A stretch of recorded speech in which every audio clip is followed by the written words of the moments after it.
Let's get busy.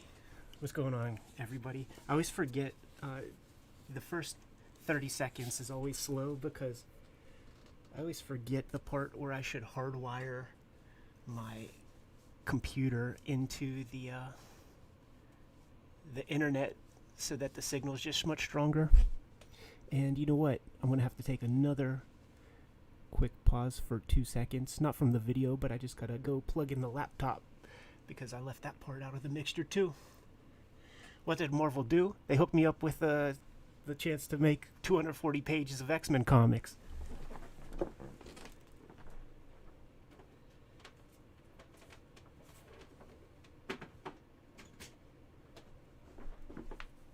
I'll speak on it further. Give me 1 second. Let me plug this in.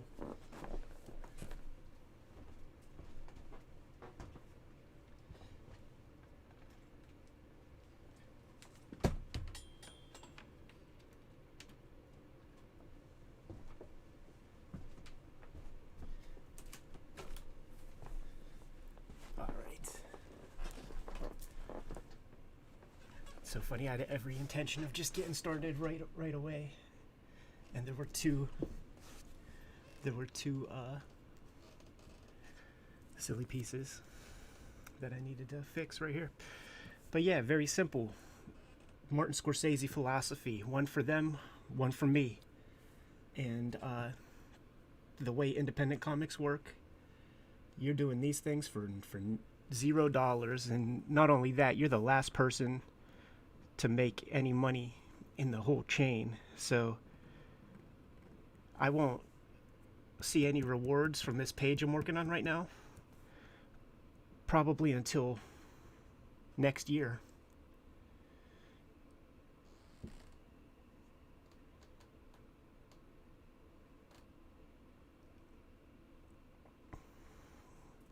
So right now this is page 19. 4 more pages to go of issue 5, and shit's getting heavy. The very next page, you're gonna want to be here for the stream on for the next page, because it's gonna be the money shot panel for this issue, and it's the sketch is sick, and that's gonna be a real fun one to draw. You're gonna want to see that one materialize in front of your face.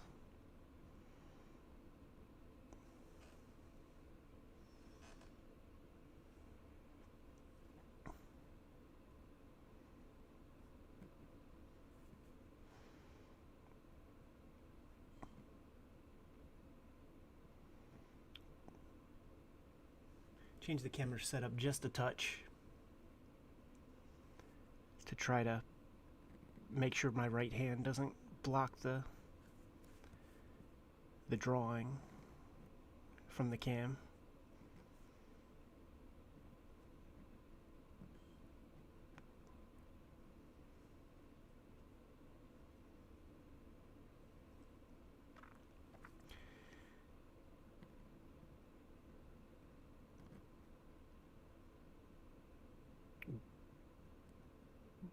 But yeah, the Red Room comics were something that I was gonna get together directly after Volume 4 of Hip Hop Family Tree. I sort of sold the publisher on it, and it was at the front of my thoughts while I was putting together the final touches of Volume 4 of Hip Hop.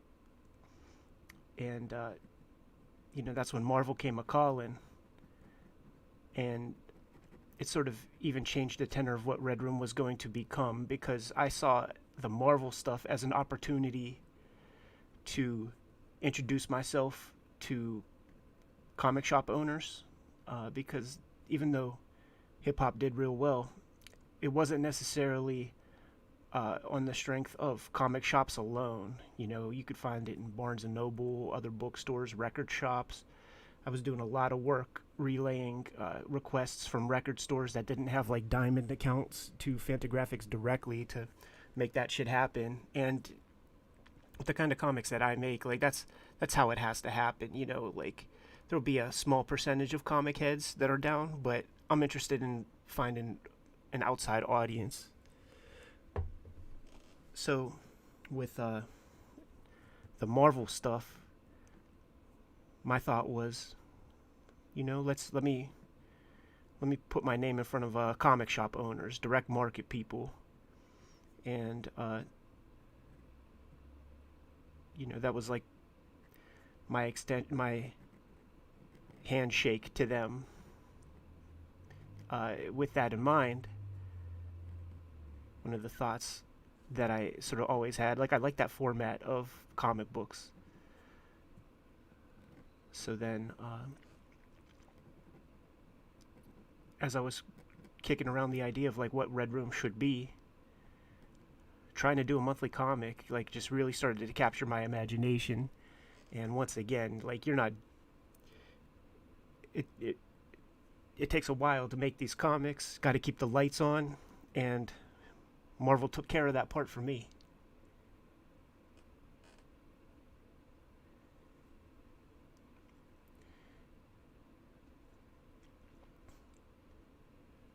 Red Room should be in previews, the catalog that stores order from. I guess in the next one. I think one just came out, so it'll probably be in the very, very next one.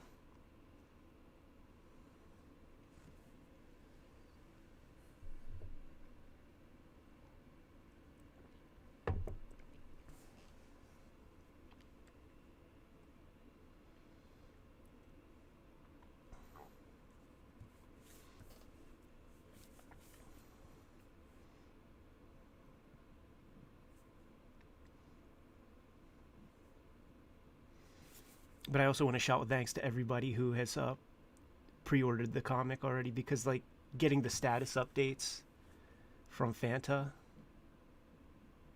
is always a gas. I knew you guys were going to show up, but it's definitely something that they're not so used to.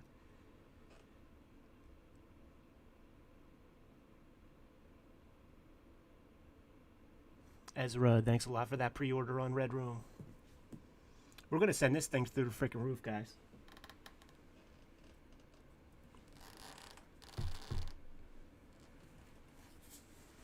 That's so much fun. Yeah, this is continuing the Rat Queen's issue.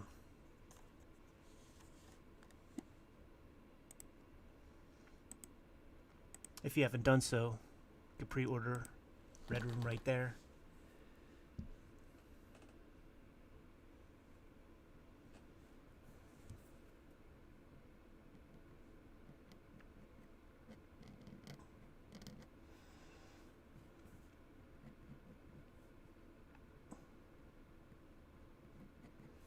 But if the shipping is too crazy for you, international, whatnot, definitely tell your shop to order it.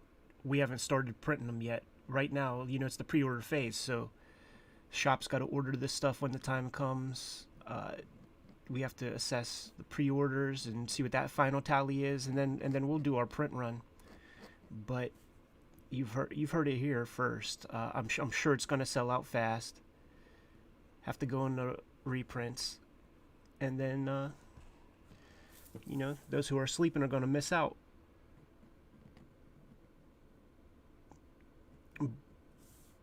The cool thing is, though, as of right now, and it's only been a week, we made that announcement last Friday.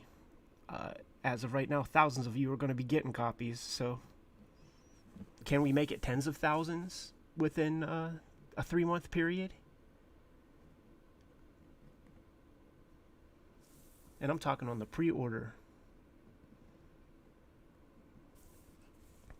I don't see any ceiling on this stuff.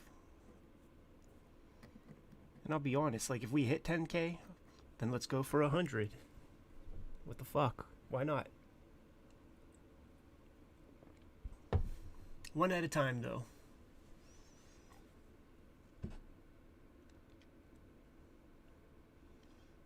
One at a time. What you got to do if you're going to get it through a shop, best bet is to let them know. They got to know how many of these things to order. We got to have some sensitivity to them in terms of like demand and all that. Don't want them to take a risk. on books that will be sitting on their shelves for a million years, and this one definitely won't. I'm very confident in that. But there are shop owners that don't know about YouTube and stuff, so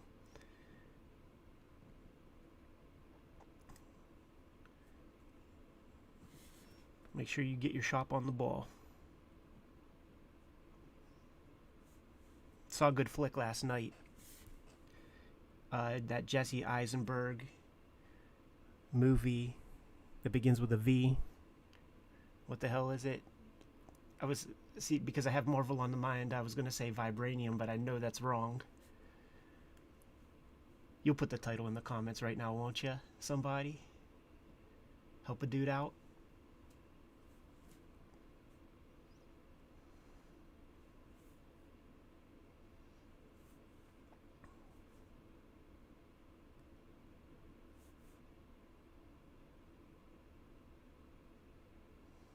There it is. Thanks, K Blasto.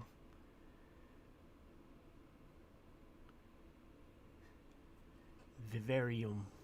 I'm not even sure I'm saying that correctly, but I could recommend that flick. It was like a really good episode of Twilight Zone or something. And if you haven't heard of it, I would say just check it out and don't read about it or anything.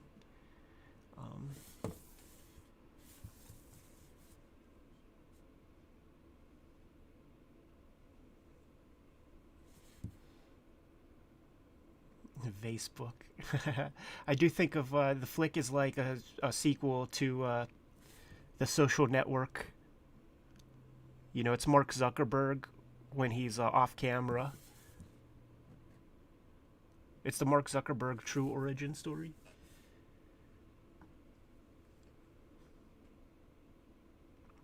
Yes, I've seen Audition. Love it. Love it. Slow burn for a while, but it's all building up to that last little bit.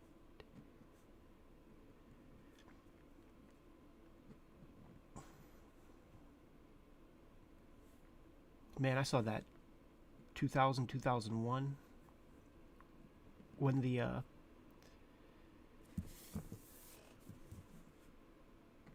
reality TV shows were really popping and kind of a newish phenomenon.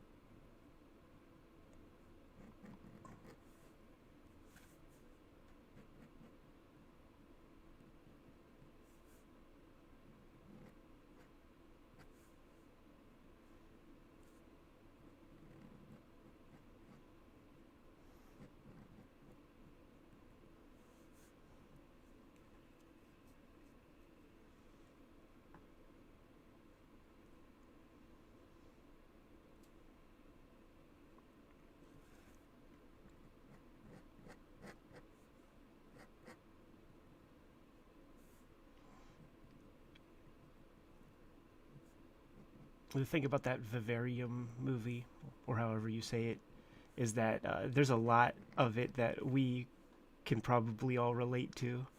So depending on how hard the COVID blues are hitting you, maybe you just put this flick off for a little while.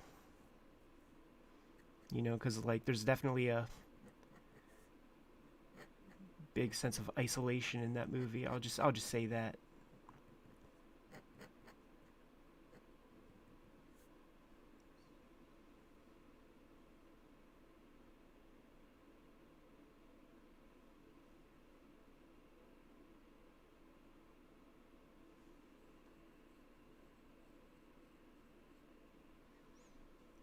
What's up, Jasper Plan 9? Welcome to the chat. Welcome to the mixture.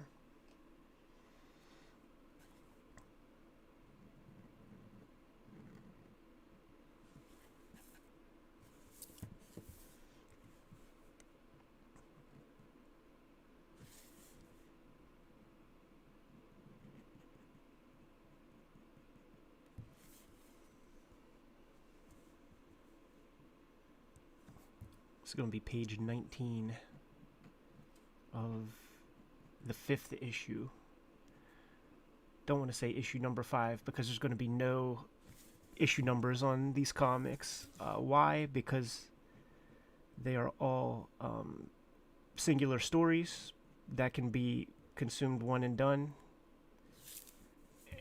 And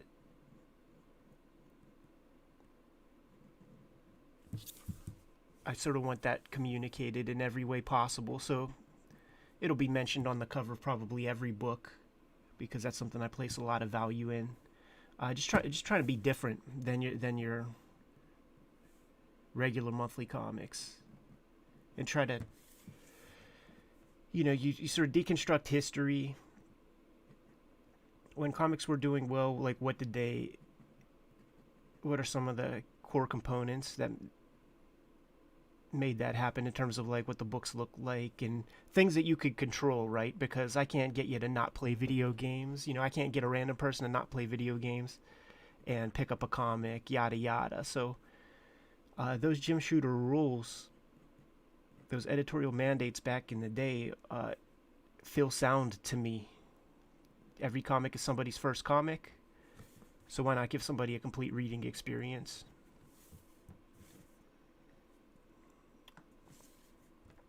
So the way this will be categorized in the books, in the catalogs and stuff, will be, probably September 2021 issue of Red Room. They're all one-shots. Even though the characters in here are characters that are introduced in issue 1. So it's kind of like continuing their story, but it's a complete unit. You won't have to pick up all of them. I obviously would not mind that if you do. But the value of the single issue idea is going to really bear fruit over time whenever these are in the bins, when they're in the old back issue bins and people come across one or two, you just scoop them up.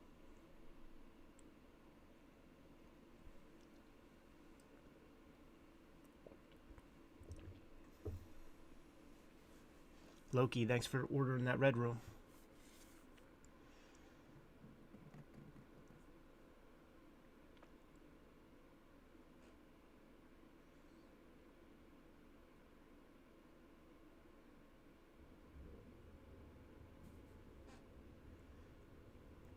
Yeah, it was real fun connecting with David Cho, putting that interview together. Heck of a guy.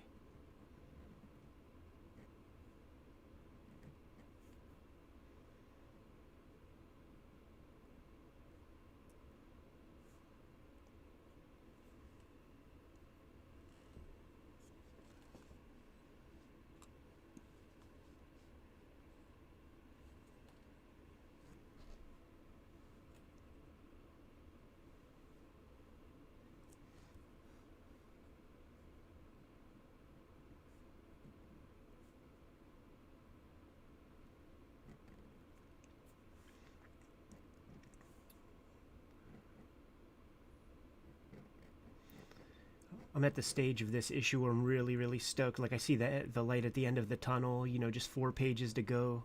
There's a kind of a splash page, the next page.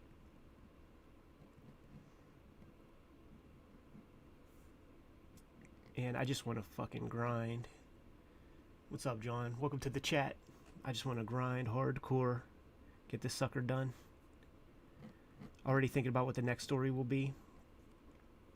And the next story will be the halfway point, That'll be issue 6.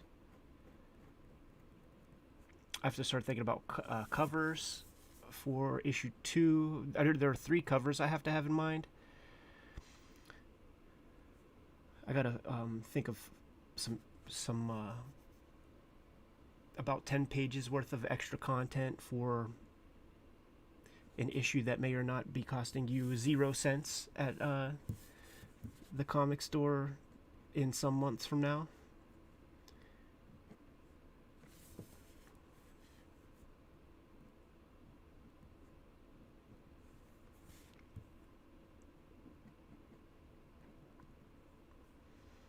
I have like 4 pages to fill in the first issue of Red Room. You know, the story clocks in at 62 pages, 64-page comic. Going to do a little intro piece. Got to come up with something cool on the inside covers, the back covers. A lot of work ahead in 2021. Grinding heavy.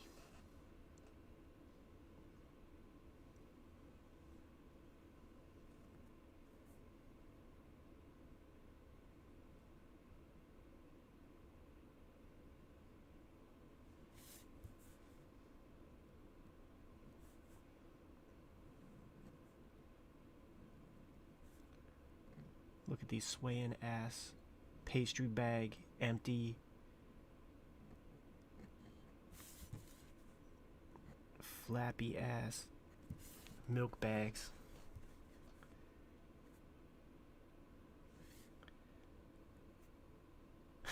It's so nasty.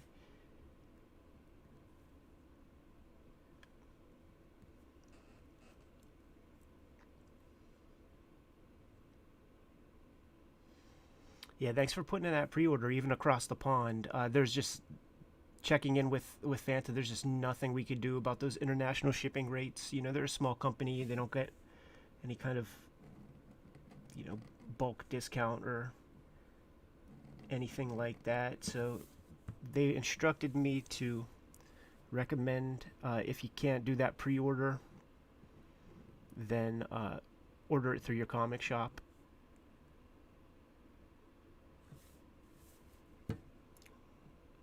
But if you did order it, pre-order it to be sent to Norway, thank you very much. That means a lot.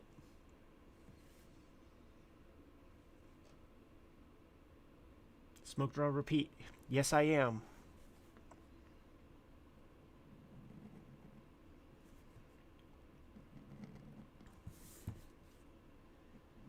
I do have a story in mind that's not based on them, but based on the way they got caught.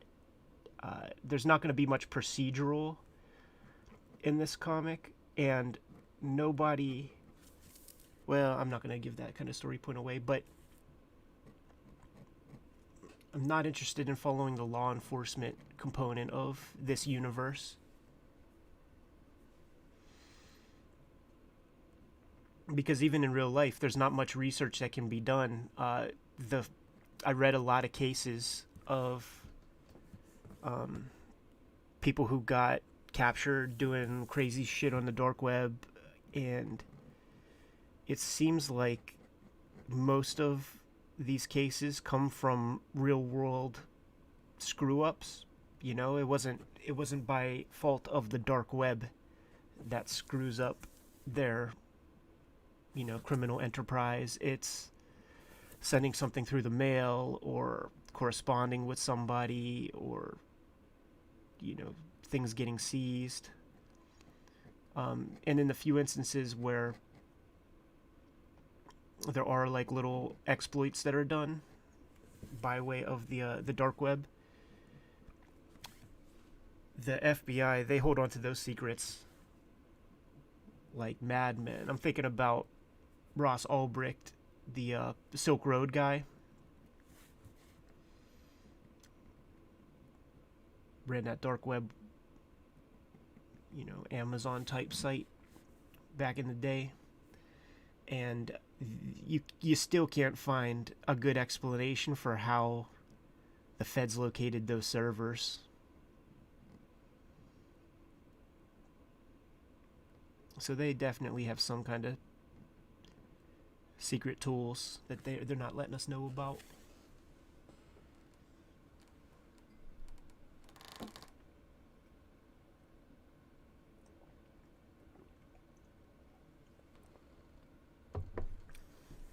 No babies getting eaten in the comic yet. I'll put that on a list as, like, you know, one more potential atrocity to inject in the comic.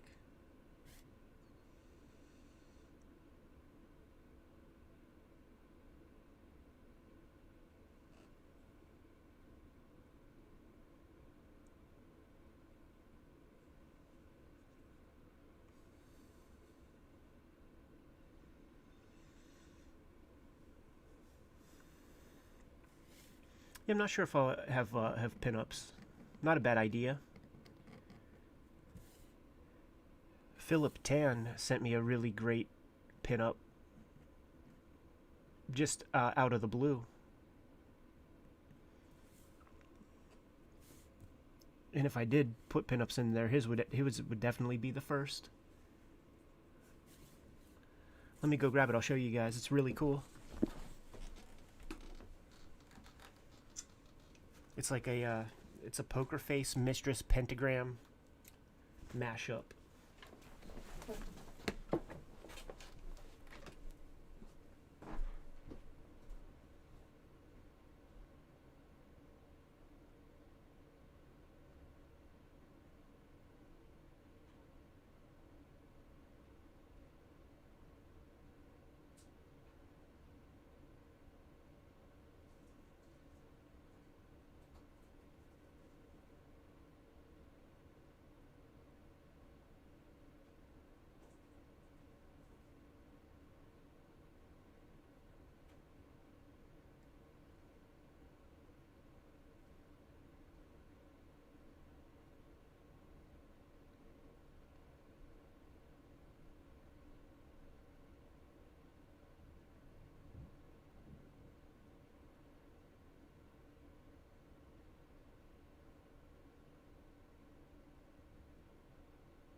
You know what? I teased you. I have it put away someplace, and it'll take me forever to pull out.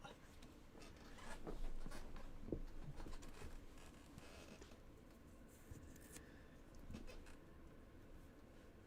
don't think I know those 1970s Planet of the Apes comics.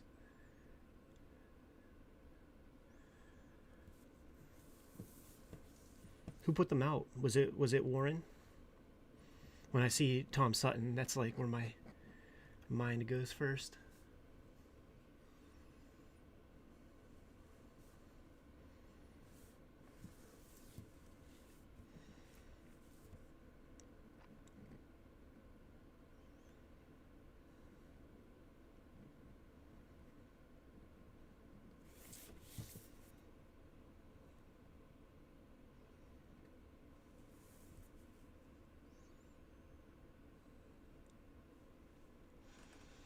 Oh yeah, it's Sunday.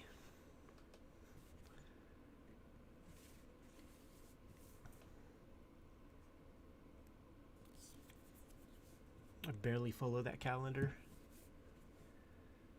It's all Groundhog Day. Wake up, make comics 6 days a week, do some YouTube recording with Jim 1 day a week, wash, rinse, repeat.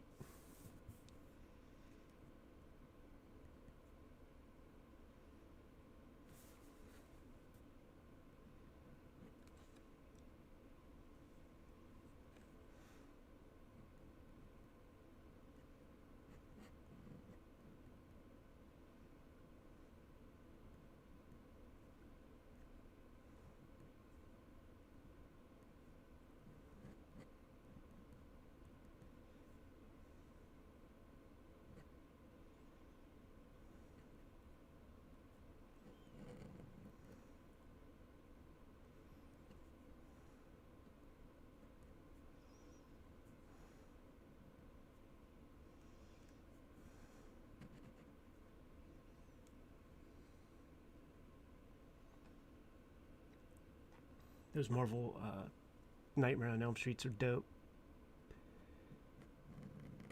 I still remember seeing those things in 7-Eleven. So smart.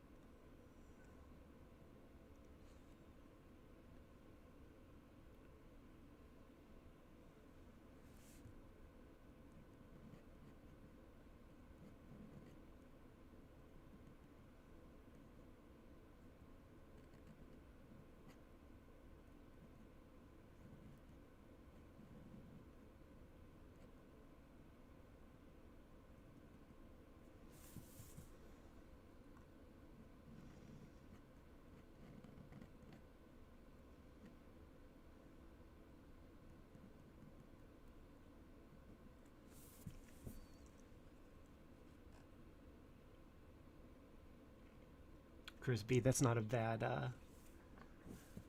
idea. Selling Red Room comics for crypto.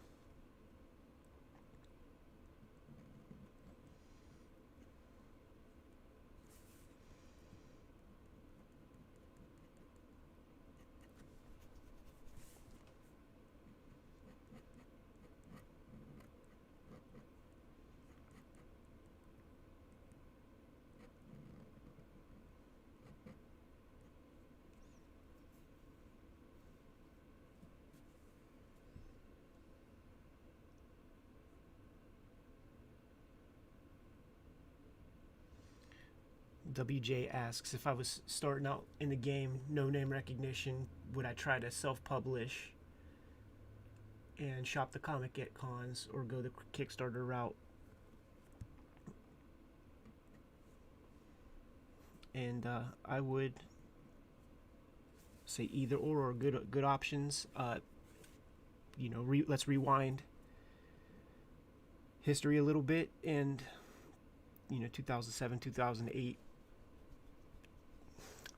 No, like even 2005, I think, was the first self-published WYSIWYG comic I put together, and had no name recognition of any kind. I did a little bit of stuff with Harvey Pekar, but it didn't open any other doors or anything like that. It was like certainly an addictive thing to have an opportunity, but that opportunity came and went.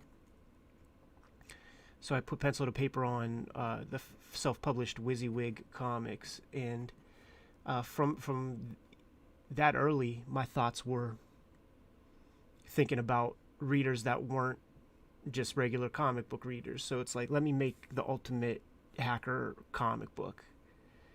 And with that in mind, I was thinking about the audience for such a thing. Not making these things in a vacuum. And for me, comics are meant to be read. It's an engagement process that comes from this pen to your eyeballs. So I kind of had some people in mind who I considered to be kind of like tastemakers of that universe, high technology, computer hacking specifically, and I made sure to get some kind of galley copies to those people. Had real good success. Had an article written in Wired magazine, for a self-published comic that didn't have even an ISBN number. Like the shit wasn't available in stores. You just had to hit my PayPal up and send, get a copy that way. Website called Boing Boing that I still love, and in fact serialized Hip Hop Family Tree for 4.5 years. And that's really what got stuff started, So self-publish. Don't just do it for masturbation's sake. Have an audience in mind. Come up with a plan to attract that audience, and then you're going to do all right for yourself. Turbo Annihilator. First off, you got a really cool name. Second off, thank you for the super chat. Thirdly, thanks for pre-ordering the comic and signing up for the Patreon. Big supporter.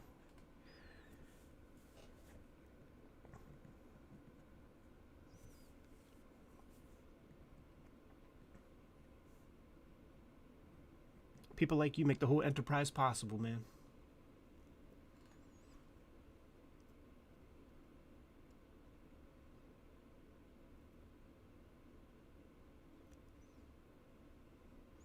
Yeah, it's still early for Red Room to show up on the previews website.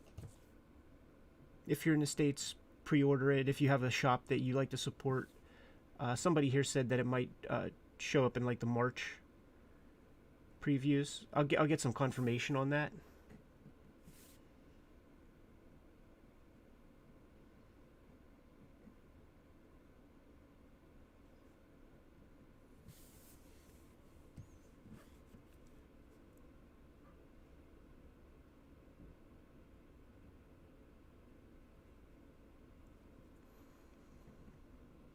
Yeah, WYSIWYG. What you see is what you get. I uh, put together a little like ash can size mini comics of WYSIWYG to start, and I called it the WYSIWYG WYSIWYG technical pamphlet, and that was just over your average indie comic customer's hand. I just had to explain it too much at comic festivals and shit, and that's should be your first sign that your title sucks. So believe it or not, just spelling WYSIWYG out phonetically was a bigger help, even though it's like, what is a WYSIWYG?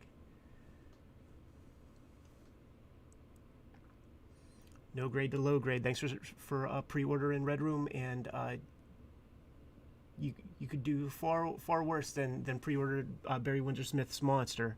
I have that sucker digitally, and am reading it in between all of my other stuff as I can, and it is I mean, he's going to win every award.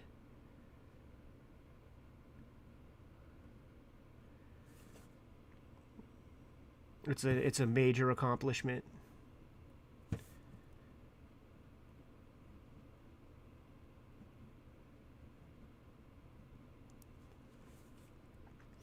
But Jimmy and I are reading it in between all of our other stuff because we're going to hit the ground running when it's time to promote that, let everybody know about that monster book.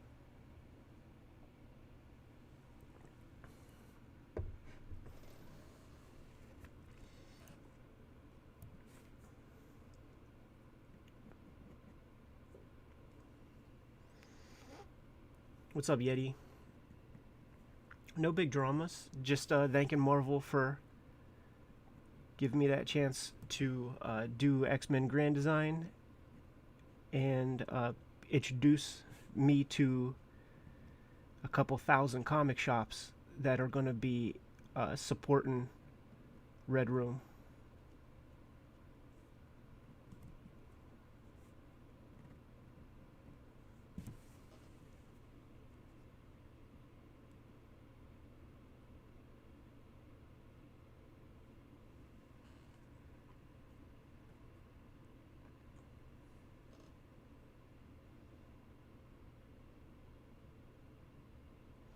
Red Room's going to be in shops May 5th.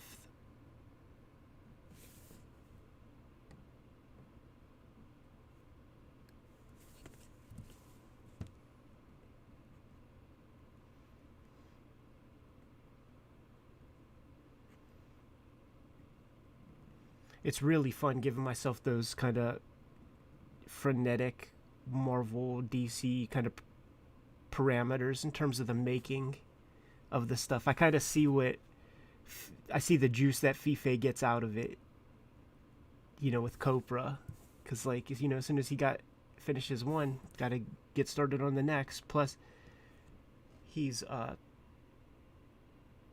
publishing and dealing with all that stuff too. It's amazing. Small man, big mouth. Small man, big mouth. Thanks for the super chat, and wear that Alan Moore Read More Comic shirt well, man.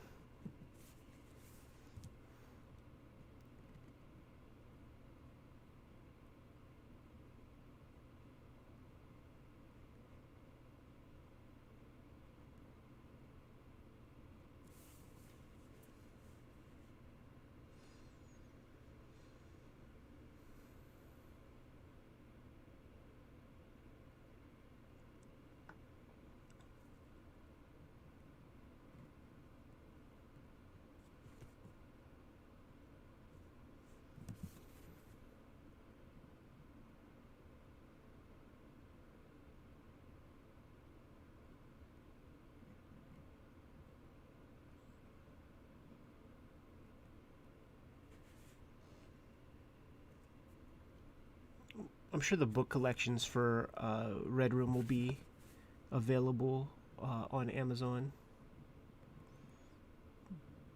but I don't think the single issues will be. I don't know how that works.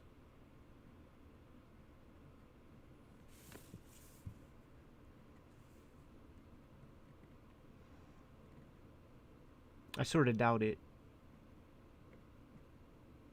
But the book collections will be, the trade paperbacks and stuff.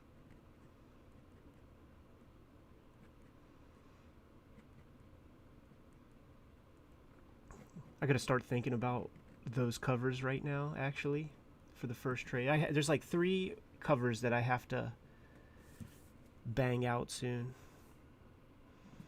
And I'll probably do a lot of the inking for those on the stream. Hang out with you guys. What the heck?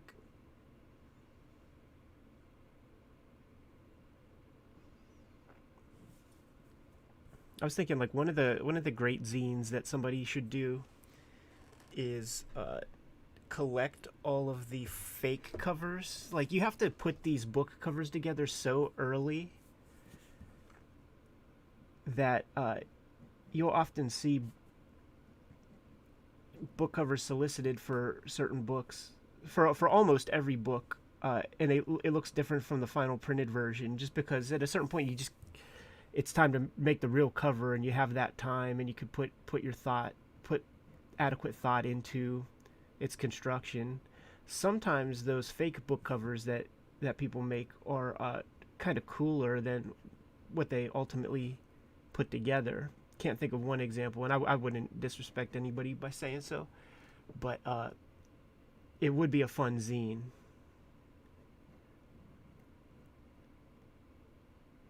Because you would see those covers for months sometimes, you know, the fake ones, the placeholder cover. So at a certain point, it's like in your mind that is the cover. And then when you see the real one, it feels off sometimes.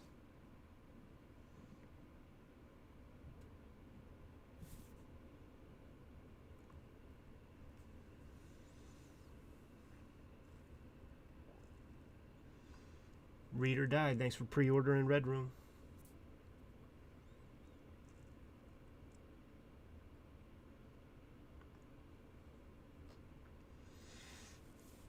Come on, Chris. You know how the game is played, man. Marvel definitely financed this by letting me do X-Men Grand Design. And 4 big trade paperbacks and a giant omnibus. Shit. They financed a couple years worth of comics.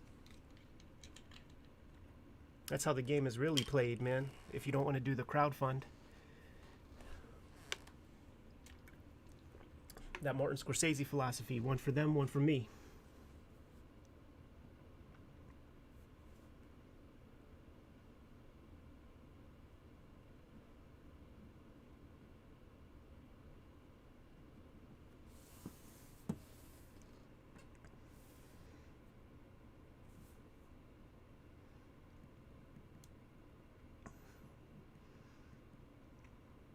And I think that omnibus is going back in print. I think it should be available this next month. I got to check in with them because I know that they sold that out at kind of the distributor level, even though there are copies on Amazon and whatnot.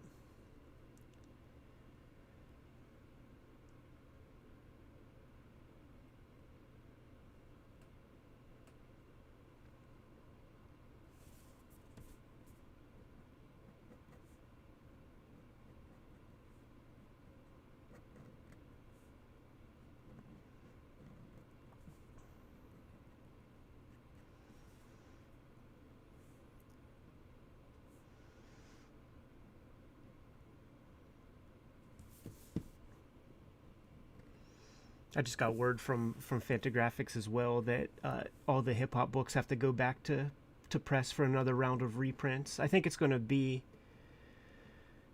I think we're up to maybe 10 printings of the first book. Probably like fifth printing of book 2 and 3, and it might just be the 3rd printing of book 4.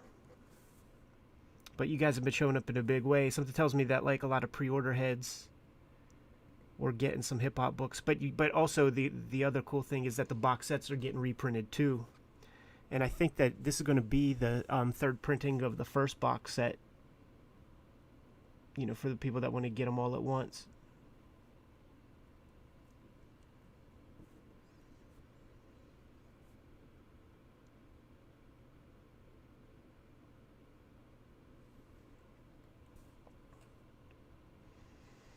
As far as the one for me, one for them philosophy goes, I think I'm pretty well set up for a while to just kind of like do my own ridiculous whimsies and just see how that goes.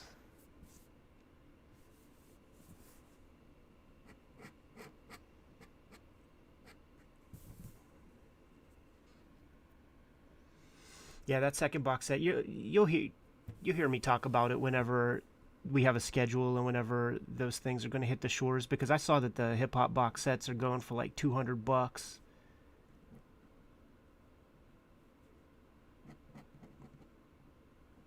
There are so many of them out there too. That's the dicey game that we have to play, is like, will there be a churn rate? Like if we got a couple 10,000, 20,000 of them out there, like at some point are they going to show up on the aftermarket and then we just have like dead stock sitting there?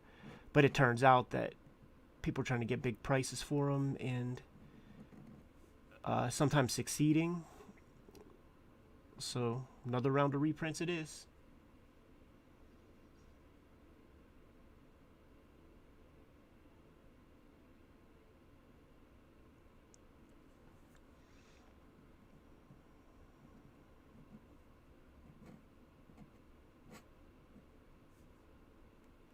This one like has its like lip ripped off.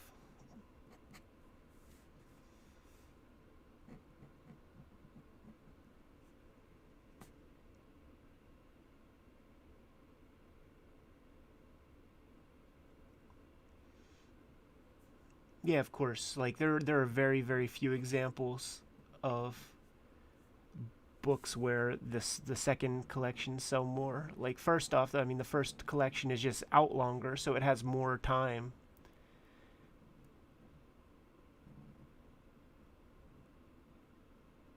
And usually it's the first one that makes all the other ones possible.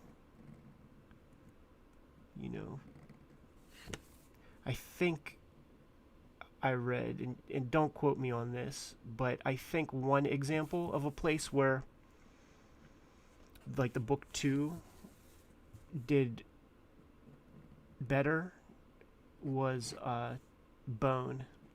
The Great Cow Race, I think, is the second trade. And I think that did better than book 1. But Bone was this phenomenon of like escalation. One of those great things like in the old direct market where you knew you had a hit if book 2 sells more than book 1, and if book 4 sells more than book 3.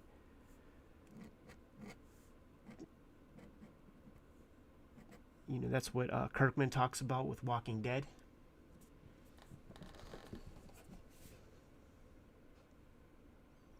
Jasper Plan 9, what shop is yours? What's your local comic shop? We've been seeing some Kayfabe sections showing up. Cosmic Monkey in Portland, I think, has a Cartoonist Kayfabe section.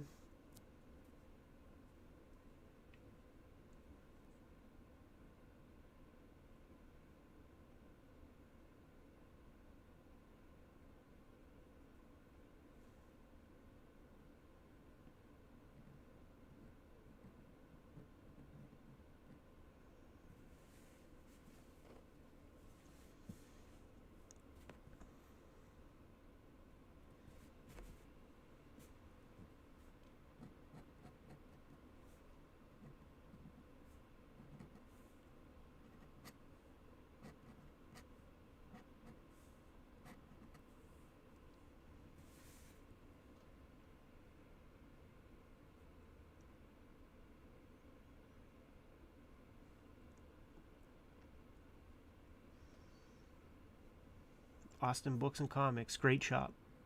Great shop. They supported my stuff for many years from the beginning.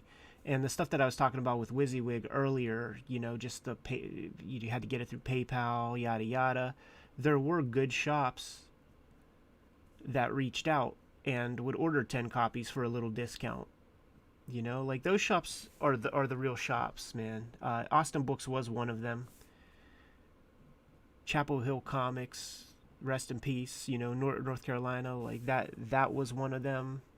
The Beguiling, in Toronto, another shop that supported a weird self-published indie comic. And like, it wasn't in the Diamond catalog. Like, those are the shops that are really trying to run a real business.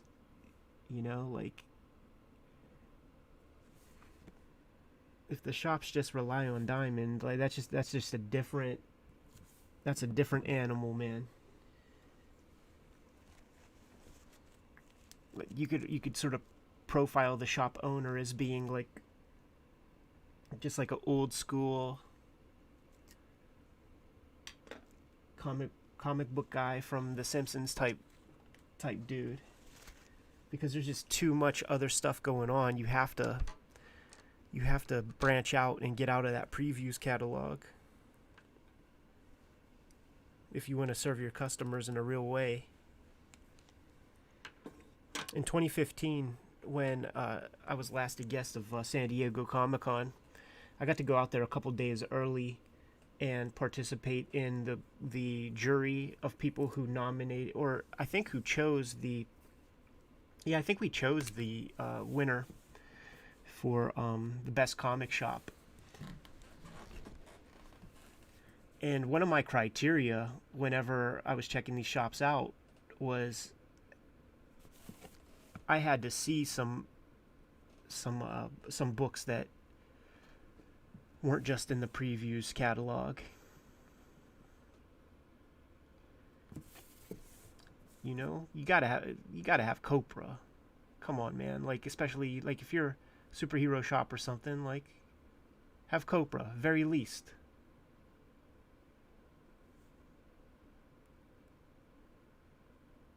And at that time, I don't know that, I don't think it was possible to get it through previews.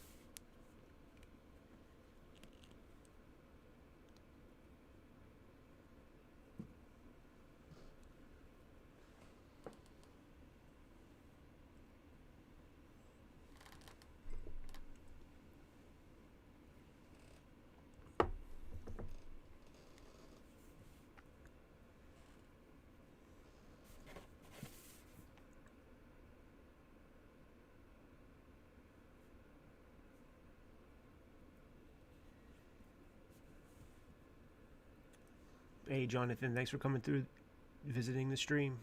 Yeah, we got fresh videos every day for quite a while for you guys.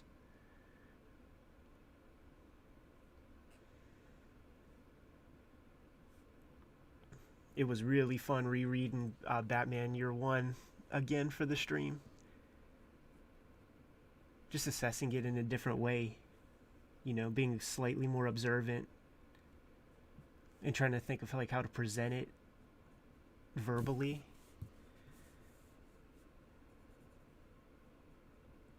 It was a discussion too, man, that Jimmy and I had, like, well, which one should we look through?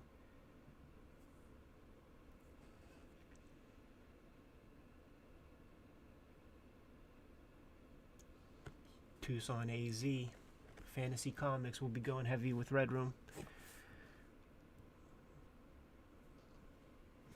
I sure hope so. If a comic shop wants to make some money,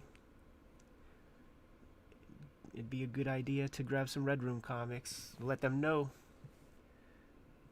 that we have a good reach, by way of the channel even. Talk to tens of thousands of people per day. We at least have 20,000 different people come check out videos every day. Obviously 20,000 people a day don't check out the newest, but the numbers are freaking incomprehensible to me.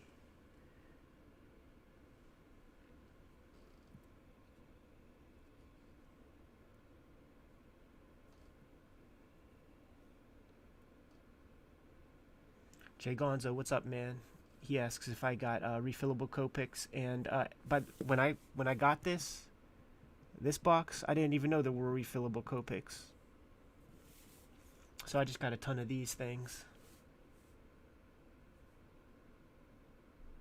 I feel like I should have known that there was refillables, just because I have the color markers.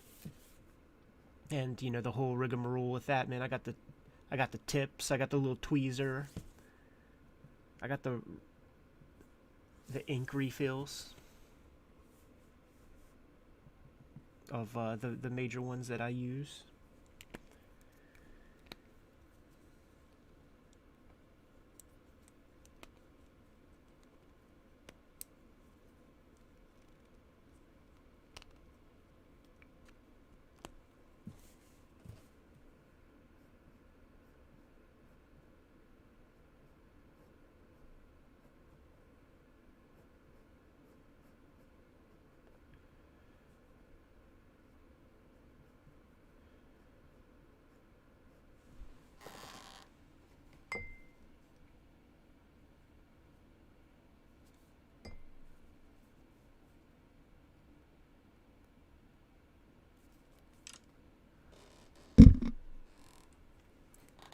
Just bump the mic. Wonder what the heck that sounded like.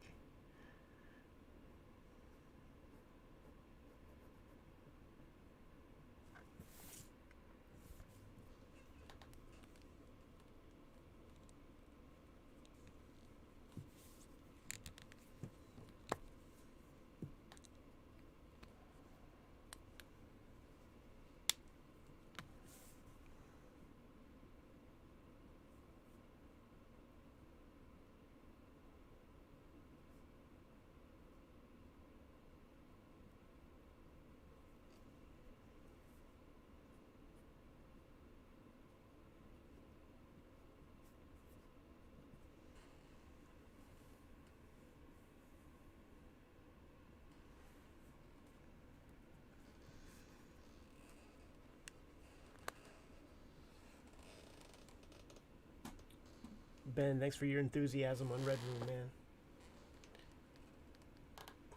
This comic is definitely built for people who have those kinds of interests.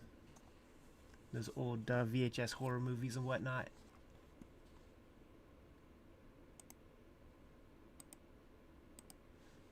Put that link right there, man, and pre-order yours.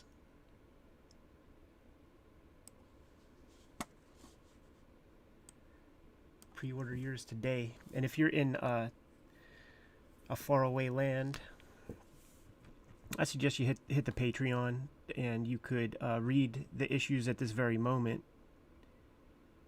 I have the first 2 issues of Red Room up there right now.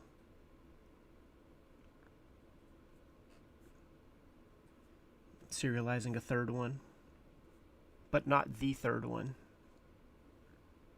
Hard to explain, but you'll understand.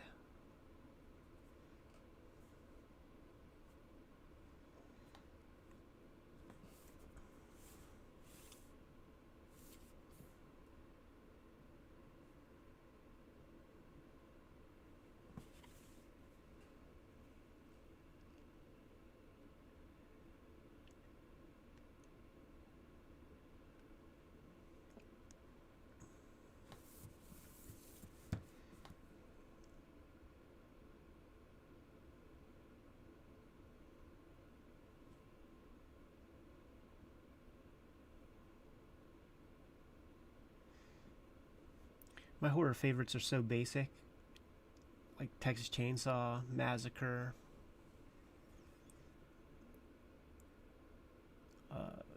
Candyman, Halloween 1 and 2, but you have to watch them at the same time. It's like one big movie.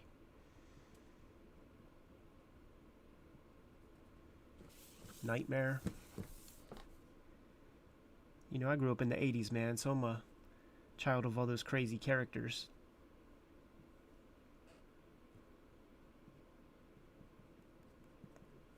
Hellraiser. Did I say Evil Dead 2?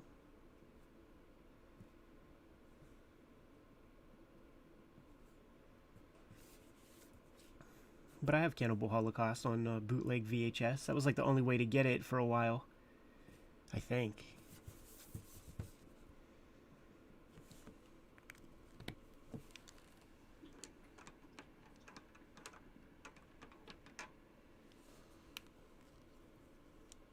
Yeah, Halloween 3 is dope.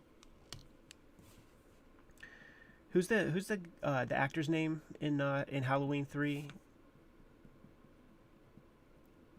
He he was here in Pittsburgh. I don't know if he is a Pittsburgh guy, but for years and years, like I think he has passed, but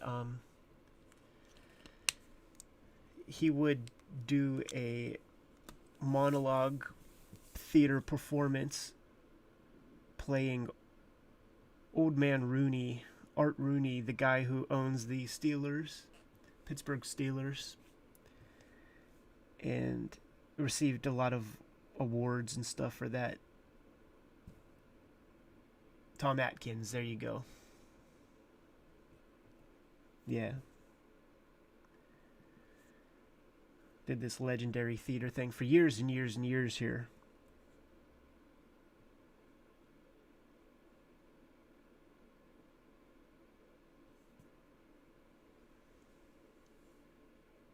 American Discord, thanks for pre-ordering those Red Room comics, man. Like we are bumping up these numbers for Red Room in a major way. It is a thrill to kind of see how the kayfabe effect works firsthand. Like we've been spending a couple years identifying like a lot of cool books that we dig, and it's been really fun. Kind of the night before we post the videos, take a look at eBay, take a look at Amazon.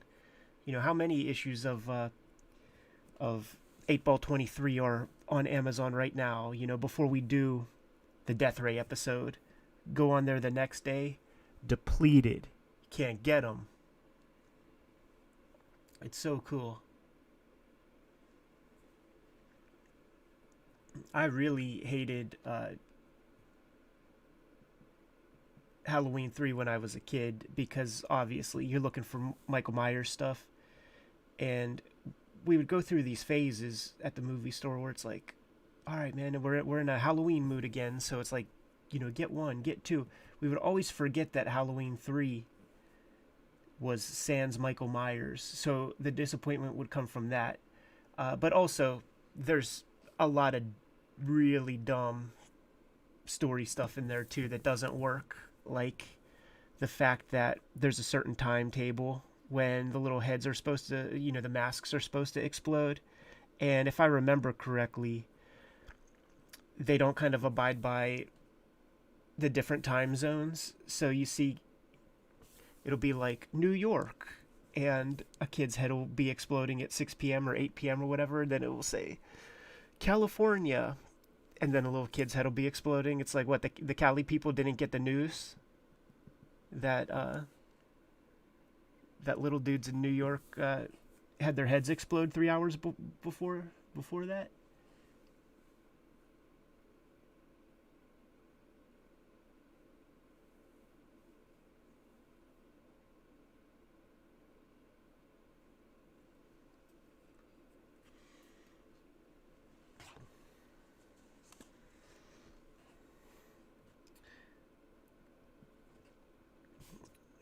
Philly and Pittsburgh are different in a lot of ways, and Philly's, it's just a bigger market, man. Like they're closer access to NYC, Jersey, bigger cities.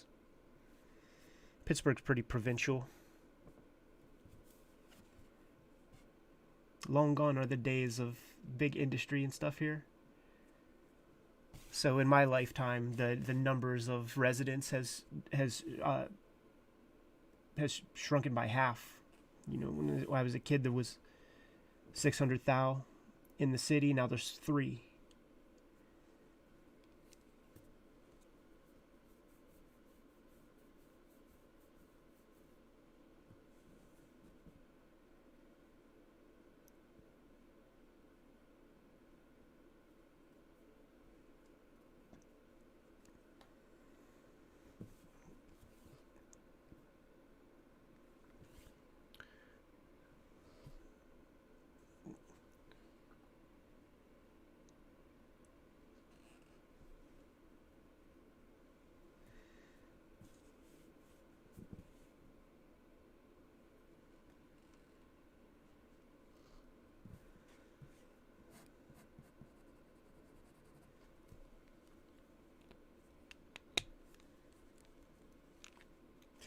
I actually agree with that, Kevin. The idea of those Halloween movies as being like in anthology series, like a Tales from the Crypt or something, super cool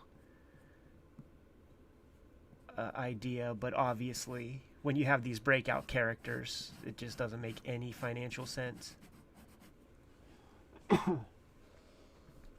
Making a blockbuster, all odds are against you from the start. So now you have one. You know, you have Michael Myers and that whole franchise. Like, it would be crazy.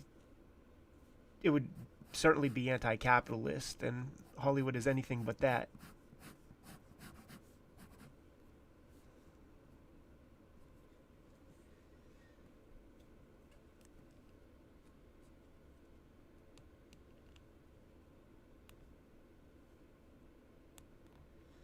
What's up, Jim Dietz? Yeah, man, I was just giving them the whole scoop, man, about how he would do that monologue show where he played Old Man Rooney.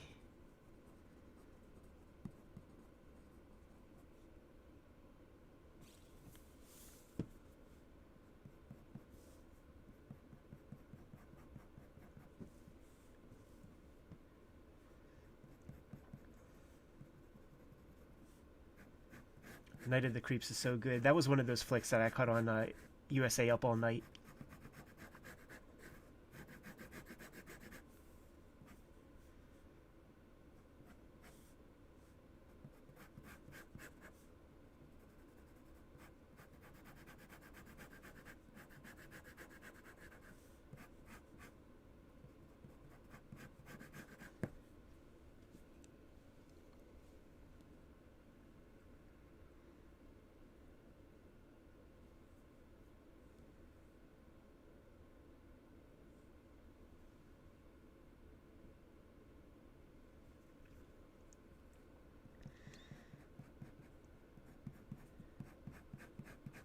Yeah, Pittsburgh has a lot of horror tradition for sure. One of the things I would do when I was at art school to just make a little extra money would be whenever I would come back to town, I would take loot from guys at art school and buy them copies of Dawn of the Dead at Monroeville Mall and keep the receipt. And I would charge like an extra $10 or something. There was one dude who set that off. It was just like, you live in Pittsburgh, right? Monroeville Mall. Can you do this? And then when I did, that just like set it off. Like every time I went back, people wanted copies.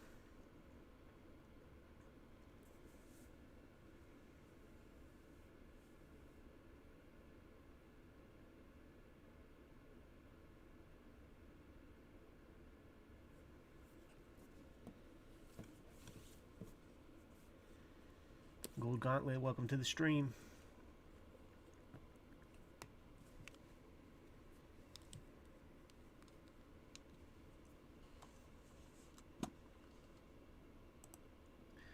Yeah, good on you for pre-ordering Red Room, then Turbo Annihilator. That is one of the idiosyncrasies of comic book culture is the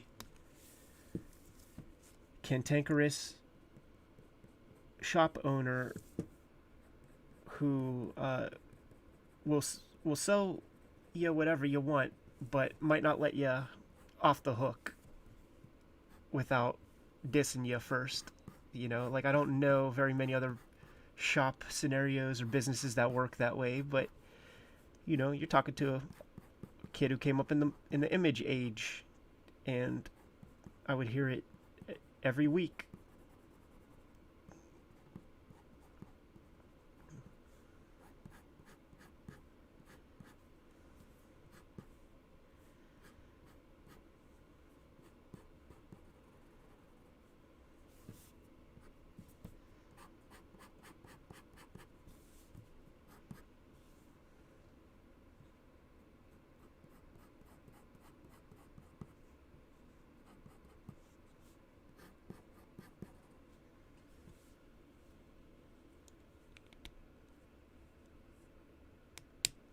B. Kepley, that's pretty dope. I wonder if there are any photos of Entwistle's comic book collection.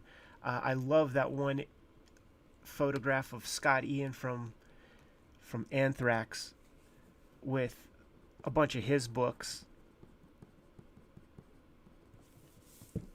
And then there's another great image with the dude from Metallica. Is it Kurt or Kirk? With all of his stuff. And he's a big Japanese aficionado, so he would have those Shogun Warrior, Mazinger, giant big robots and stuff.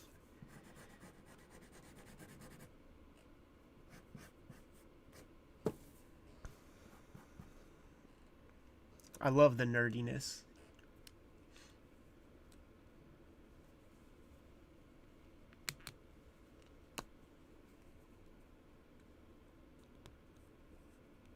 Yeah, Kirk Hammett. And then here on YouTube, you could find I think it's like a 3-hour interview that Pusshead does with Glenn Danzig. That's very good. And one of the things that makes it very good is that Danzig is very transparent with the numbers. It's right after Misfits goes away. He's working with Sam Hain. I'm not going to call it Saw Wayne or whatever, because I'm in Pittsburgh. And the first 2 hours of the interview, he's talking numbers, man. He's talking about how big the mailing list is for the Fiend Club and how many records got pressed for every record they produced. Like, that's all interesting, right? And then when they're sort of closing things out, Pusshead says something like, it's an audio interview, unfortunately, because Pusshead says something like, I would be remiss if I didn't mention and if we didn't talk about our surroundings right now. And I think Danzig, he definitely was still living in Lodi, New Jersey. I think he was living with his mom. Like, there's some weird allusions to that. And they were clearly in a room full of comics and toys. And for that last hour, it's all Danzig talking about how Japanese animation is so much better than American animation at the moment. It's about how Marvel is out of ideas, and the most popular comic right now is X-Men, but the first people who explored mutants with weird powers was Doom Patrol in the 50s, and whatever yada yada character from Doom Patrol is really where they got Professor X from. Like, he goes in deep. It's very good.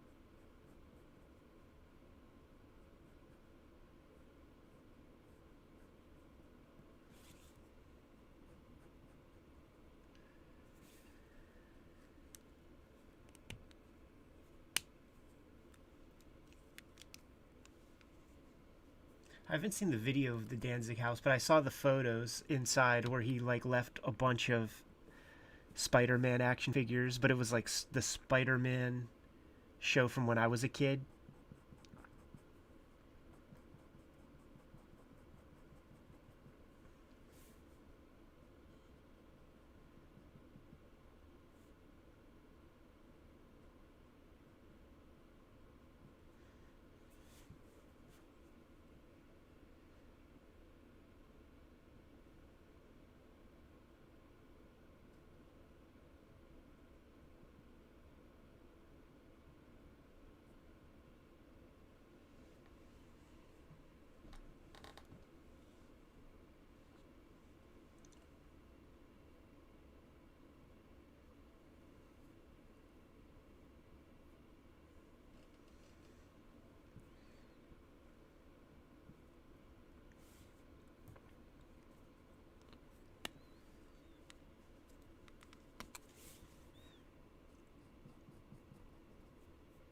I always feel obligated to say it because it's a new stream. Certainly, new people showing up in the stream. The pen and ink illustration for this row of panels is always half done in the ink stage because there's an extra level of duotone that I apply after I scan the comic. So it's always kind of how you just see the half done version.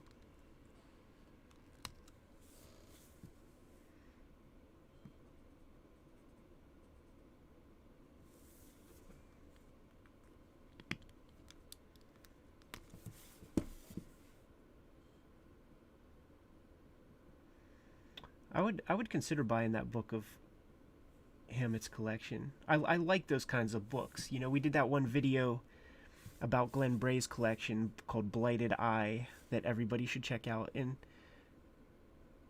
those good kind of pedigreed collections, there's a real spirit to that stuff. Sometimes you can contribute to the culture in a lot of ways, and sometimes people do that just through their own custodianship.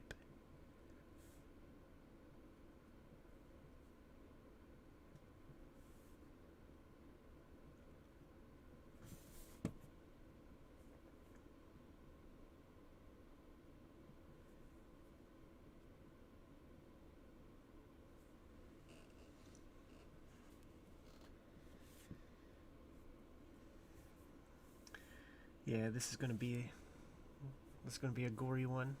It's gonna be a lot of overspray.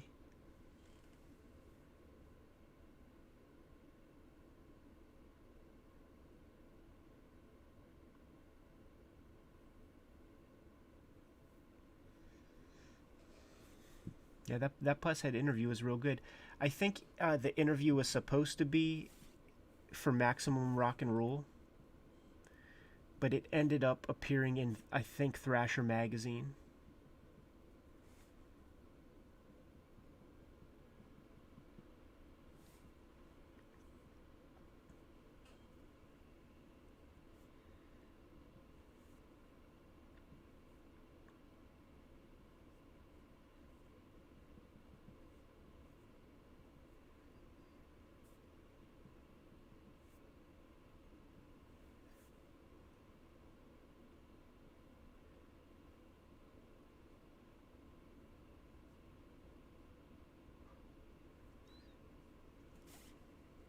I know people like the clown and stuff, man, but Danzig gets nothing but props from me.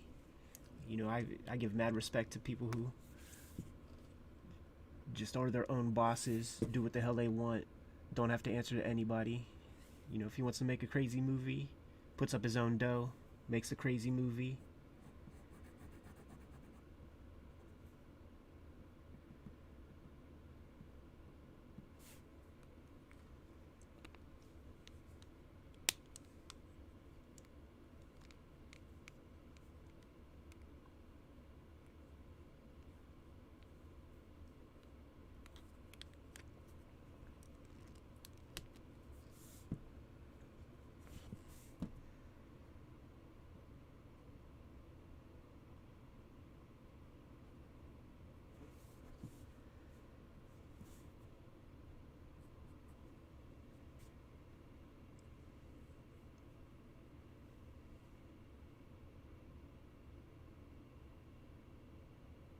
Oh, I'm not working dim. I just don't know what to do to brighten that shit up on the webcam.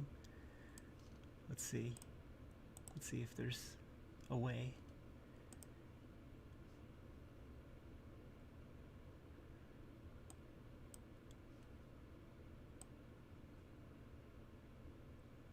Like, I don't know if that blows things out. If you guys think that's better, though, I'll keep it like that.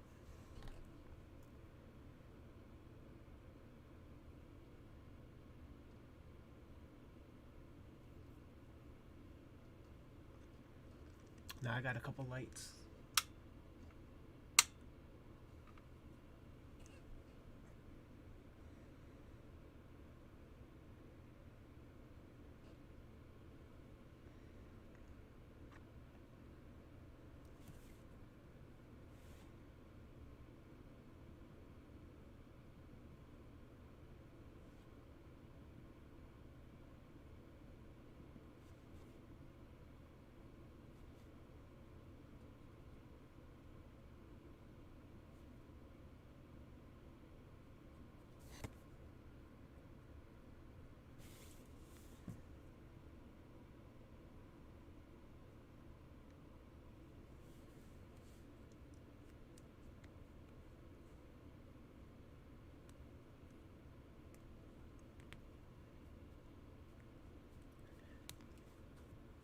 I've not done comics that weren't inked, but if a story kind of makes sense for something like that, I would do that, no problem. And I'm thinking of different ways to draw Red Room too, to kind of stay engaged and have fun. So the way this is going to work out, like this top tier is going to be in color, middle tier duotone, bottom tier zipatone, all because there are 3 different stories going on the page at on every page of this issue.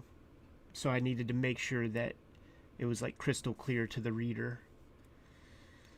And there are sometimes like you got to do those kind of tricks to new comic readers to just like let them know I am not making comics just for the same comic people to check out and talk about. That is not my interest at all. I obviously want the comic heads to show up, but this time my focus is on horror cats. There's no cool horror comics out. I'll make one for you.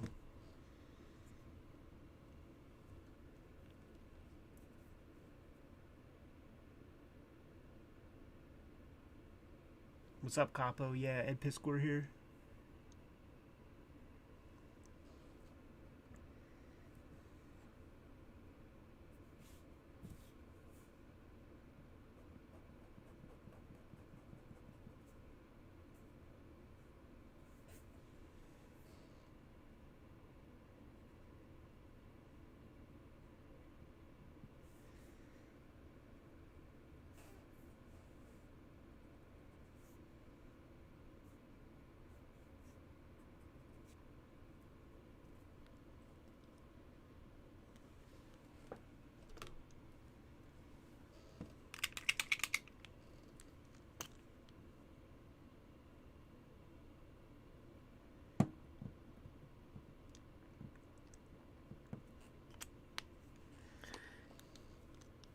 Now that the cat's out of the bag, as it were, and everybody knows that the comic is happening now, there's this extra energy to the whole thing now that is kind of extra fun.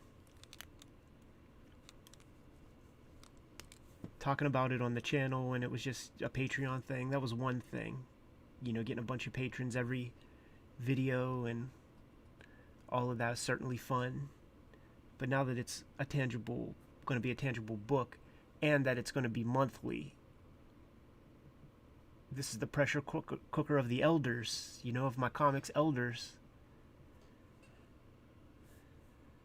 Very fun to try. We'll see how it goes.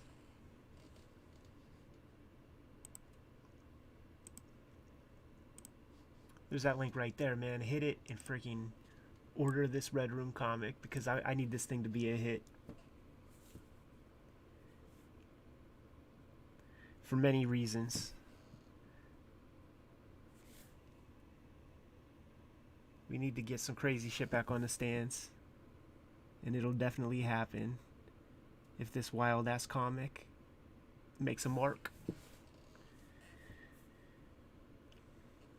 And it's such a fun universe that I've constructed that I have so many stories and ideas that I want to tell. I could do another 12 issues after this. Hands down.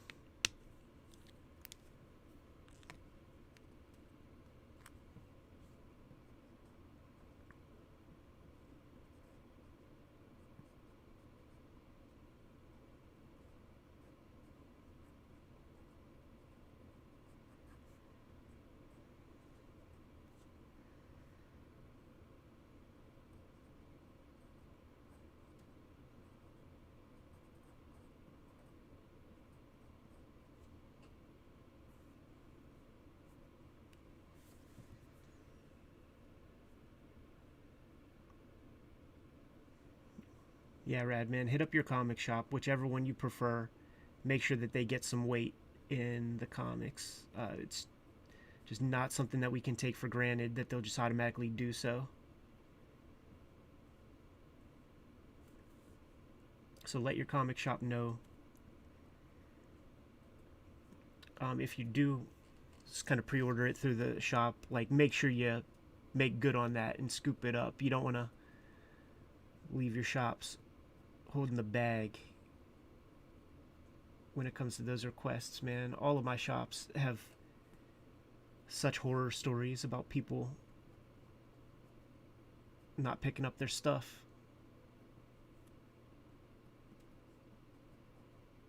And certainly in these COVID times, man, we gotta have consideration.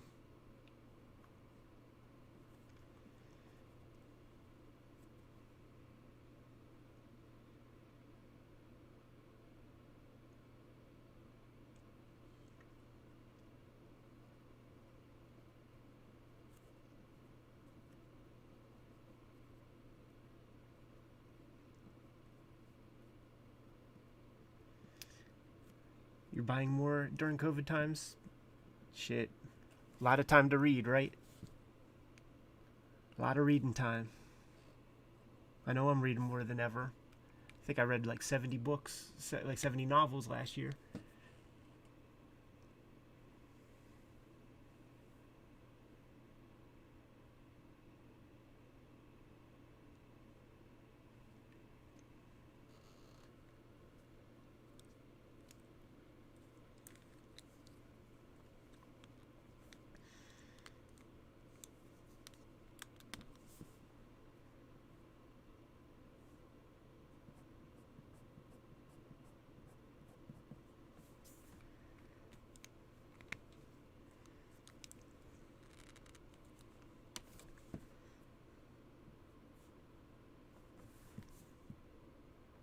So the idea with this particular story here, this panel, we'll say, of this issue is that I wanted to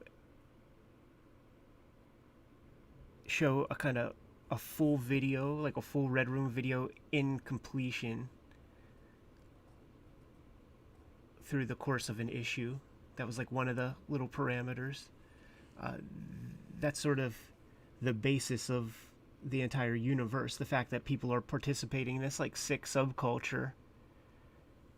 And you get to see a lot of clips. There's obviously, if you've been on my Instagram, you see there's a lot of crazy drawings and stuff, a lot of crazy panels from the Red Rooms. But like, let's play one in total, and let's play one that is like a classic in the lore of that universe, a video that like people will have talked about a whole lot because of just the imagination of it, the brutality of it, the oddness of it. So thinking long and hard, this was the crazy shit that I came up with. Take 7 people, 7 inbred, factory farmed human beings, tie all their hair together, set them off into a frenzy, and watch the chaos ensue. Rainy day fun for boys and girls.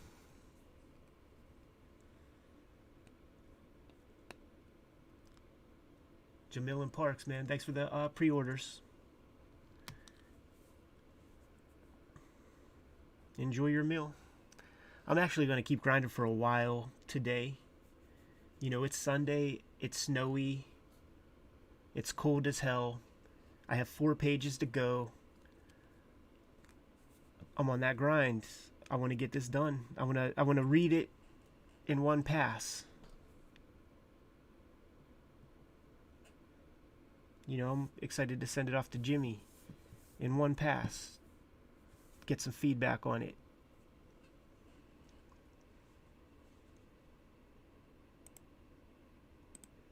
And for those who just popped in, hit that link, pre-order this thing. We're going for... Shit, we might be at 2,000 already. I'll find out probably tomorrow. But let's get those numbers up. Let's compete.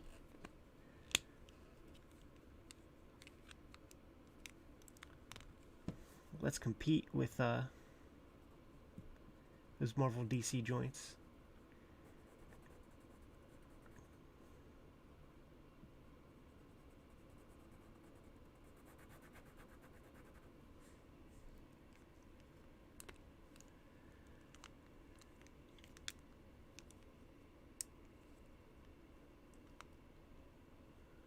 George Vega, thanks for that pre-order, homie.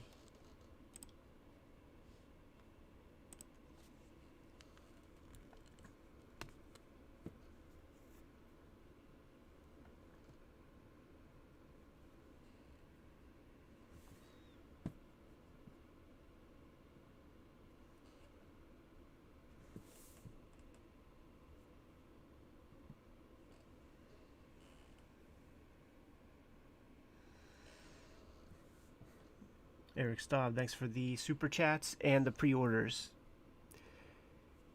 Even if horror isn't your thing, you got those 2 copies coming. Thank you for that. Give them the read. Let me know what you think.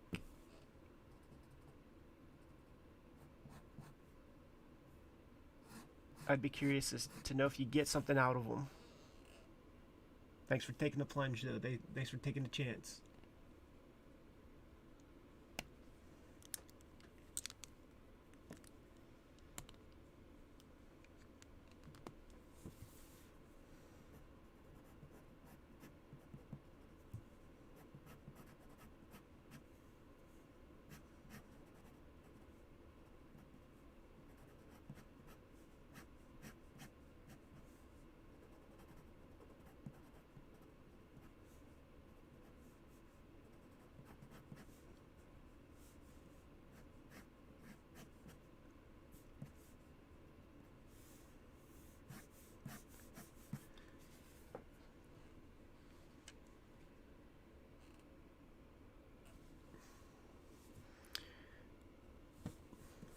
I'm going to be getting into splatter pretty soon. You're not going to want to miss that part. The fan favorite.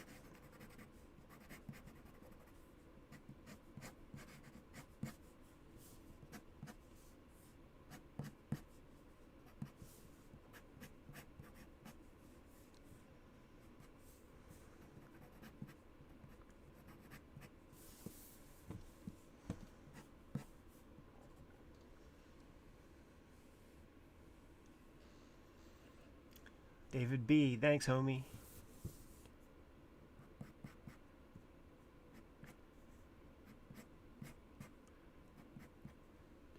Dave Browers here in the chat. Excellent, excellent artist. Dave, do you have Instagram? I know you got Facebook.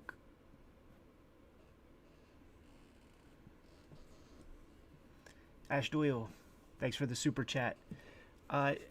Not sure if I would come to Heroes. I'm pretty freaked out from this COVID shit. I'm very happy to kind of just sit here, do my own thing, and not really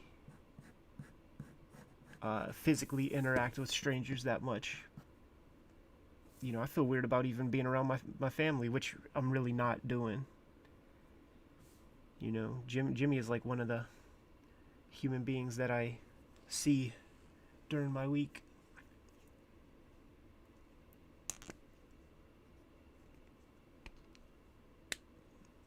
Savage Browers, people add Dave B on Instagram. The art is a real treat. Very, very sound stuff. Very maniacal line work.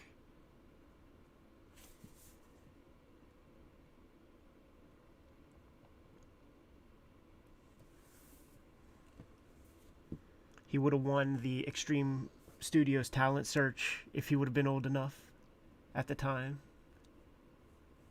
You know, he would have been Stephen Platt level superstar. Wizard would have loved him.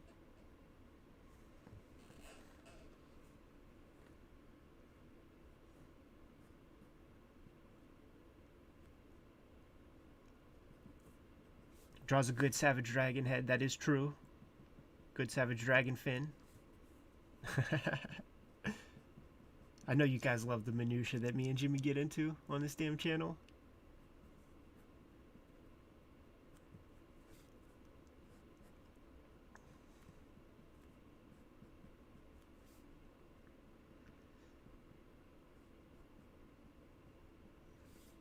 Whenever Fantagraphics started doing the Carl Barks reprints,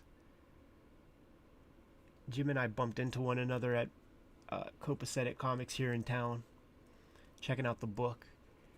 and I was kind of marveling at Rich Tomasso's color job on there, and was looking really, really close at the paper because I was trying to figure out what he cut his colors with. In traditional painting, you could do an underpainting. You know, this is the typical modus operandi of many classic artists, painters. You do your underpainting of like monochromatic earth tones, yellows, browns, and then you lay your real color over top of that. And what it does is it kind of keeps everything sort of within a consistent hue. And the great comic book colorists are hip to this. They know that, and they do their own version of that. And I was trying to see, like, what is Rich cutting his paper with? Because he's coloring it regular kind of 4-color, but it looks so good on that paper. And they just don't make newsprint like the stuff that was used for old comics. Like, it just isn't that way anymore. Like, every paper is kind of archival, and that old paper is not white paper, it's kind of gray. And Jim and I, like, super unconsciously, we have our freaking noses up against the page in one of the books, and somebody we knew came and walked in, saw us, like, with our heads all close to the paper, looking at it like, I think he uses 5% cyan. Actually, no. 5% yellow, 5% magenta. And then bought that first issue, took it home, scanned it in super deep, saw that he used all the colors, basically. Magenta, cyan, and yellow. But the point is, we were doing some nerdy ass shit and got caught. And it was kind of funny. And that stuff would always happen. At every convention, we'd get caught up in some crazy conversation. Sometimes it would get passionate over some kind of like McFarlane ink line or whatnot. And then people would just be quiet and just gather round. So then at a certain point, it's just like, well, let's record this stuff, make a YouTube channel. Why not?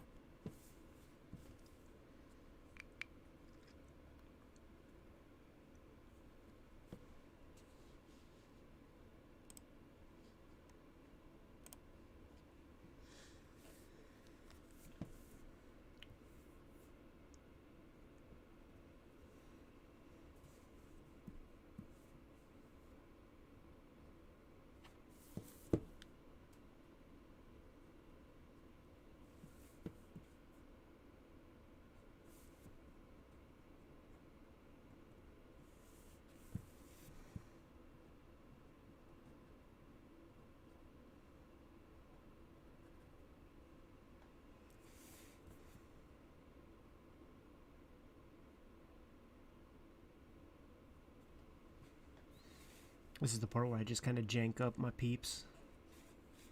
Get them a little bloody.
Might be time to do a little spatter.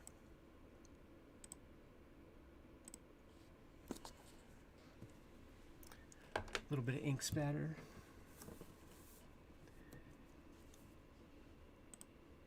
Got this vicious head wound that we got to do something about. Alright. Got this vicious head wound too.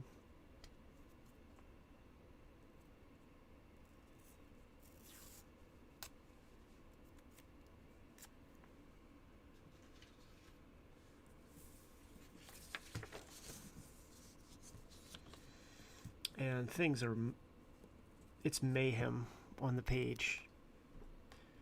So I don't even know that much frisket has to be applied, but I just want to definitely try to keep as much of it within this video screen window as possible.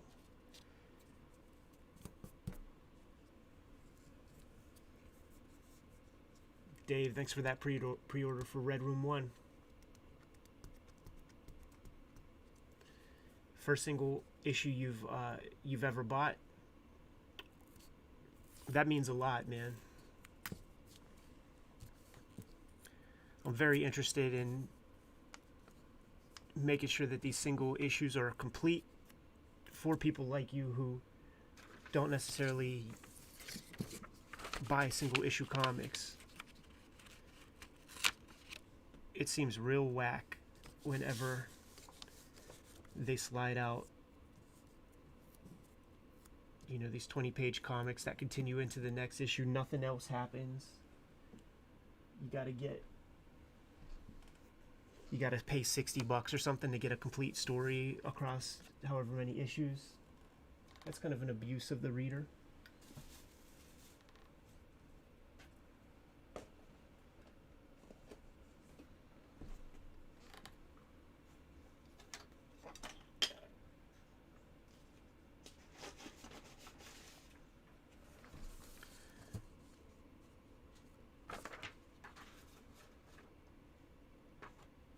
Trying to find another piece of scrap paper.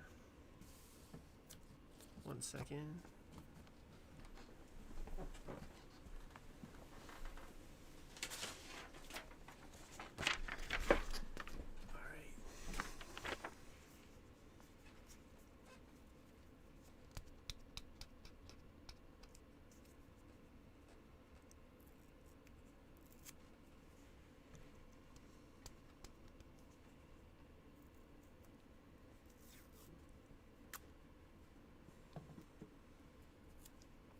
Yeah, the different models in different countries is very, very fascinating. And I like that France kind of sustains their business with those bande dessinée that an artist could do just one a year, like one very rigorous 60-page comic a year, and enough people show up to support it. That's just not how the game is played here, and we suffer from that. Like, it's very hard to bring fresh people into the game. Right, let's see what tools for the job.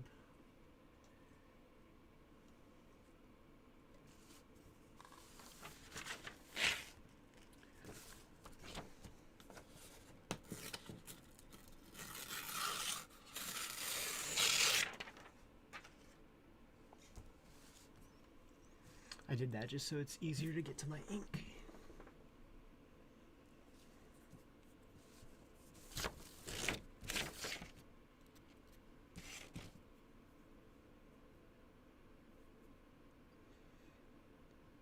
I'll probably have to hit it with the toothbrush too.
Not bad, not bad.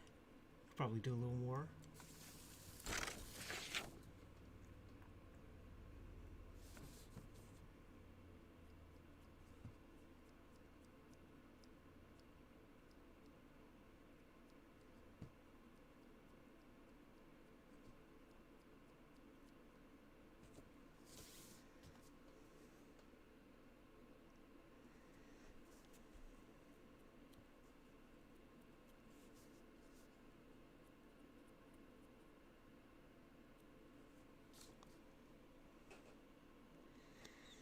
I think I'm going to want that to be kind of clean.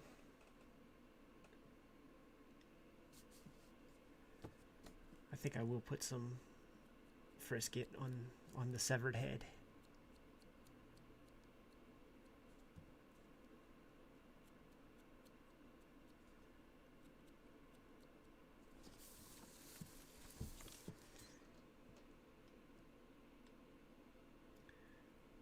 Let's get a little spritz on the axe there.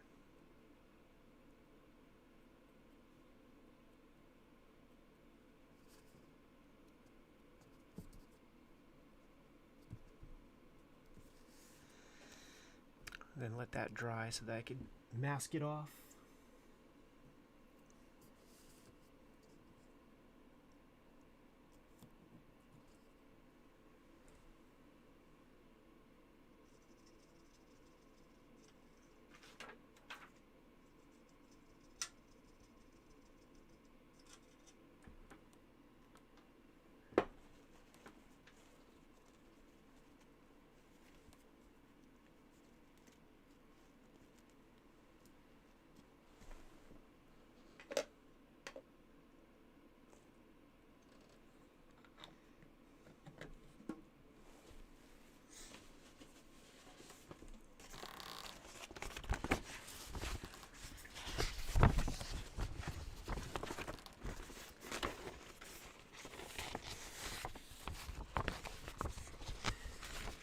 Yeah, just like doing that little technique gives me more control. Like even with the spatter, I want some control.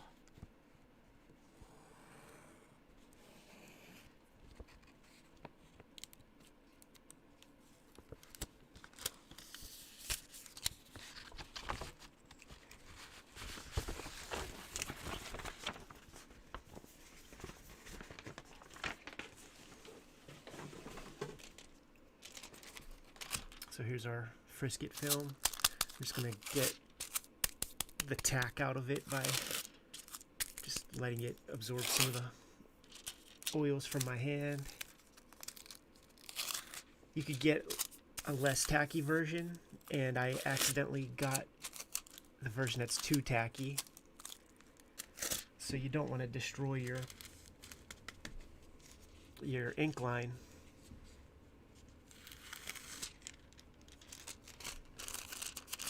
By putting this down and then having to rip it up. So hopefully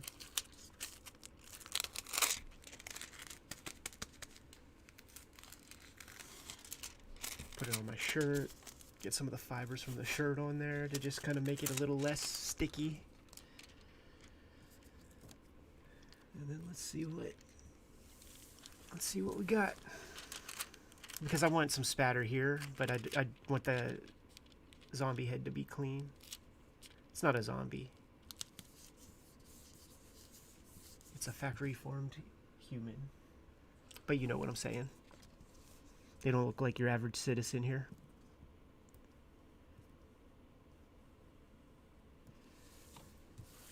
So it's like sort of just like Zip-A-Tone.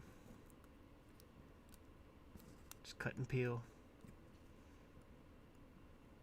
When you basically just have to score it. Just let the weight of the blade do the trick.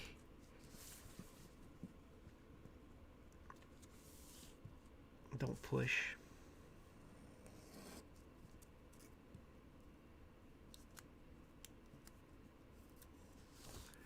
Because we're not trying to cut our paper.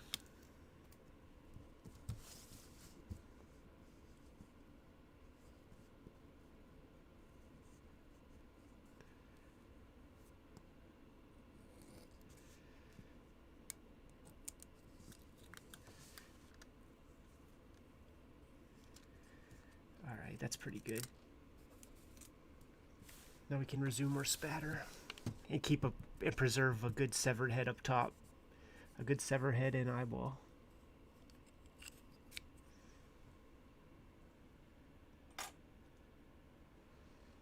Where were we?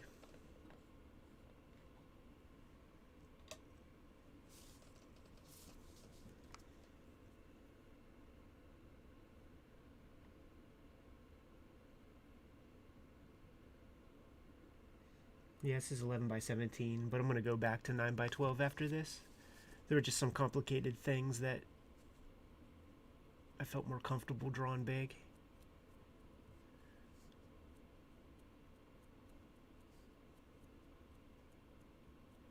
Oh yeah, that's perfect. That's good spatter.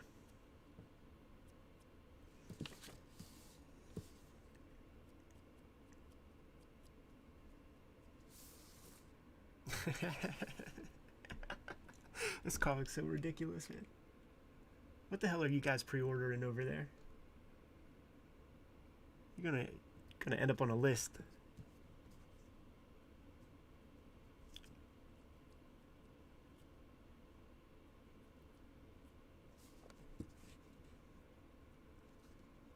Let's add to our exit. Or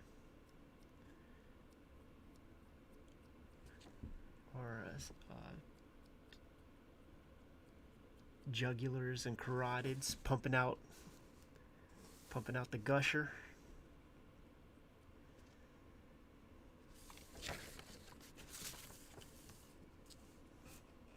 Yeah, I could live with that.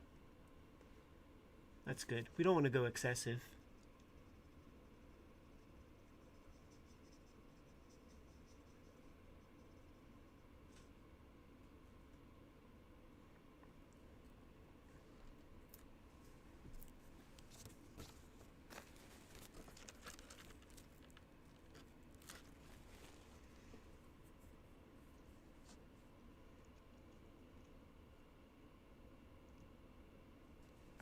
I'm just debating, like, should there be like a little splatter everywhere? And I'm trying to account for the duotone. That will be another level of gray, and I just don't want it to get too muddy. We'll see. See what happens. You know what? No, I'm not going to do more splatter. I actually made a file. I did the splatter technique on a big piece of paper and scanned it in just if I needed some backup splatter. So if that's the case, I'll handle that digitally. But I think this is fine.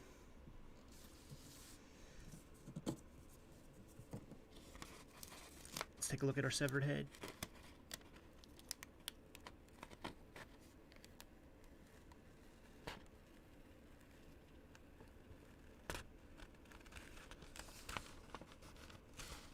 So, very good. And that's what the mask's all about.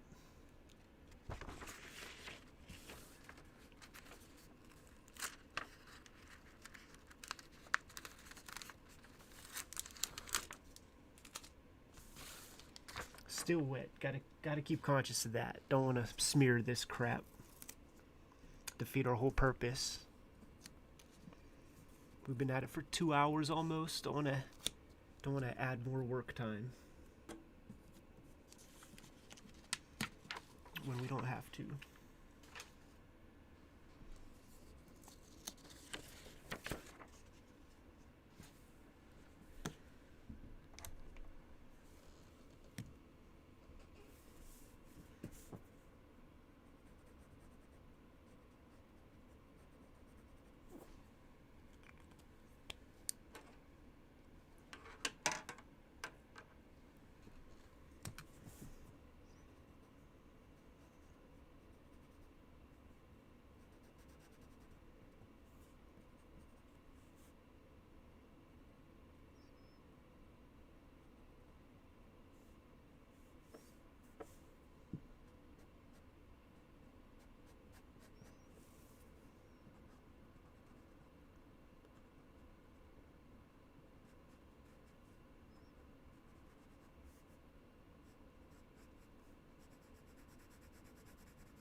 Let's add into the grit of the scene. This was a bloodbath.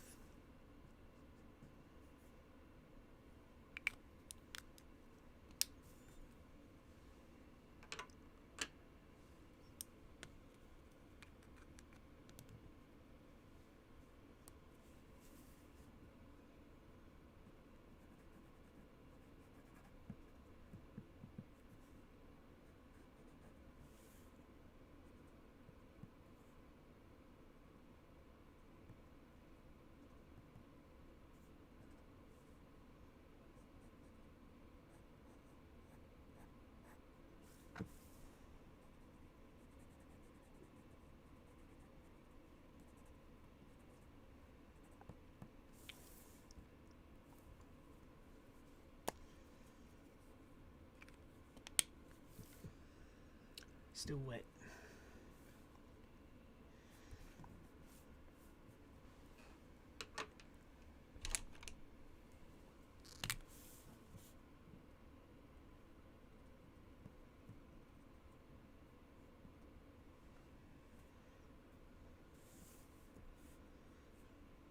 I want to grid off the background a bit because it's not straight up and down, and I have a lot of just messy detail I want to add to the back wall there.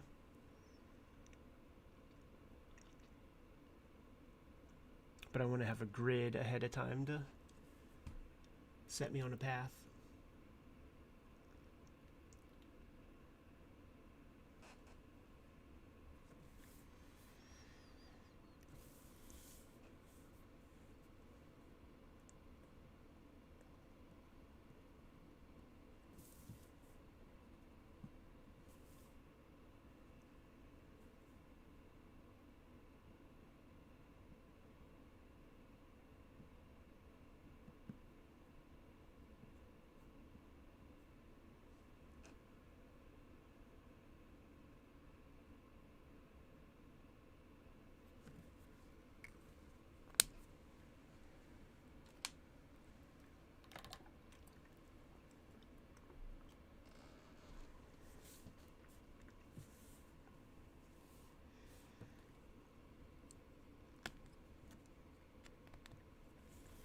Let that continue to dry.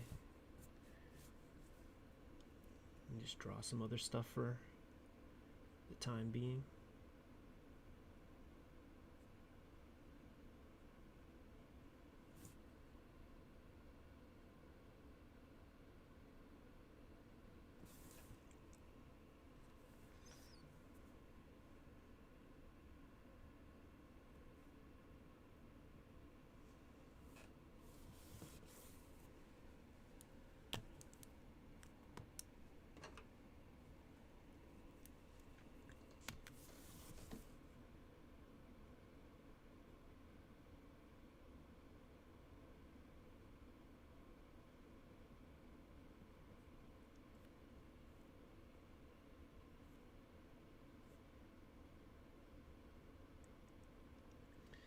I keep EC Comics very close to my thoughts while putting this together. I like pulpy horror stories. My thought is that these are like 22-page modern day EC horror stories.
Got this like real nasty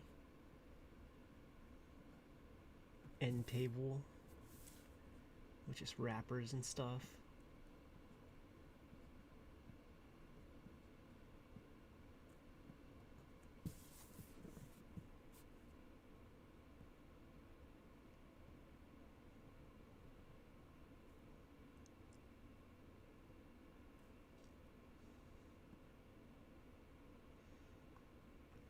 Yeah, I like those old EC comics so much, and the world has changed. Like, there's just so many more added possibilities for horror scenarios.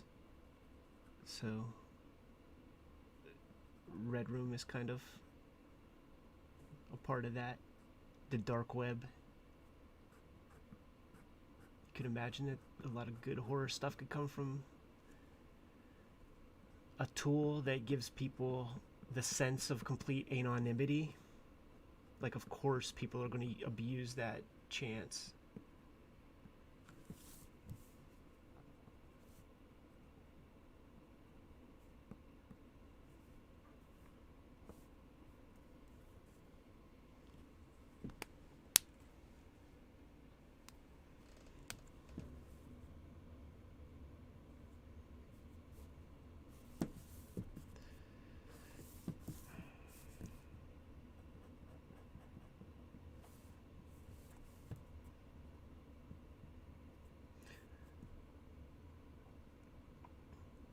Little product placement here. It's gonna be like a Snickers wrapper.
I always like that Snickers wrapper in Charles Burns' Black Hole end papers.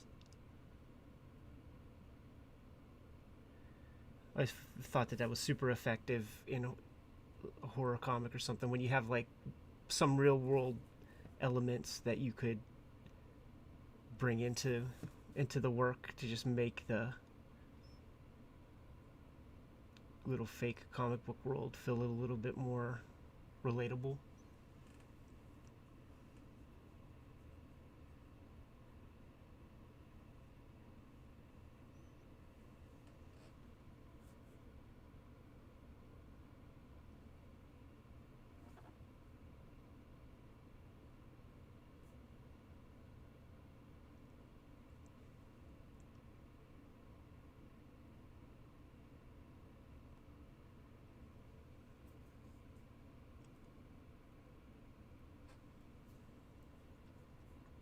First exposure to gory horror movies. My folks like never censored anything, so I really grew up with all that stuff. You know, if my dad wanted to watch something, on the one TV that we had, it was going to be getting watched. And he didn't, like, I don't know, make us sit in our room while he's watching a flick or whatever, so we would see the Nightmare on Elm Streets and all that. But I guess the way that I could answer that is the first, like, scary dream or something that I ever got from a horror movie was years into watching them. It was Candyman. Candyman fucked my head up for some reason, and I would have been in about 4th or 5th grade when that came out. Saw all the Nightmare on Elm Streets up to that point, all the Friday the 13th, but something about Candyman.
The best scare that I ever got was super recently with that movie Hereditary.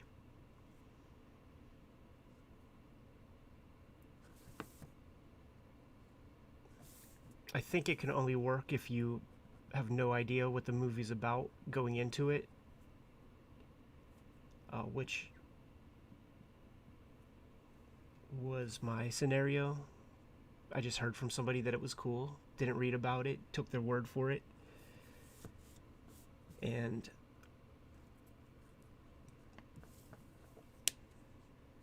got this scare that was the most visceral piece of fear ever, and it was not a jump scare. It was not a jump scare. Jump scares are cheap.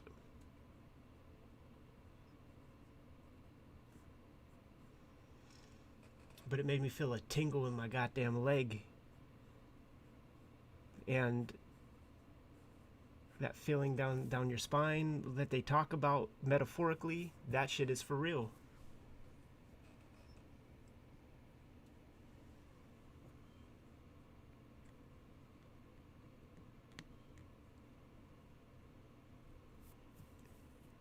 Yeah, I love Jack Davis.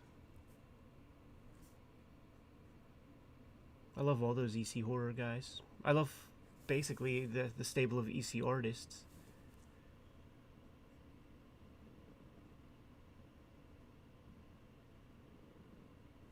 An unbelievable pantheon. Yeah, I watched Martyrs. I think I was into issue 2 or 3 when I saw Martyrs, and there is stuff in issue 1 that mirrors some things in Martyrs that made me feel a real kinship with the director.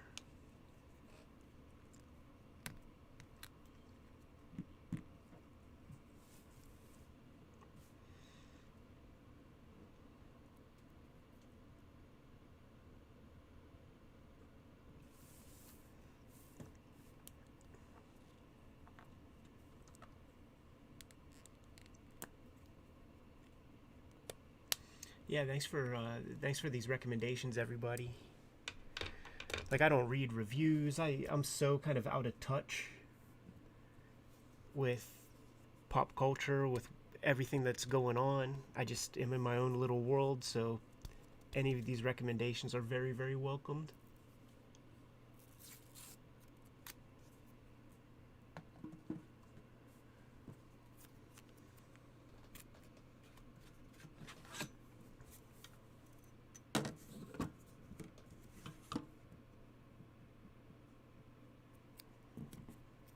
Just want to grit off this background a little bit so that I can dirty it up in ink.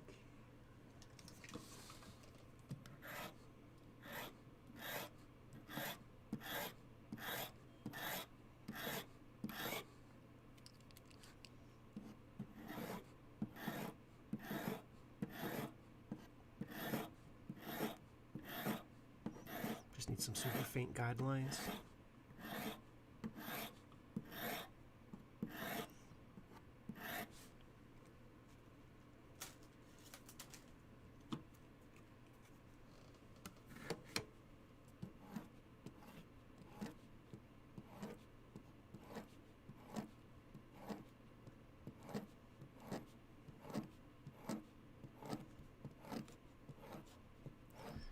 Think about the location of these murder rooms or whatever, and you wouldn't want anything to be identifiable by law enforcement if they got hold of one of these videos. So the backgrounds are kind of just these, I mean, they do it up differently in every scenario, but you could imagine that you wouldn't even want a wall plug to be visible,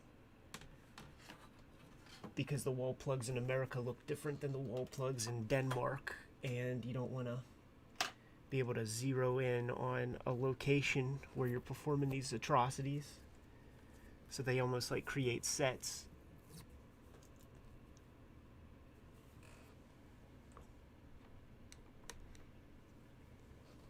That lady who played May was in an adaptation of Jack Ketchum book called The Woman. Though I think The Woman might have been written because they wanted to do a movie. But I could recommend that flick. It's so absurd, like so wild.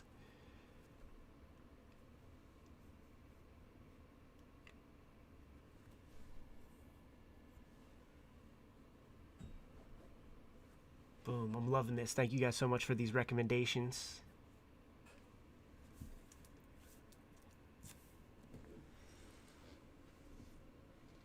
If possible, I'd love to check out a flick every night before bed. Usually I work up to the minute and just have no time, like I just am dead at the end of my day. We get a constant churn rate of people coming through the room, so if you're fresh to the room, fresh to the channel, pre-order the comic right now.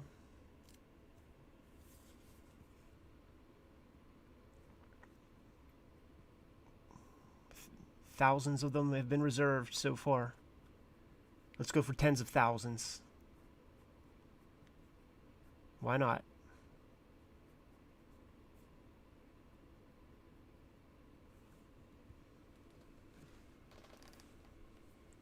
Yes, I grabbed the 2012 Maniac. I grabbed the 1980 Maniac. I would assume that you guys are going to be like, check out the 1980. But I won't take that for granted. So let me know, which Maniac should I watch first?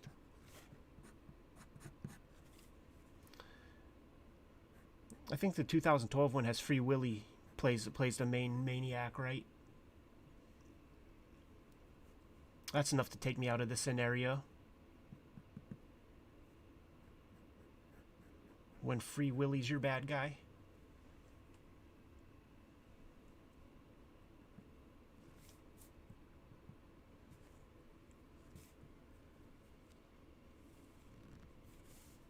Oh shit, Tom Savini does the special effects in the OG. That's an extra sales point. I like his goriness.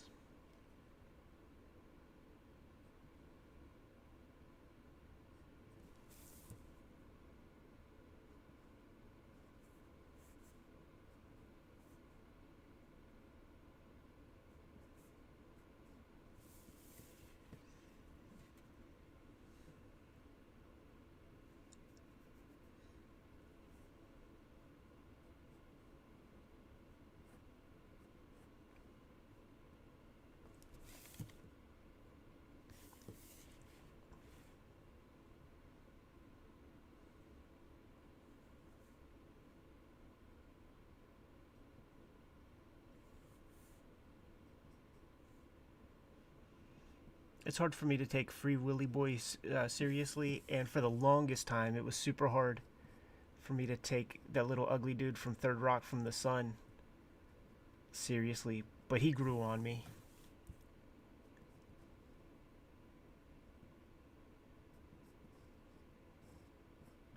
I think I was more just annoyed. Like that Third Rock from the Sun show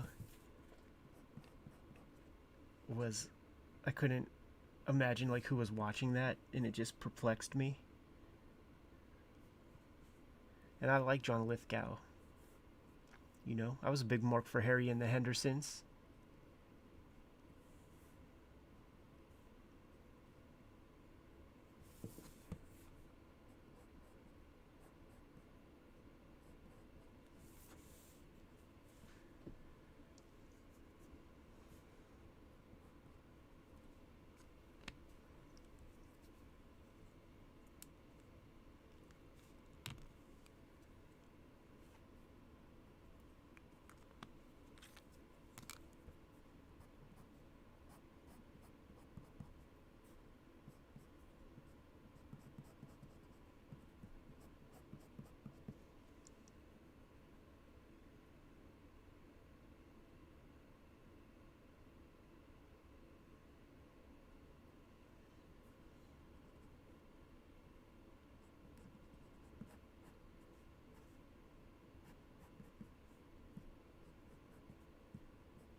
I should try to connect with Joe Bob.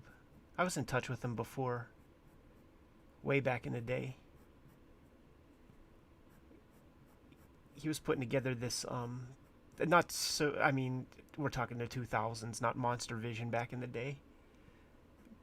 But he wasn't doing much horror stuff. He was doing audio commentary tracks on DVDs that were just astounding. And his name's John Bloom, or Broom, I forget. And he was working for a satirical religious mag, like, you know, mag that parodies religion and fucks with televangelists and stuff, called the Wittenberg Door. And he and I were putting some stuff together, but it just didn't. It was 2008 when the subprime mortgage, housing collapse, blah blah blah, all that shit was going down, and it just was not possible. But I should get in touch with him. I still got his email. Yeah, Blowout is dope. I just grabbed that again, actually, because it's been a while since I've seen it. I just watched Scarface last weekend again for the first time in forever, and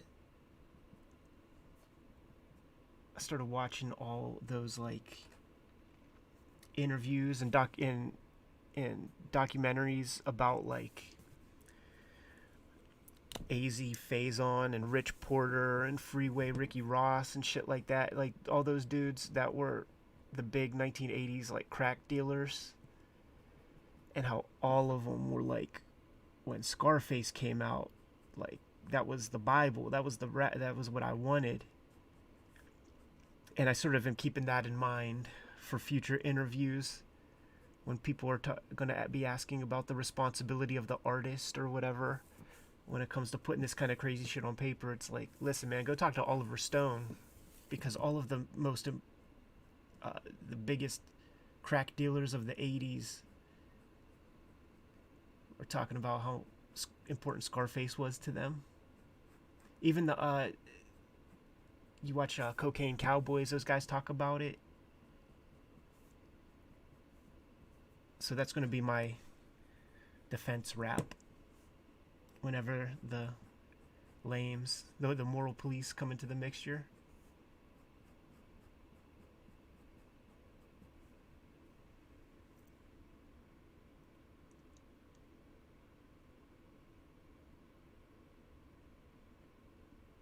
Yeah, Joe Bob's the greatest.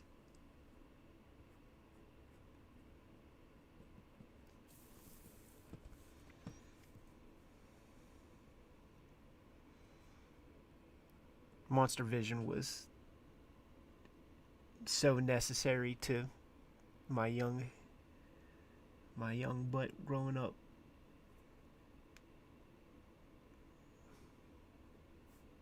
Hipped me to a lot of cool stuff.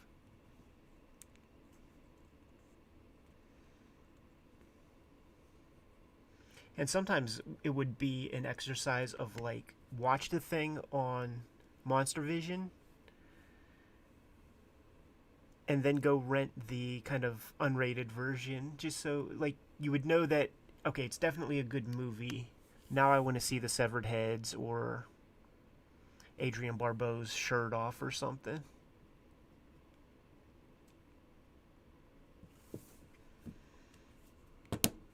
All right.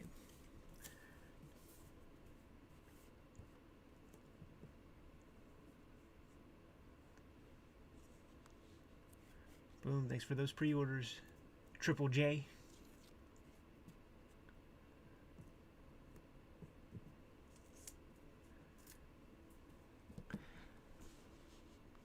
If you haven't done so, pre-order that bitch.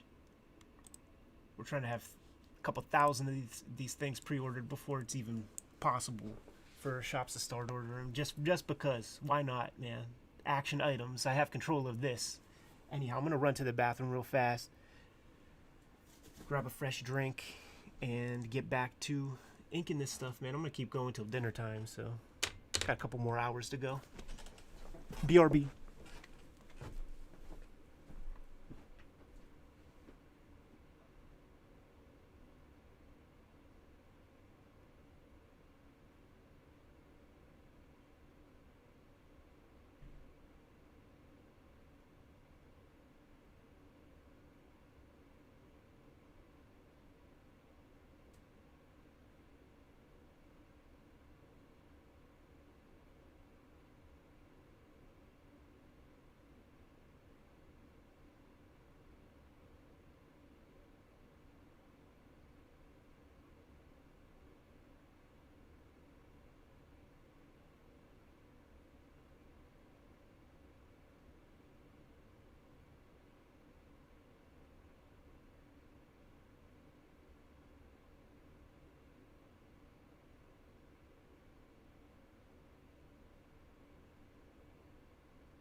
Back to the lab.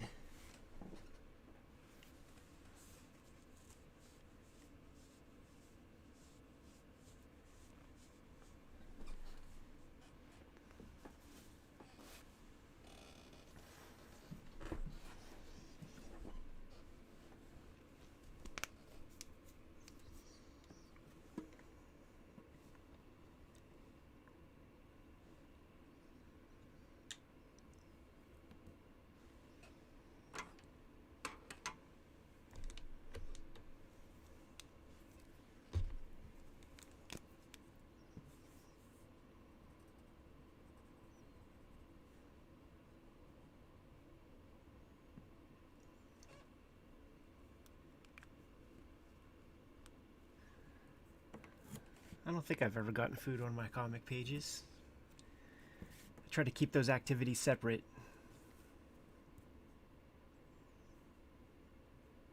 Actually, you know what, now I think about it, I mean, I stand by that. I'd never have, but I have absolutely, and now that I'm saying this, you guys are going to keep your eyeballs out for this when you go to the comic conventions, man, and you're looking through a dude's portfolio, but I have absolutely seen like orange Doritos finger stains on dudes' pages before. I've seen it way more than once, and you know what? I ain't gonna say anything, but you could imagine who the artist would be that might have some Dorito stains on their shit.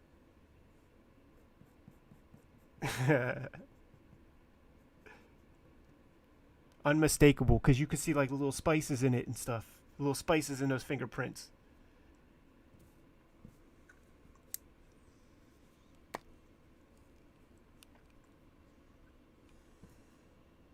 The Guyver, baby. Man, that's some Cinemax era shit right there.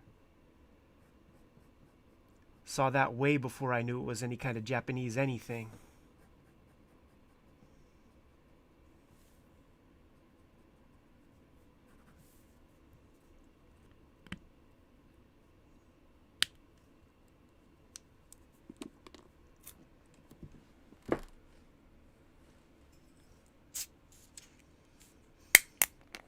I love seeing those Robert Crumb placemat drawings that have like wine stains and stuff. That feels makes it feel more legit.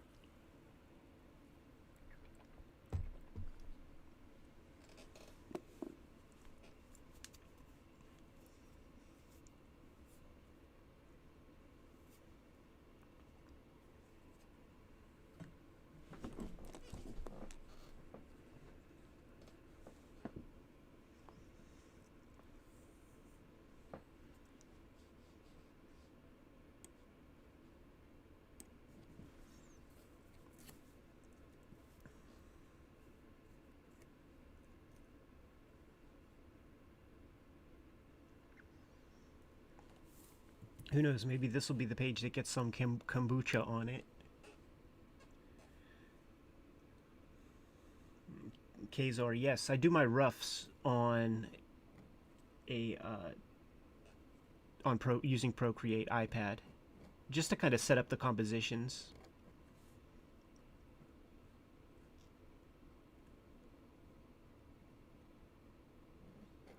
But as you can see here, you know, if you just came into the stream sometime back, I just used Frisket and Mask to quarantine off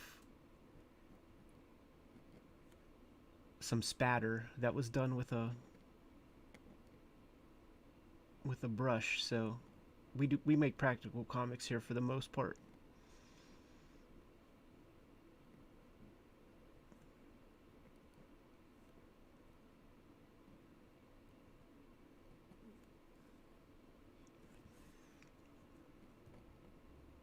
No hate.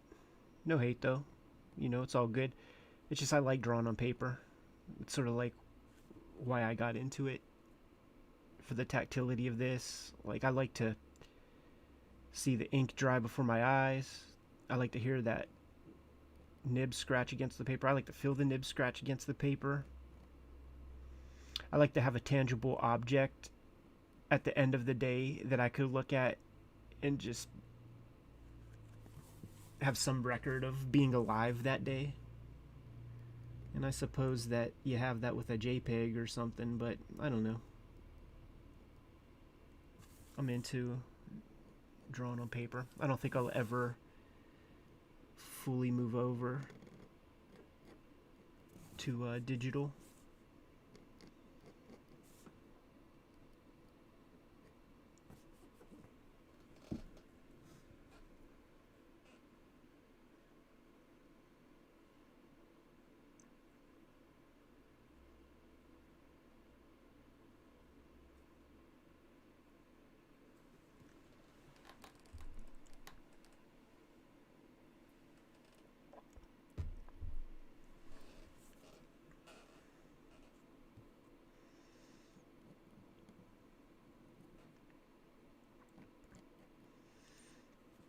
You guys ever see that Tezuka documentary? Like, I sort of like the energy and the idea of eating a little rice ball or something while I'm drawing to make deadline.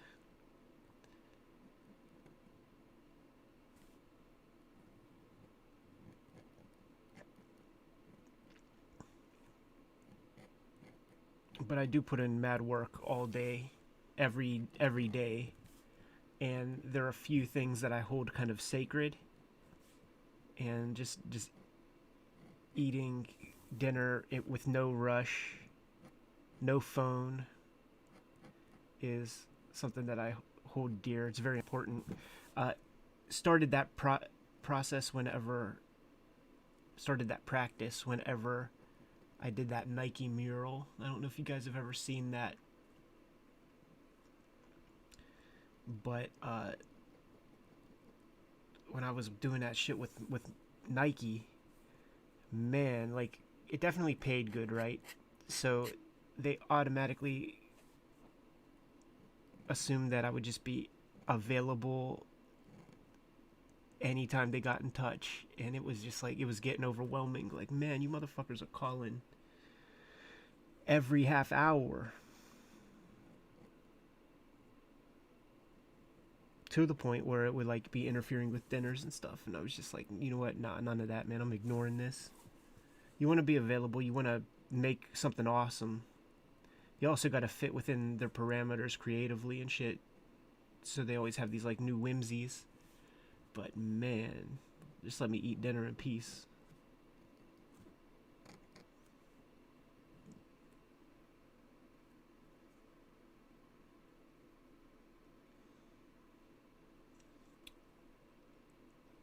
Never really had trouble hitting a deadline. I don't really set myself up to fail on those ends. You know, I sort of know what my speed is and operate accordingly. But I also rarely do work for hire. Like, even the Marvel stuff was on my own kind of schedule. You know, it wasn't for like the monthly jobber comic or whatever.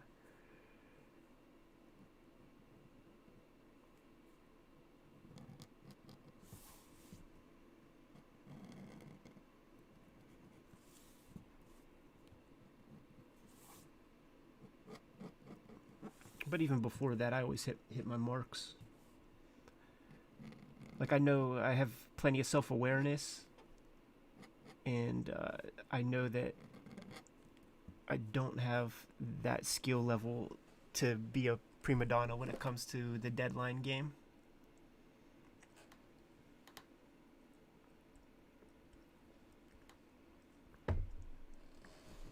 That is reserved for some higher level cats.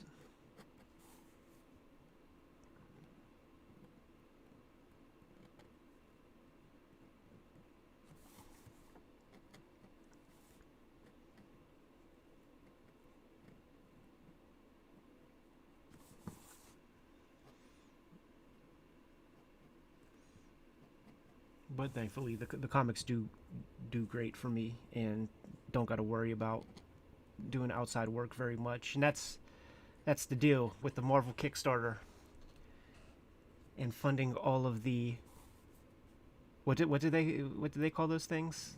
The the extra goals.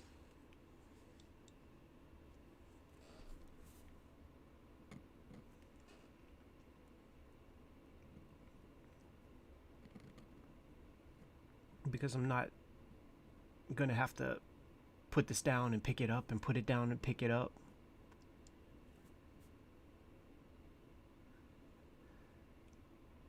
Operation Grizzly, yeah, that stuff was dope.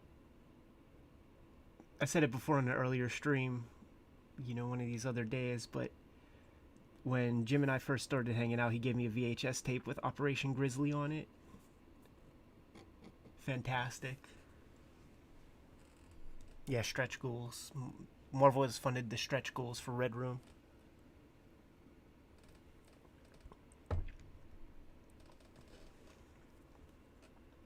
Yeah, that Project Grizzly dude, he falls down like the first time, and just a big goofball. In that same spirit,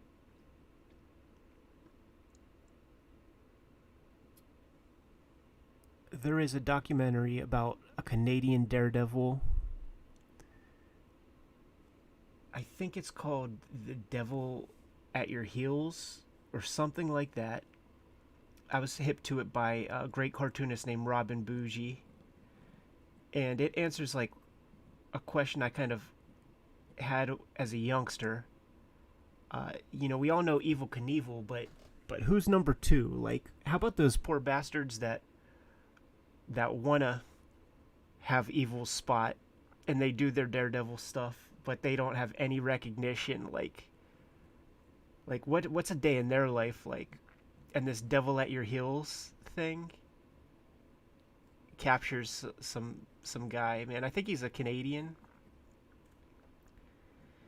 and he's gonna launch, like, I think go 4 miles across this lake,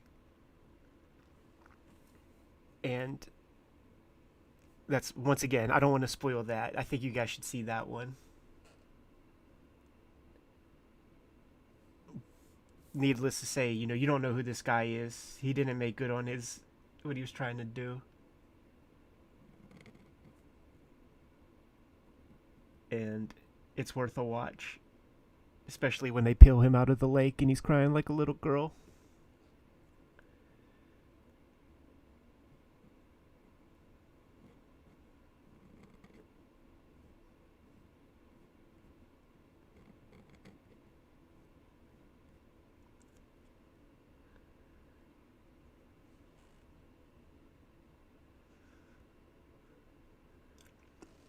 And then there was that guy, the human fly,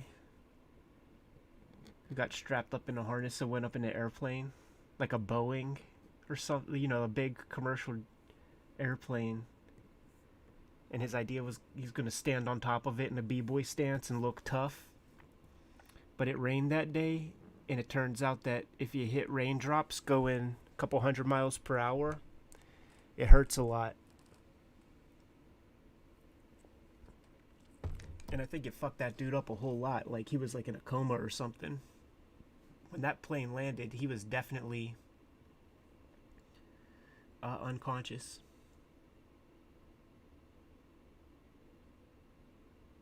Yeah, Super Dave rules.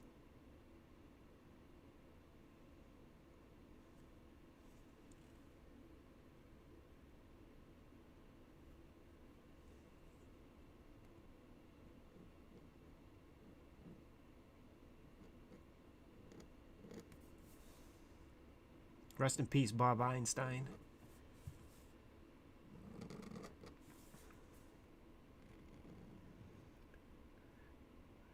For dudes my age, like, Super Dave was a big part of our childhoods. Like, he would be a regular host on Fox morning cartoons. I think he had a couple of specials. See him on Letterman sometimes.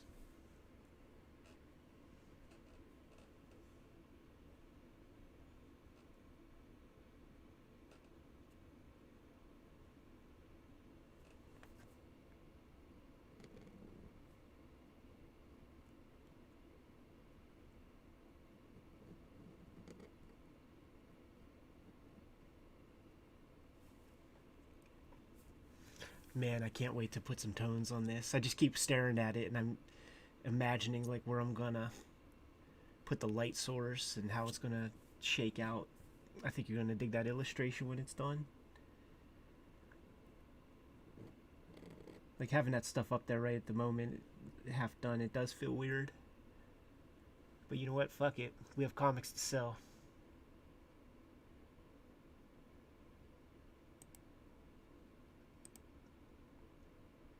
We're trying to change the game a touch, man, and make this YouTube stuff a viable option before getting the books out there. Hit that link and pre-order the comic if you haven't done so. Thousands of them have been reserved at the moment. Let's go for tens of thousands. Why not?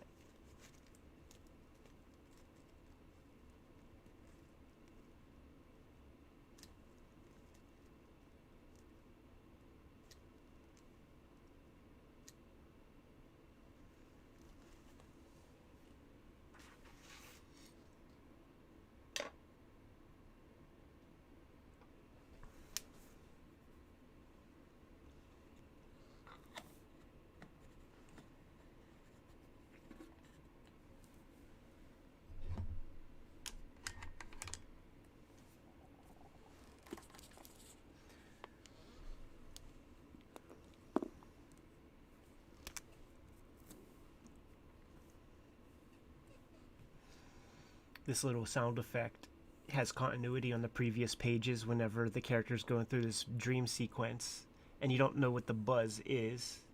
And the idea is that while he's dreaming, the buzz from this real world part is kind of be able to be heard through the dream sequence, and then you're gonna find out that it's a phone.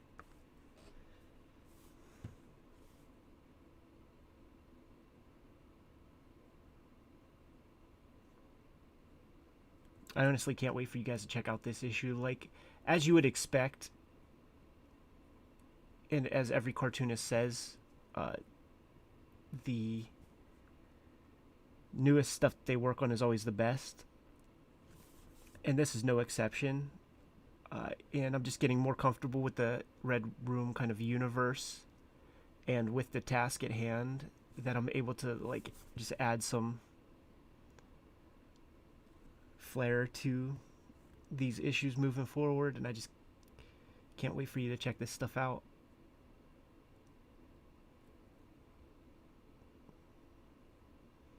That's the weird part about book publishing, is that by the time you get your hands on it, it's my past.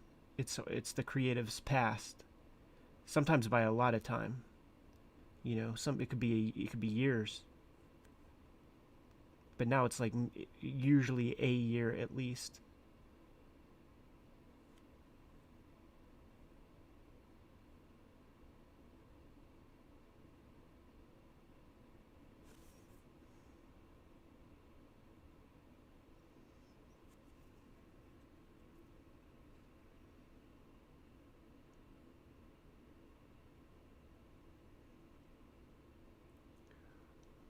Lamb Tune, thanks for that pre-order.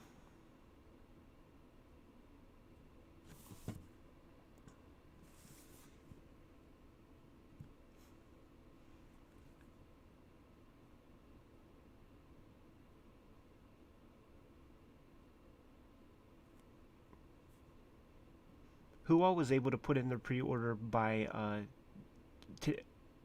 who put in their pre-order today while I've been streaming? Because that is something I'm curious about. I should be getting a weekly report from Fantagraphics, but I am curious, like, who would just pop in and scoop one up. I know a lot of you guys have pre-ordered ahead of time, because I heard from Fanta in various capacities, like, oh man, our computers are working extra.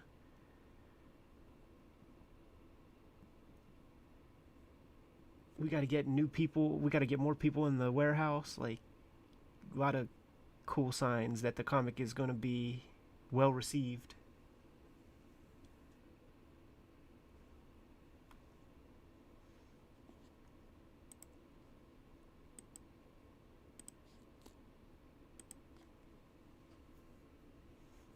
Adam, thanks for that pre-order, homie.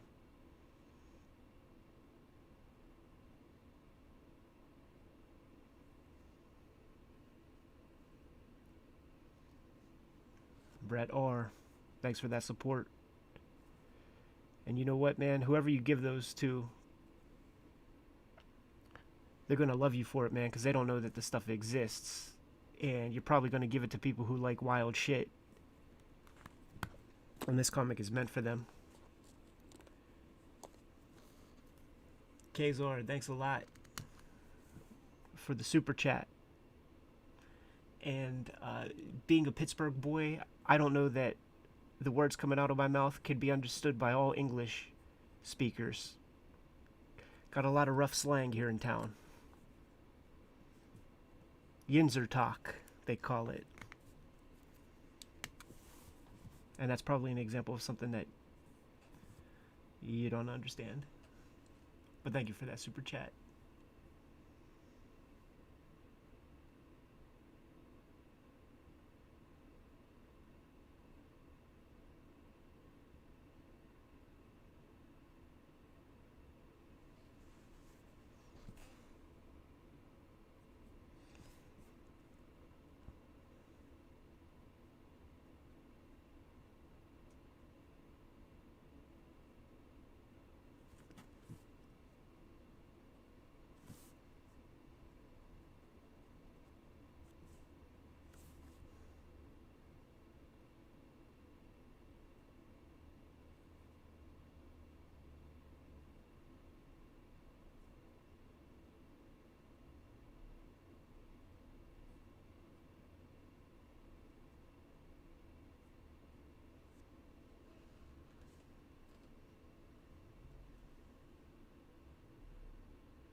I pre-ordered before it was cool.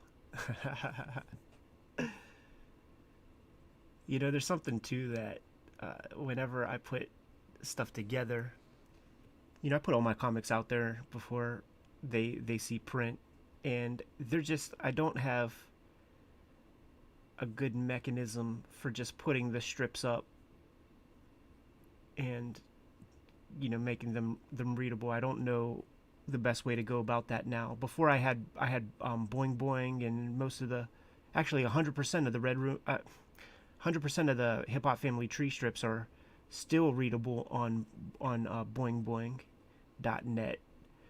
Before that, WYSIWYG, I had all of those strips up on a dedicated website. No longer there, just because I didn't feel like paying the bill on that any longer. But it's very old logic, and I've proven it time and time again that you can just put the comics out there, and the people who want them will buy them.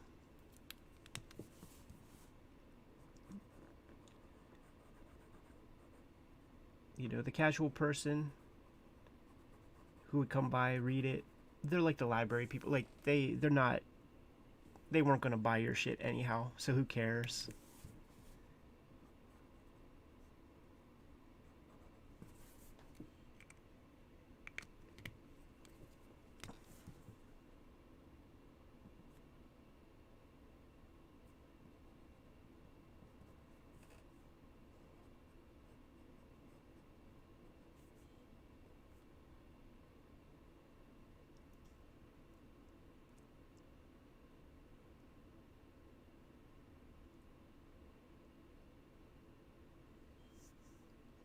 Bill, you gotta send me that video when your wife unboxes the stuff and does a little flip through. Particularly the severed ear sequence, perhaps whenever Poker Face plunges a knife through a dude's tongue. That might be a good one.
Dan, you are correct, man. Drawing pillows is tough.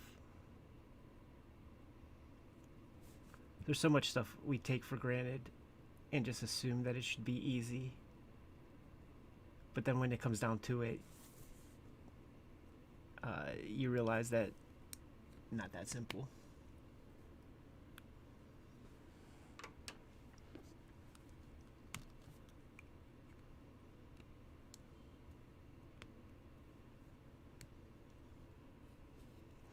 Adam, thanks a lot for supporting Red Room on the Patreon. And at the moment, that's what I suggest. Uh, People from across the pond, just hit the Patreon up, read the comics digitally. If you like the comic, then when it's time for the book to be available, the book collections, that's something you'll be able to pre-order through your local comic shop or Amazon or something.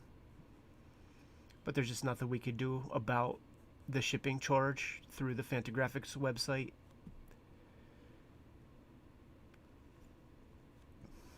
I asked them about it, even for Canada, and they just said best bet for our Canadian brethren, just holler at your store and have them reserve you a copy.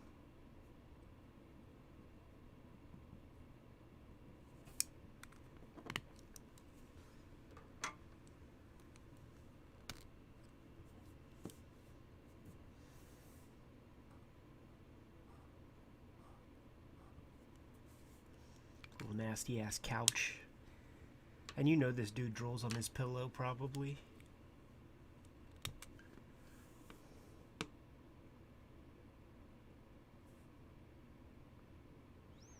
There's going to be Zipatone to kind of add an extra level of separation on this bottom tier.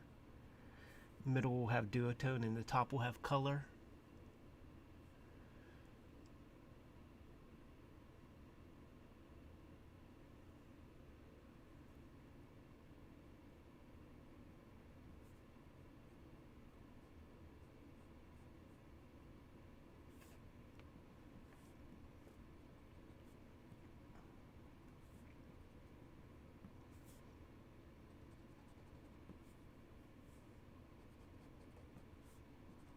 And this is just to make the couch look a little fucked, a little stained,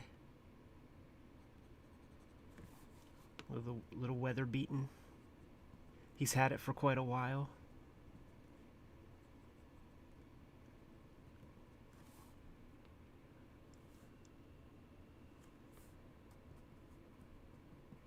And it's got that like cheap upholstery.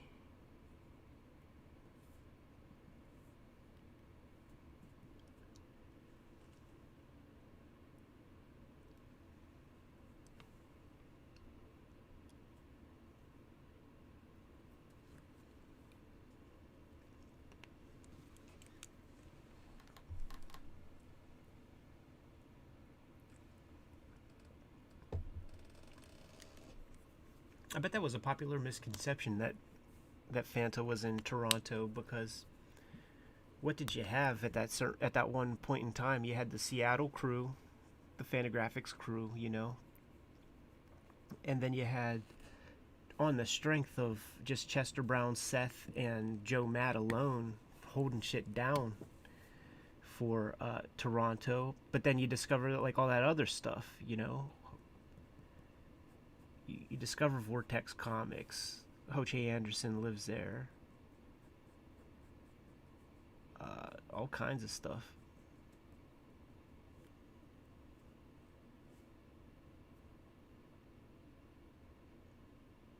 Silver Snail gets its own cameo appearance in Comic Book Confidential.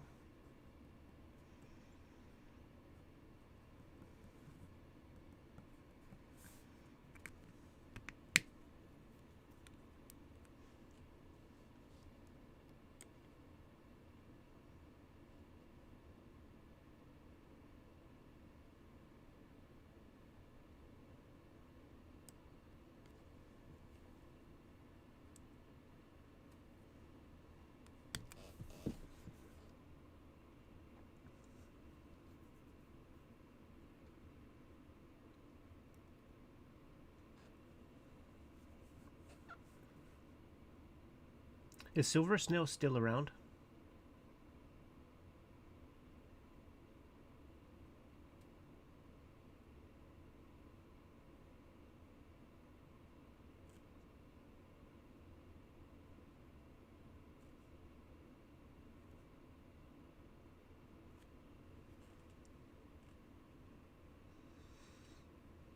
We got to do more Yummy Fur inspired vids.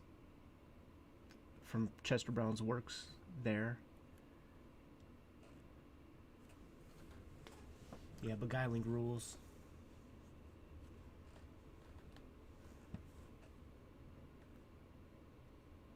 And just Toronto in general, like when you go into that city, you're walking around, like just even from where I typically would stay at the hotel that's not far from that major uh, library in town, the main library. And you hoof it, get on your feet, go walk to the Beguiling, and on the way to the Beguiling, you would walk past like 9 bookstores, and some of them would have a lot of comics. When you're in a city like that, a super well-read, very literate town, like that's where we belong, man. So just on the trek to go to Beguiling, you got to walk past a bunch of cool bookstores. Like that's amazing. Tom Shiola and I, we stayed in Toronto for 2 weeks during Free Comic Book Day one year. Maybe it was like 2014.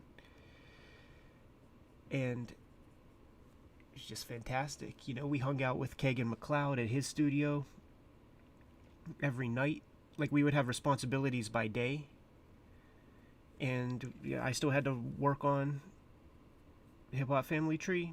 Tom was working on the earliest iteration. Like, I don't even know that Transformers G.I. Joe was out yet, but he had to get some issues done. And we would connect with Kagan, go to his studio, and work till 7:30 in the morning. Go to sleep, get up, do it all over again. You can't find a bad meal in Toronto. Every single thing we ever ate was awesome. I don't know how you guys do it.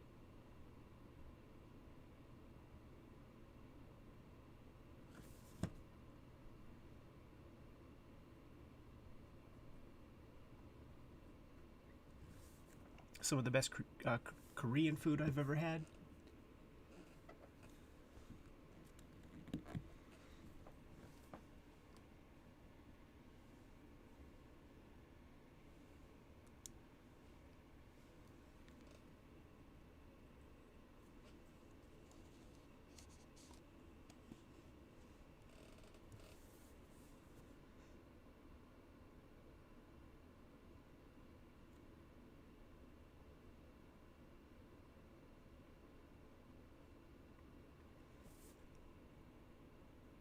It's been a while, though. I don't think I've been to Toronto for at least 4 or 5 years.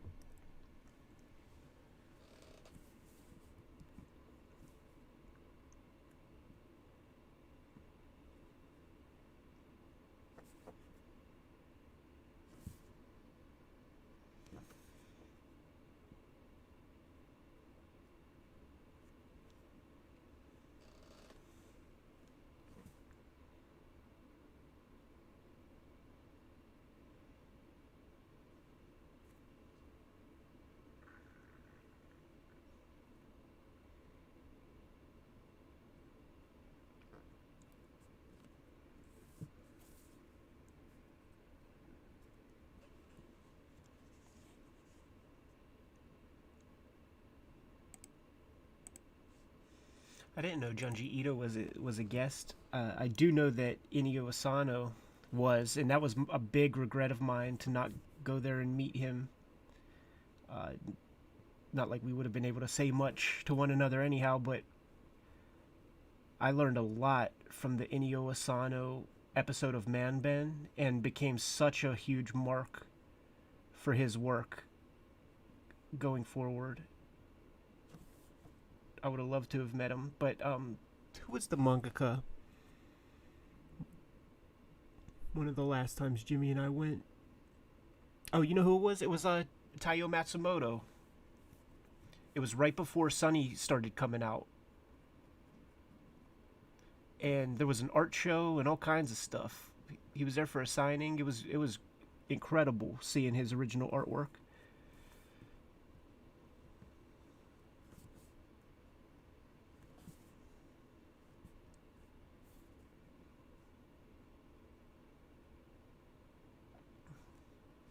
Yeah, Chris Butcher and the Beguiling crew, they go to Japan a couple times a year, do some business and connect with people. He knows Japanese, so he's able to make those moves.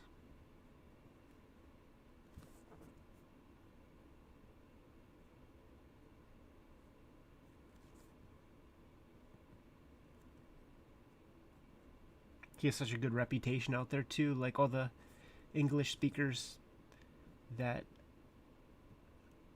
I hung out with out there all spoke real highly of Chris Butcher.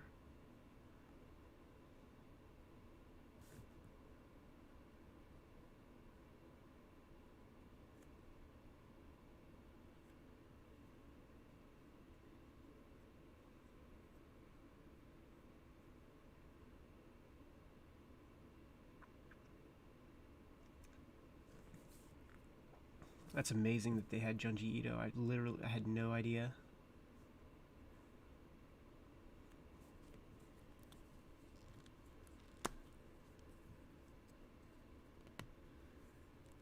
Chris is dope. Peter is dope. The whole crew.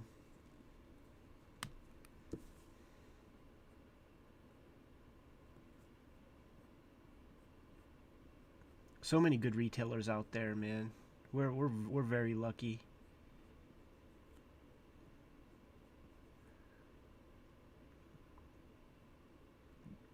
Definitely wish there were more thoughtful shops like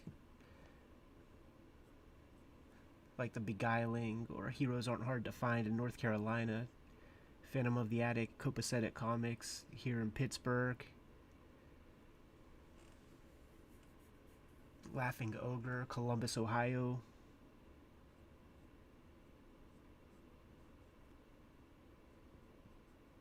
Third Eye Comics, Baltimore region.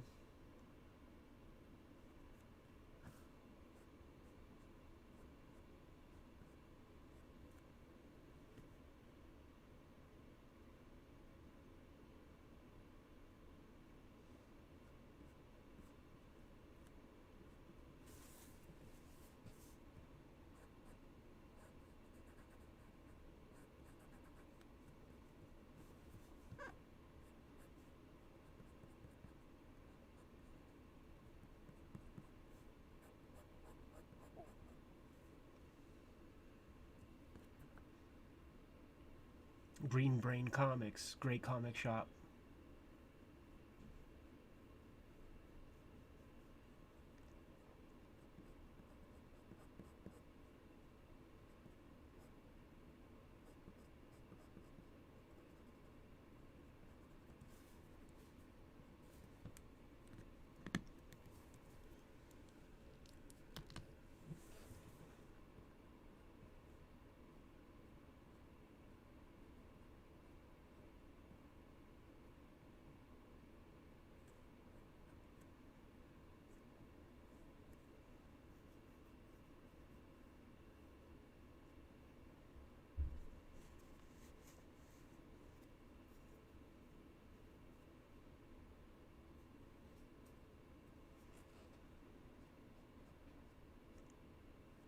House of Secrets in Burbank and Comic Bug. No, never heard of those.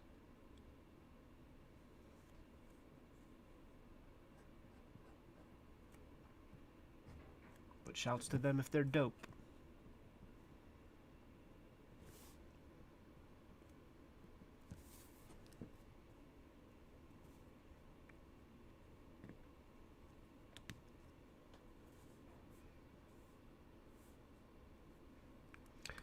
Trying to think how I want to do a little bit of shadow up here.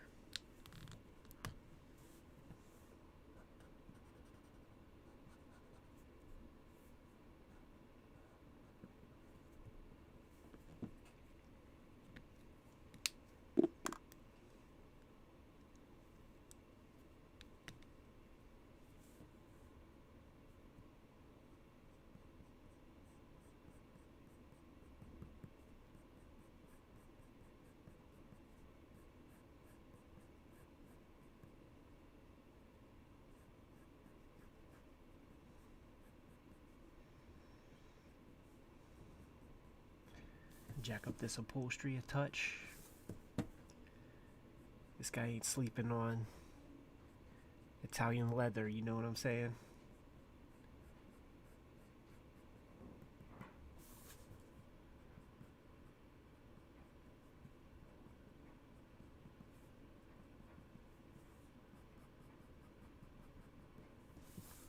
Let's add some garbage.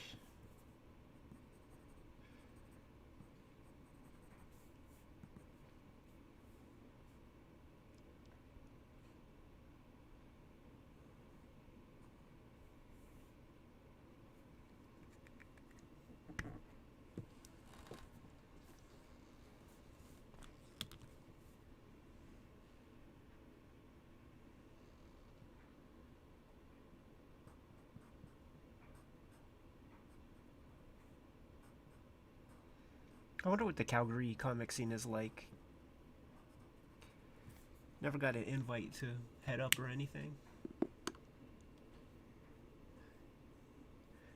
That's the question, right? He's making that Bitcoin, but what is he spending it on? You gotta be low key. You don't want to be getting those minks.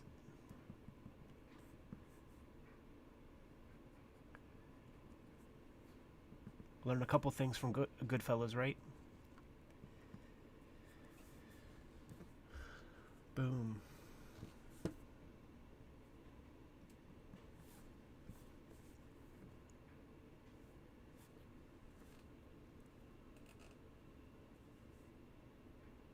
Let's put a little shadow on that bullfrog neck.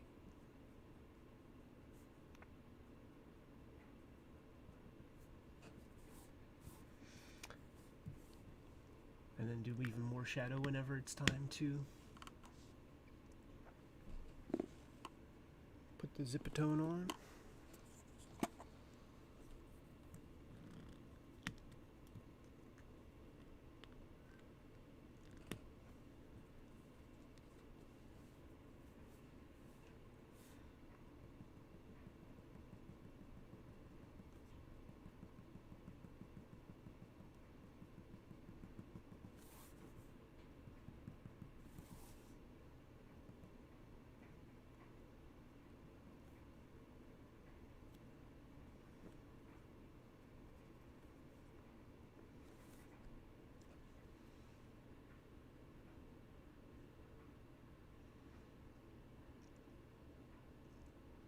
Been listening to all kinds of music lately. Over Christmas break or Christmas time, I guess. I did a binge on Beavis and Butthead, and it really put me in the mood for like all kinds of the weird 1990s music. So I've been going hard with a lot of that stuff. Rage Against the Machine's first album. All kinds of weird stuff.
Phone's vibrating.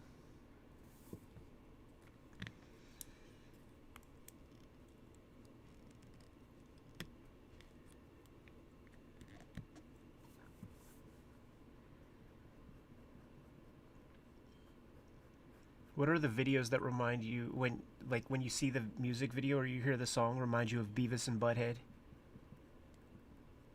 Something tells me the demographic here in this chat room right this moment would be able to answer those questions. A lot of that stuff you just don't hear, so I guess, like, what video do you think of when you think Beavis and Butthead?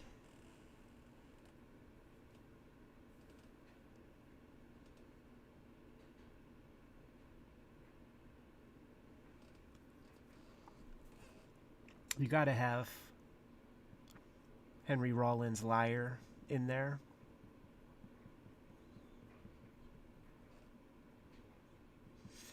Babes in Toyland.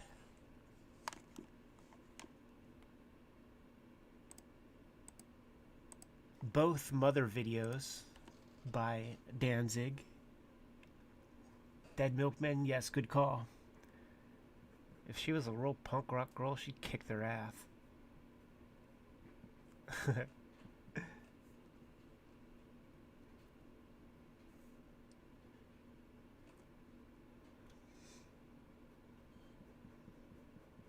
Yeah, sure. Couple beasties.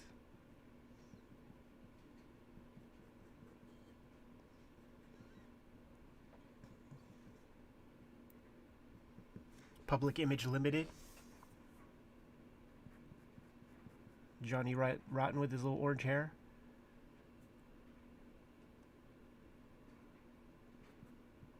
Who Said Jane's Addiction? Or Porno for Pyros?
I think there were even a couple Jackal appearances on Beavis and Butthead, which would make perfect sense.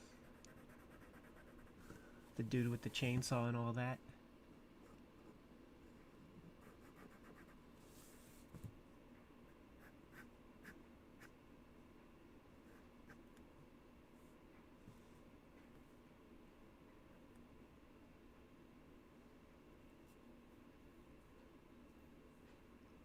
Oh, it'd be amazing to do a shoot interview with Sam Keith, but I think he's rather shy. You guys could imagine that there's like a certain demographic of very shy cartoonists in the universe who aren't looking for, you know, too much scrutiny that they can't control.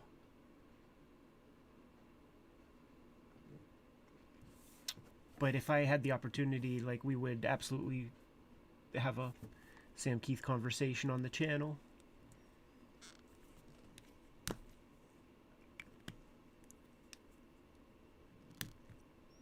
We talk to Munoz, yeah, for sure we would. Absolutely. Yeah, White Zombie, right? Definitely.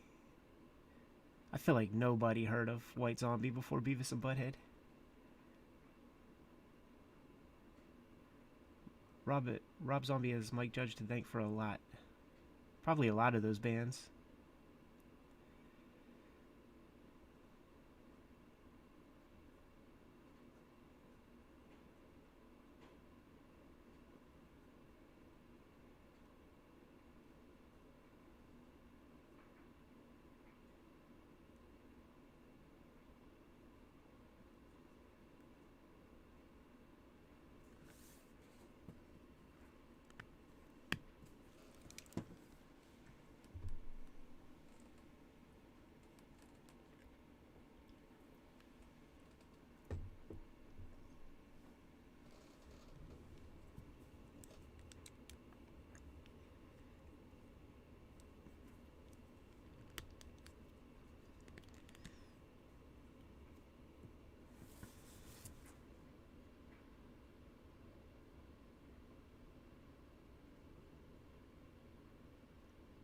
Gerardo, if you know a way for us to get in touch with Munoz, email us.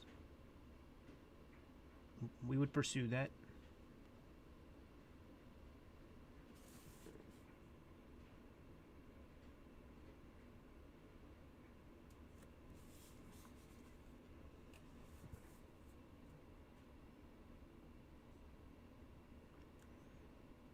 These are supposed to be Skittles. My idea is this dude is just kind of fucking foul.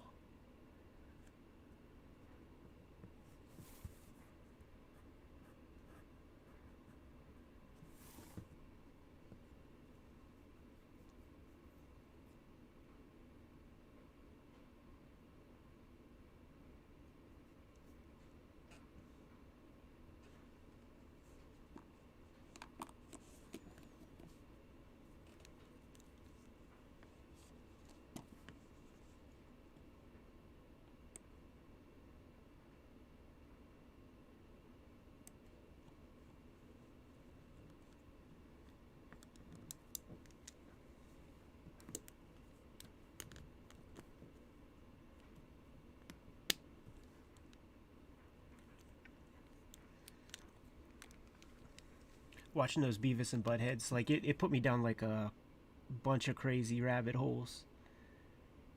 MTV related. I even found myself watching some rock and jock basketball games.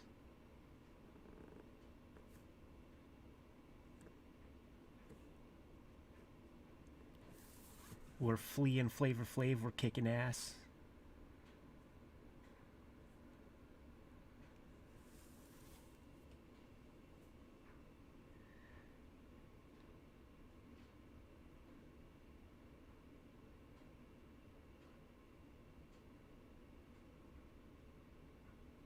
Aeon Flux, absolutely. Absolutely. Like, I was a huge Liquid Television mark. So huge. I mean, I definitely saw the first appearance of Beavis and Butthead on Liquid Television. But I was coming to Liquid Television for Aeon Flux. I do like the shorts better than the regular show. I will confess that. But I do love Aeon Flux. I love Peter Chung. I think his imagination is incredible. And just that art style is amazing. The idea of doing, like, we all have seen fashion illustration and the crazy lanky proportions of that. And to see that applied in, like, an action context is so cool. The sort of naughty business of Aeon Flux, the kind of BDSM outfits and sometimes lesbianism in those shorts, French kissing with tongues down each other's throats while they're sneaking notes back and forth between mouths. Like, her facing incredible odds, cutting dudes down.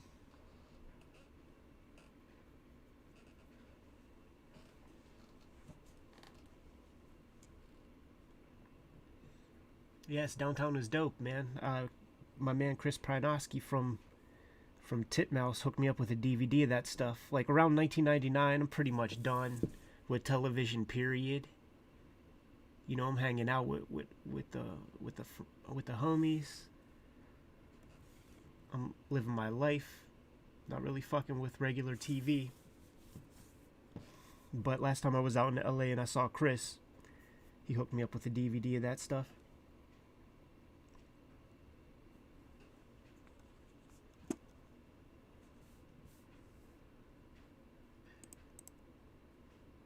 The issue, the Red Room issue is it's in stores May 5th, and I imagine that when Fanta gets it, they're gonna process those orders and send it to you. So hit that link, pre-order Red Room, get on the ball, don't sleep, be early in the game, and reserve your copy to guarantee that you get one, because they are gonna go. They're gonna go quick. Certainly when it's available and we could pop up on the channel and holler and say it's in your shop right now, that's a wrap. They're gone.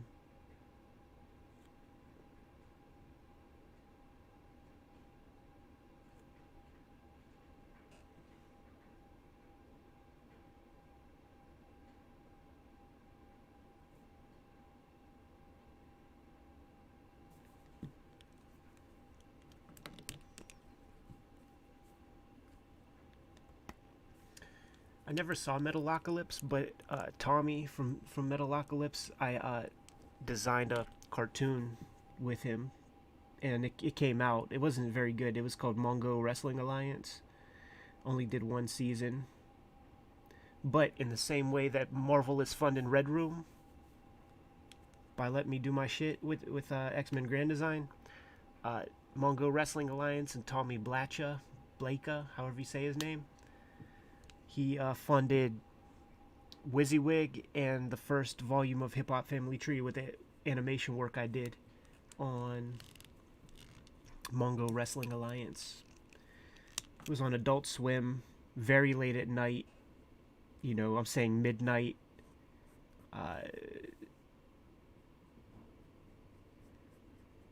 Didn't do so well, nor should it have. But I stand by my contribution to the effort. It's also probably the last time I worked in a collaborative space. I decided no more. Let me stand on my own. Though Kayfabe is collaborative, you know, like it wouldn't be as good if it was just me doing Kayfabe. You know, makes so much sense to do it with Jim.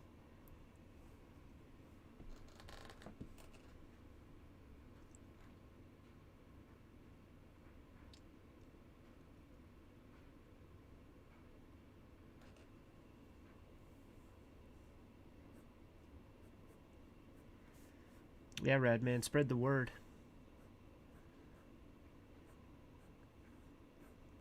Spread the Red Room word.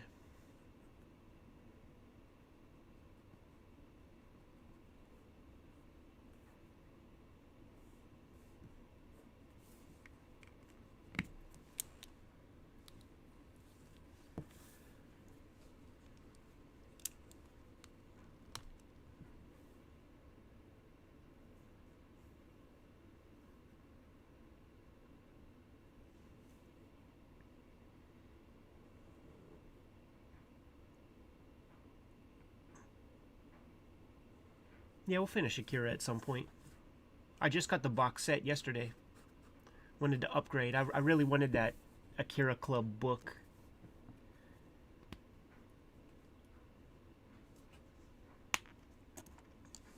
Oh, I have no idea how many hours per day I draw. But I'm essentially working on this comic every waking moment in some capacity.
do some burst lines going to the missed call.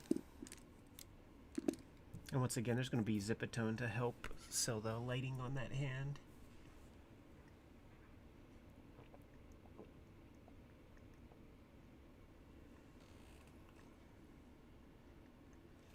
David, thanks for pre-ordering Red Room. Much appreciated. We're moving thousands of these suckers. It's so cool.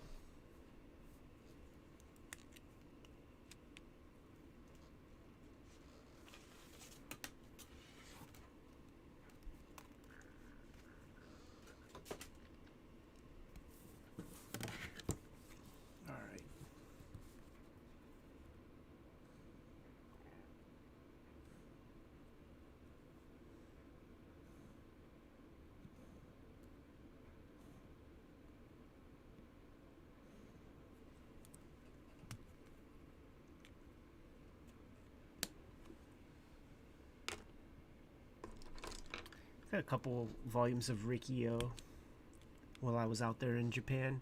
Has that ever been translated into English?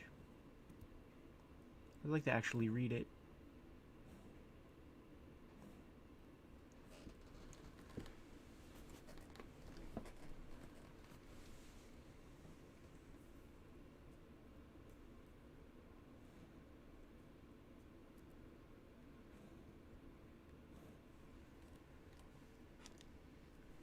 This one out. It outlived its purpose.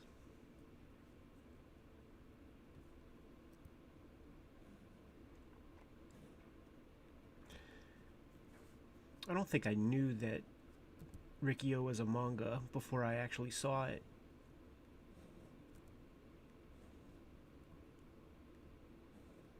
Picked up a couple volumes for the equivalent of $1.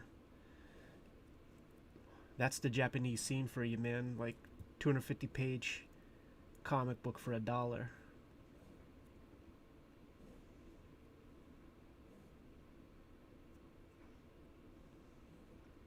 I think I'm going to use typography for the phone font. Hopefully I could find a good comparable iPhone type font, and if not, I'll just copy and paste the necessary characters from a phone screen to try to keep it authentic. Spell out the names I need and whatnot.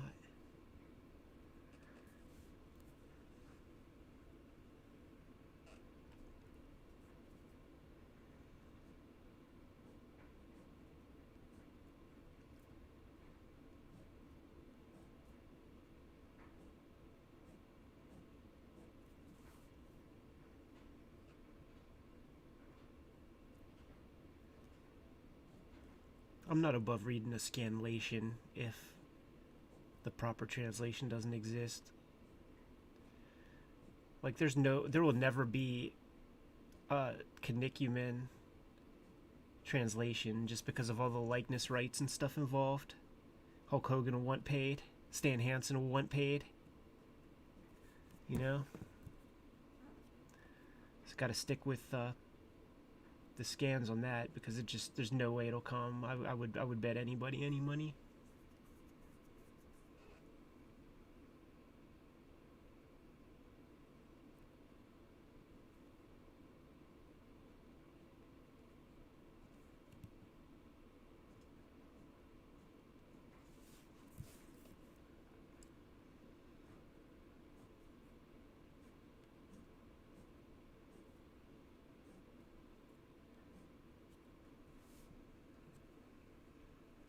Baki is dope.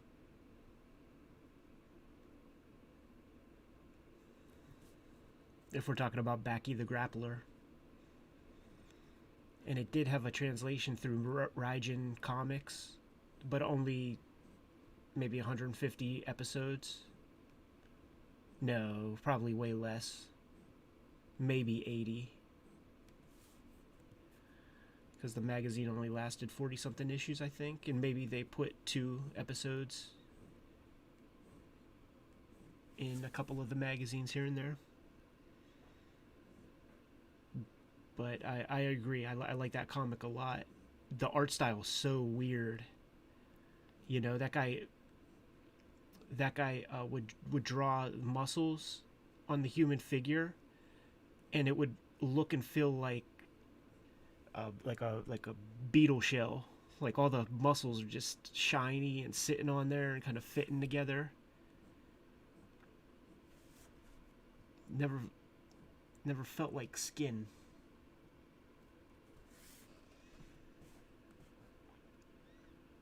Yeah, his daughter, man, like every single shop I went into, her comic was featured prominently. Like, not only is she a mangaka, but her shit is like extremely popular.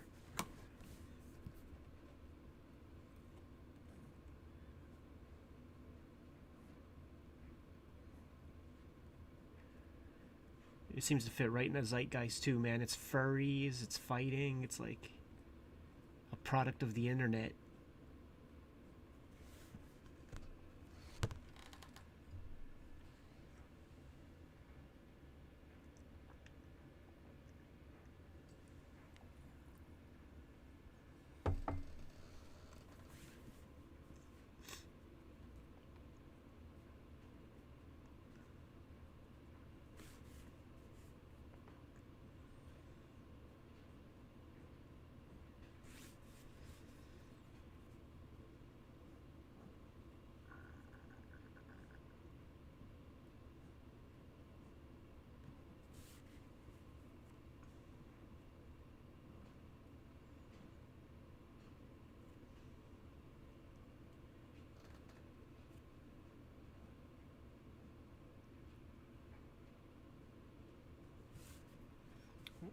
We're making good progress today.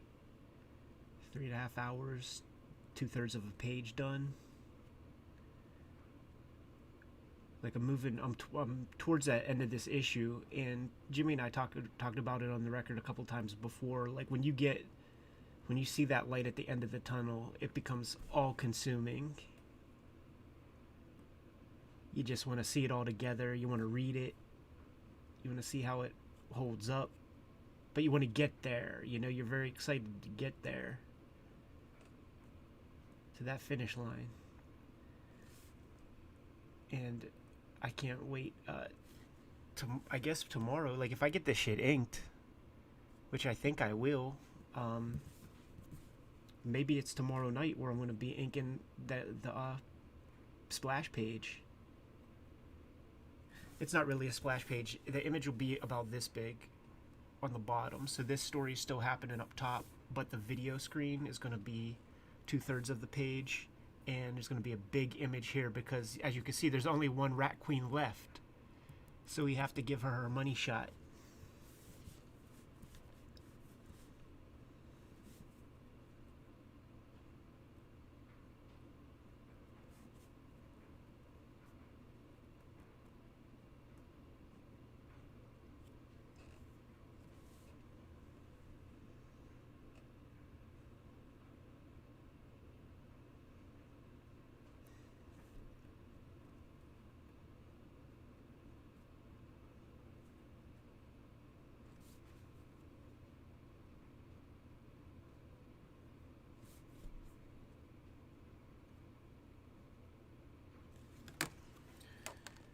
All right. 2/3 of the page done.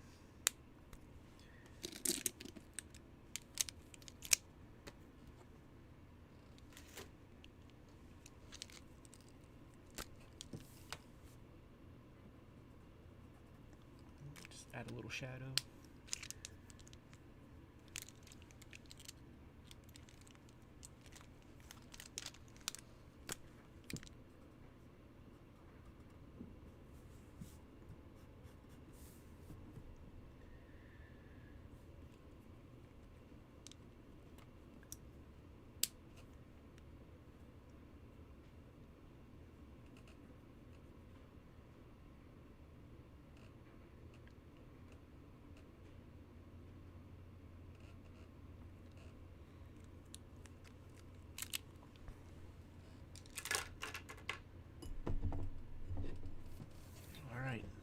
put some work in on this final batch in a second. I'm just going to stretch my legs. Get out of this chair for a minute.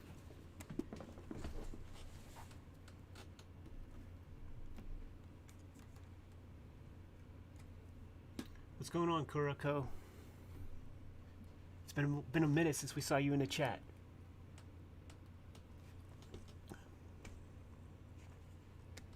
Alright, give me 1 second. I'll be right back.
All right.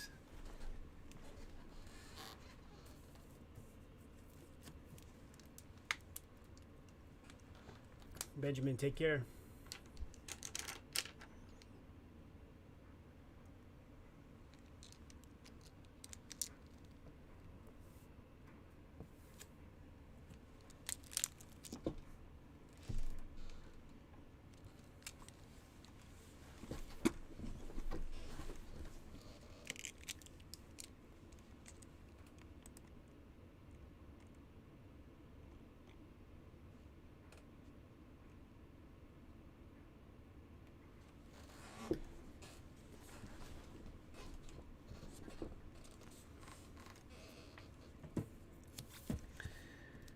All right.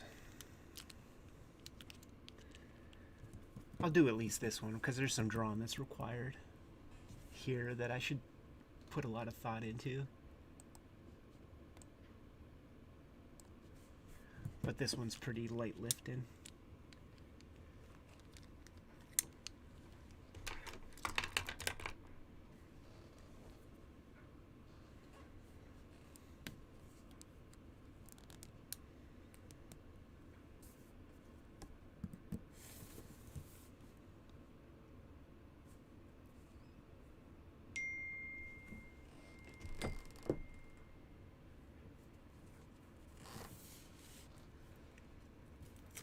One second.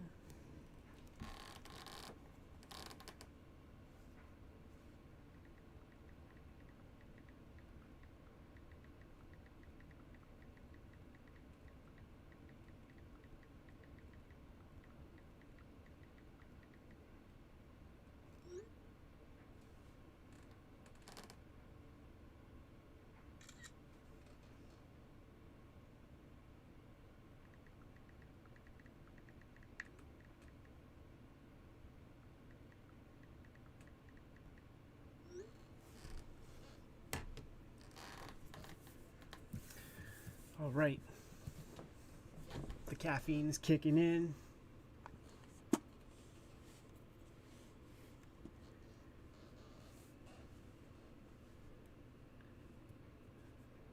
B. Kepley, thanks for kicking it, man, for the duration and watching it on the big screen. Hopefully it looks good on the TV screen. Thanks for supporting the channel.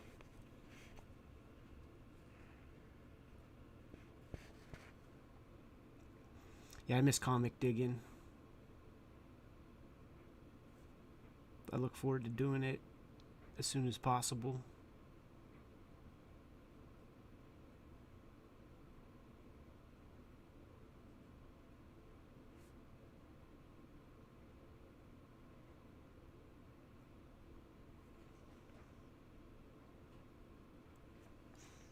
That's where all the stuff that we show off, man, I just got for like, $1 or something.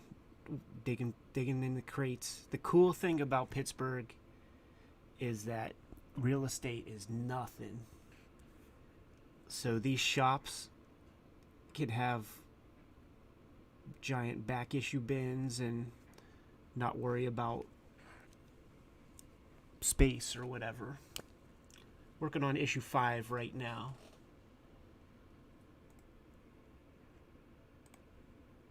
But you could pre-order issue number 1 right there, and I encourage you to do so.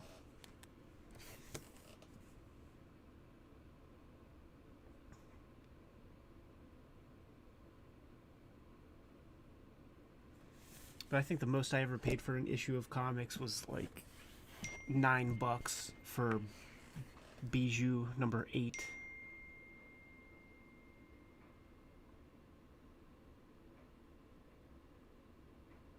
Because that was just like impossible to find. That's the other cool thing about Pittsburgh. Like at the various shops that we have here, you could almost find whatever you need. Almost.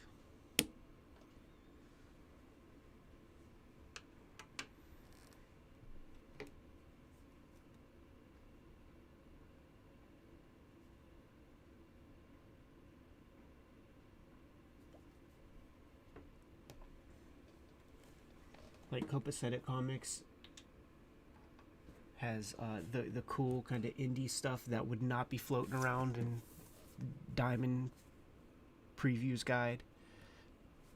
In fact, the proprietor, Bill, he doesn't even have a Diamond account. He will get Diamond books like through another shop, but it's so rare that he doesn't bother having a Diamond account. So you get that weird stuff. That's where you would get your copies of Ron Wimberly's Lab.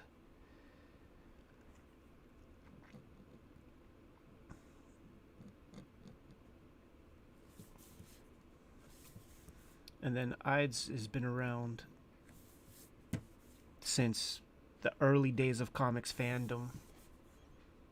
Probably Pittsburgh's first comic shop. Had 1 million locations. And they have a little of everything, minus the indie kind of stuff that Copacetic would have. So you could get stuff like 2000 AD mags there. Old comics journals. They have so much space in the basement that they have just tons of crazy stuff. Phantom of the Attic has streamlined their operation a lot. So that's your Wednesday Warrior shop at this point.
How many of you are hanging out working on comics yourselves right at this moment? Or some sort of artistic drawing pursuit?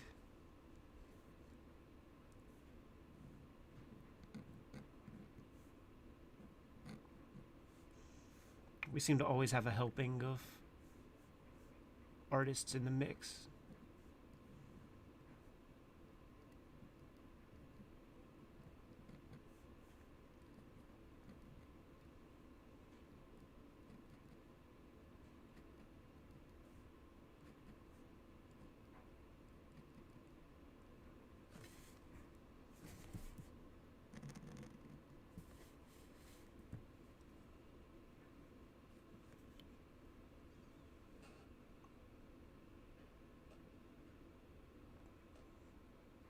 Josh G flexing, painting with oils, baby.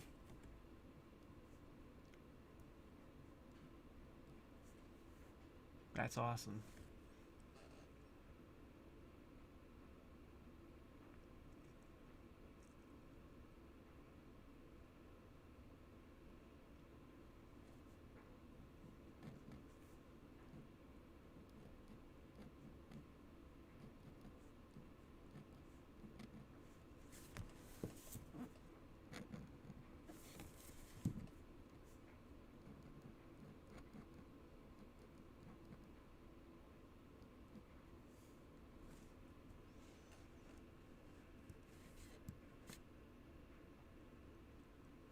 Some homework sketches. That's very intriguing.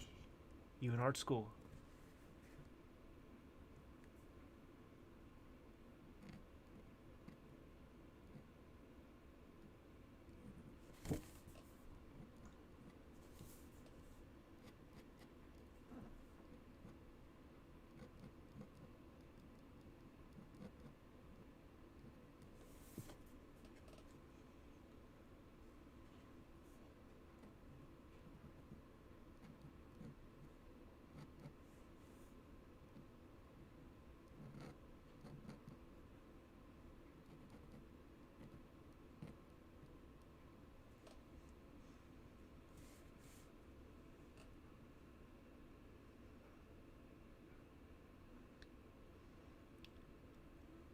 James DD asks, I remember way back you were workshopping this book at some classes with Jim. How much has changed since those initial treatments?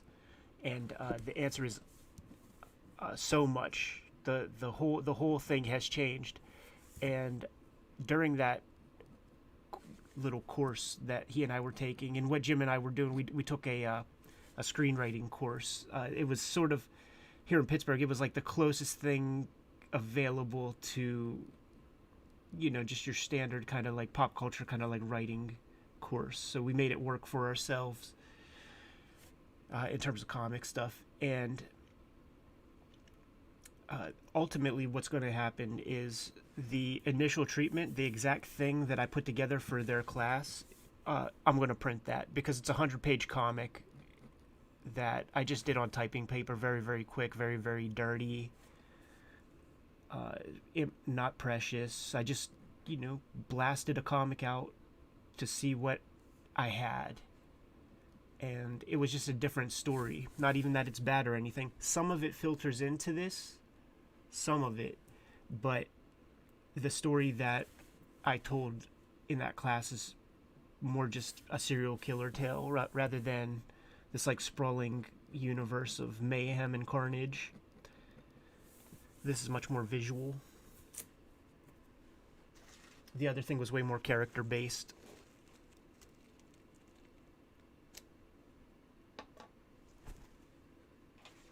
And when I have the option, I choose the vulgar route as much as possible.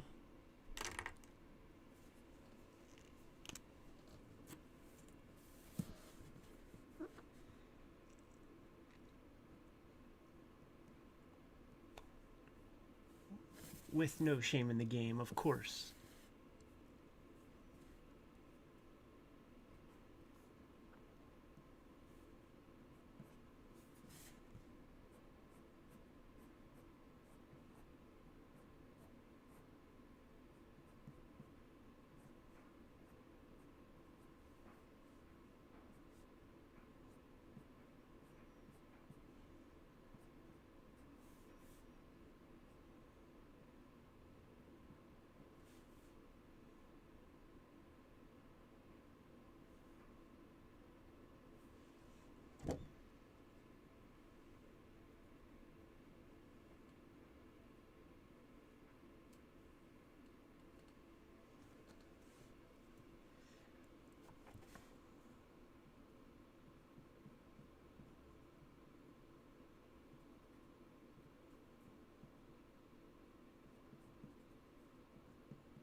B.L. Fisher asks, Ed, have you been to the Monroeville Mall? And yes, I've been there a million times. It's only about 5 miles from the house. Maybe a touch longer. But it wasn't the go-to mall. But it is not a bad one. It was not a bad one. And obviously you asked that question because of Dawn of the Dead. That was, shot there in the 70s. If you were to go there, you wouldn't be able to, you wouldn't see any landmark to give you the indication that Dawn of the Dead, the movie, was shot there. It's completely revamped, completely different. There's no ice skating rink in the middle.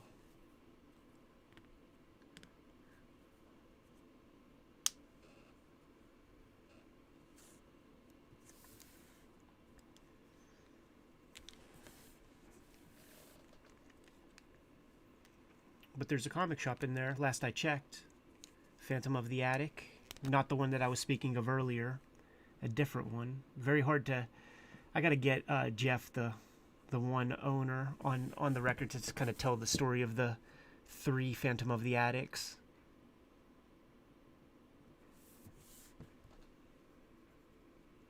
There was a great kind of vintage toy video game shop there called Cash In Culture.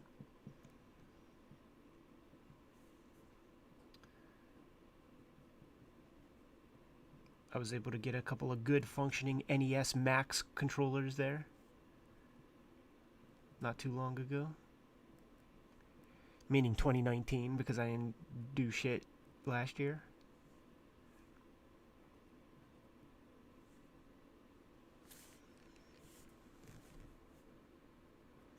My girl here, she just sent a text, and she hears the buzz of, like, the vibration of the phone that she's calling, looking around like, what?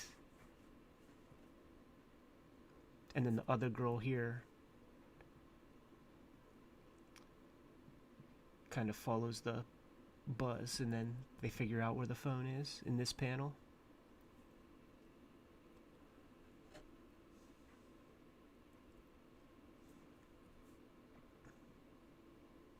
Yeah, I think if you went on every escalator in the Monroeville Mall, you wouldn't know which one was the one you're looking for. The other thing about the Romero flicks with real Pittsburghers is, like, we all have family that played zombies in those movies, and in Dawn, the one sort of real ugly this is so messed up. The one sort of real ugly zombie that bites Flyboy's leg when he's, like, transferring from one truck to the other. That's a distant cousin of mine, but we all live in the same town or whatever. It's just many generations of our family have been in this town forever. We call him Banjo, and the joke was that they barely put makeup on Banjo. And then in Night of the Living Dead, my godmother is just one of the random zombies.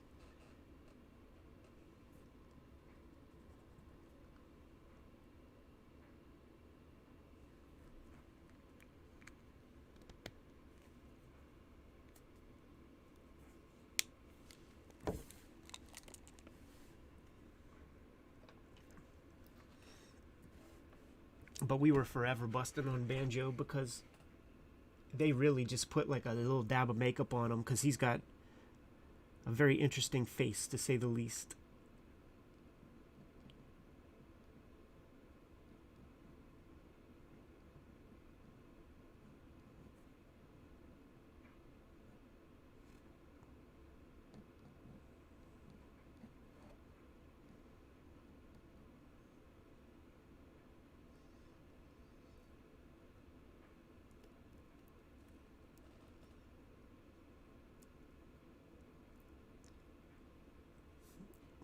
SEPL, when can the Europeans expect the diamond codes and previews and stuff? I guess the next book, I think one just came out for comic shops to order from this past Wednesday, I guess. And I'm guessing that our entry for Red Room will be in the following. I gotta ask Eric next time I talk to him. There's going to be an ad page in previews too for Red Room, and it's going to be calling out you guys. It's going to say something at the top like, as promoted daily to tens of thousands of YouTube viewers on the Cartoonist Kayfabe YouTube channel, because that's like, you gotta highlight the features that you have that set you apart from everybody else. And the fact that you guys support us the way you do, that is no small thing, and it's very, very much appreciated.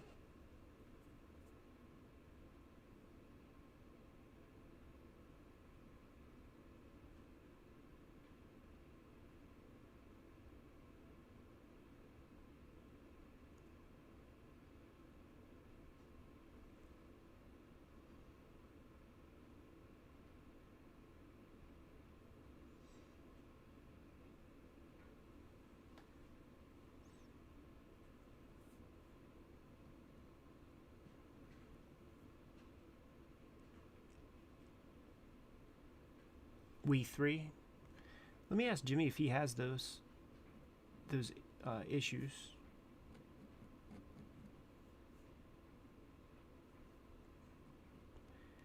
It's all about, do we have the comic or not, in some respects. But I liked We Three.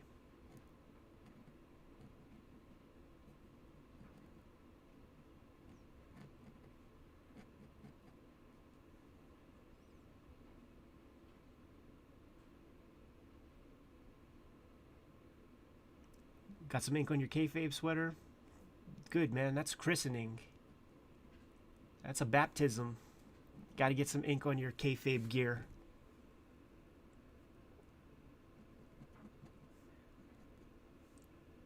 Got to baptize the attire.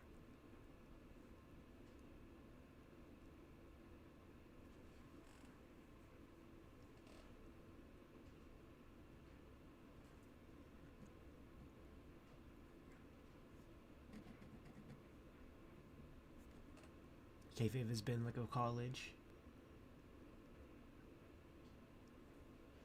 That's a big compliment. Thank you very much. I know Jimmy will like to hear that too. You know what the difference is, though, between school and us, right? We actually apply our work, our craft. We ain't just book learning folk.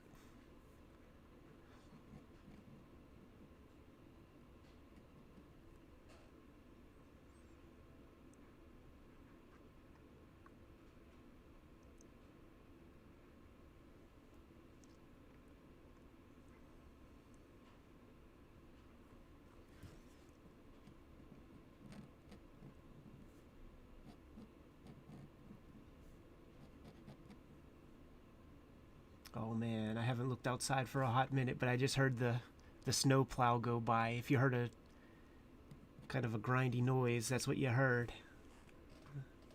That usually signifies a couple inches out there.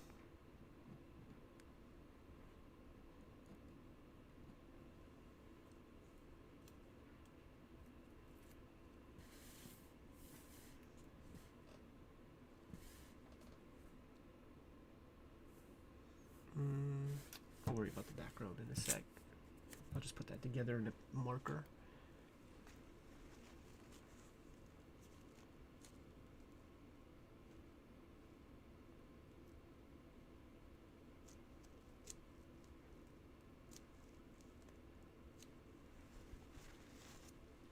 In some ways, the streams keep me from procrastinating as well, because I would be screwing off, like, get up from the table, go play a couple rounds of Mike Tyson's Punch Out, come back, do some drawing, check Instagram,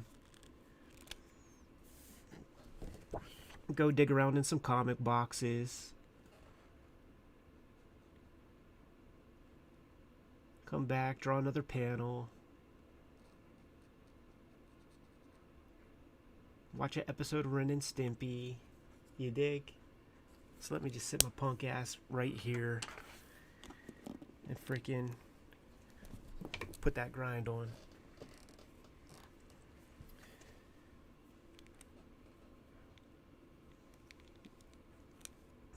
I'll show you guys kind of like what's required, man, to put a comic together, man. You're gonna be working on your Sundays.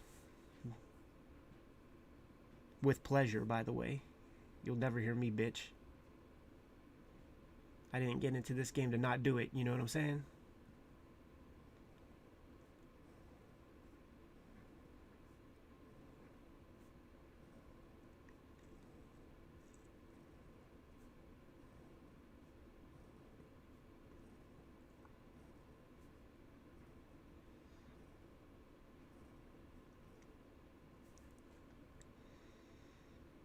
I always love the Jaime Hernandez flannel pattern that doesn't follow the contour of the figure, just straight up and down. It's so good. One of the great tricks in inking.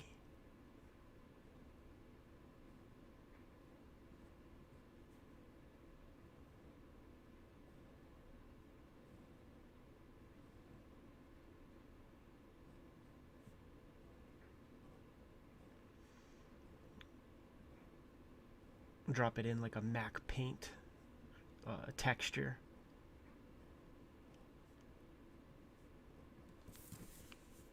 And boom, you got flannel.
I'm debating on what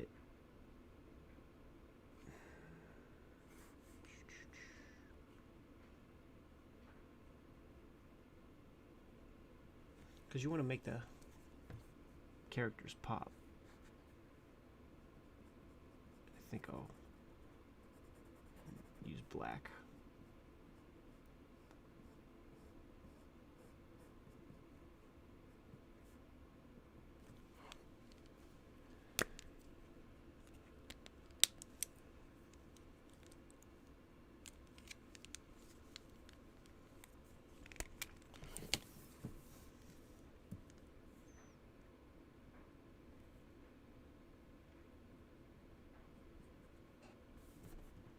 We are putting in some major work today. Good stuff.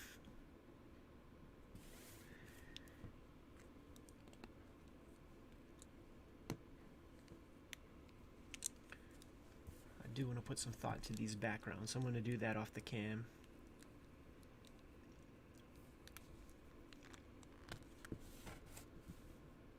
But that doesn't mean I have to do this one off the cam. This is almost like just this panel. It's a different composition of it. And you can see the Skittles better from this foul ass dude. Or what's Sam Jackson saying? Jackie Brown. That's some repugnant shit. That's this guy's living conditions, man. Repugnant.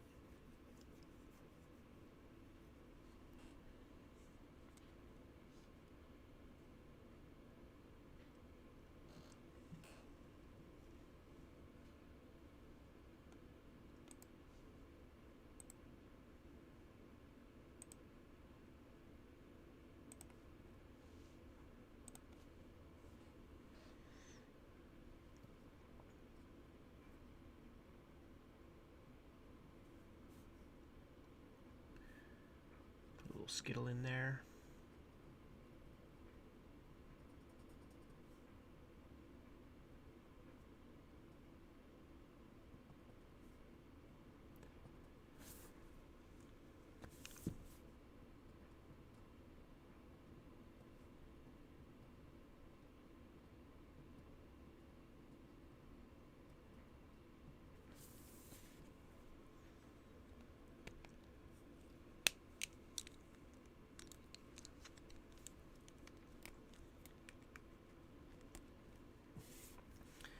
Here's a question that I've been curious about.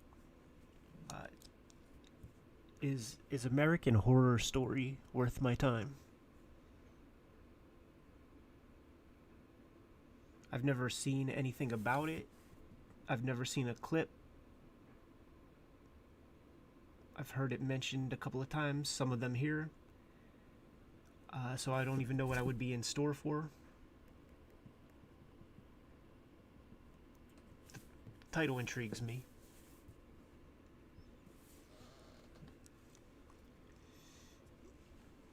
Are the seasons one and done, like a single story occurs that season?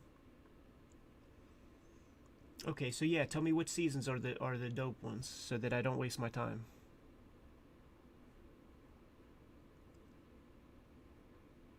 Okay, man, that's the first 2 seasons recommended by a couple of people so far. 3, in fact, now.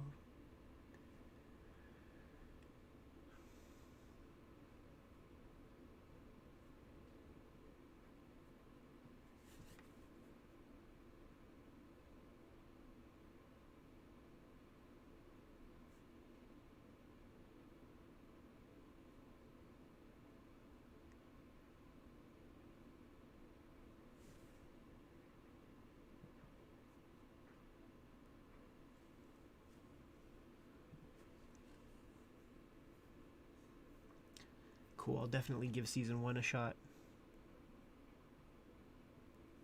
I think I have that queued up, ready for me to go.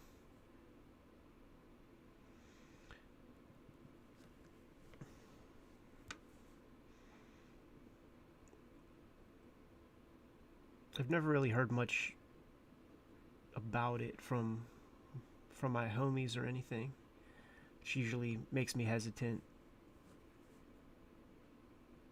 But I also want to keep in a certain mindset while I'm working on this, you know?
Little janked up Skittles wrapper.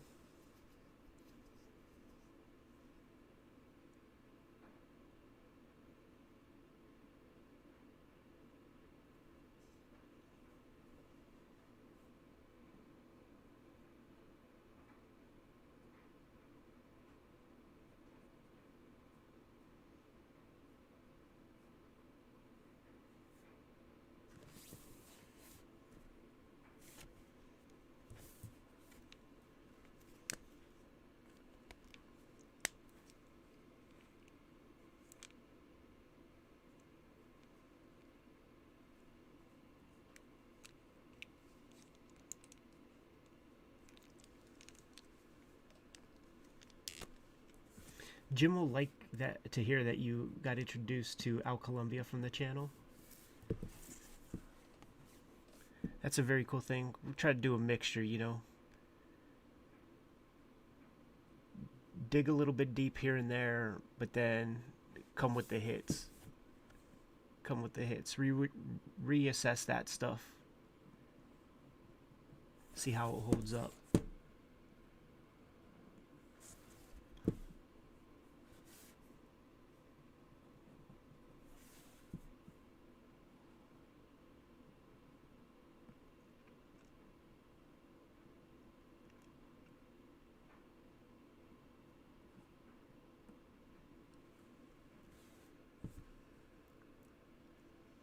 I do listen to music while drawing. A lot of audiobooks, though.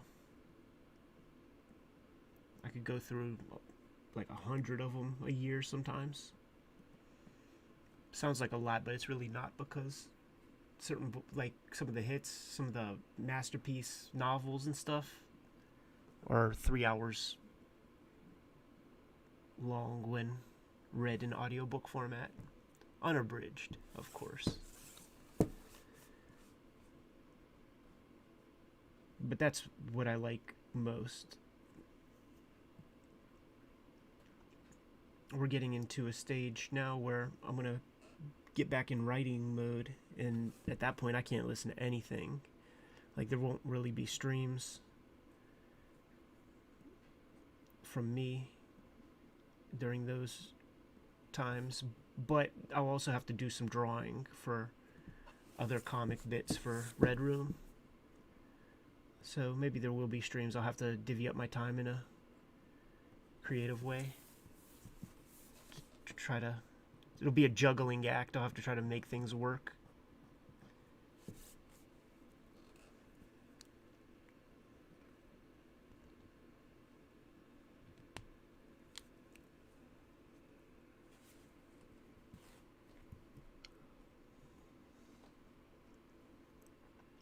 I can feel like I'm starting to hit the wall, getting hungry.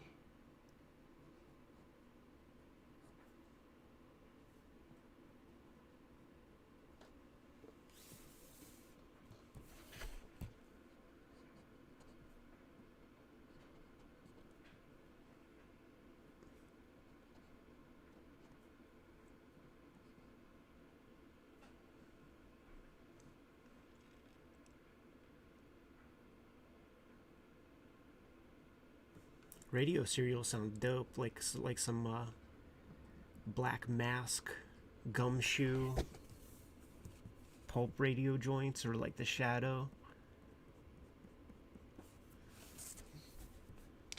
War of the Worlds, that's a classic.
For the longest time, even in my even maybe in like elementary school, Howard Stern was like so important to me.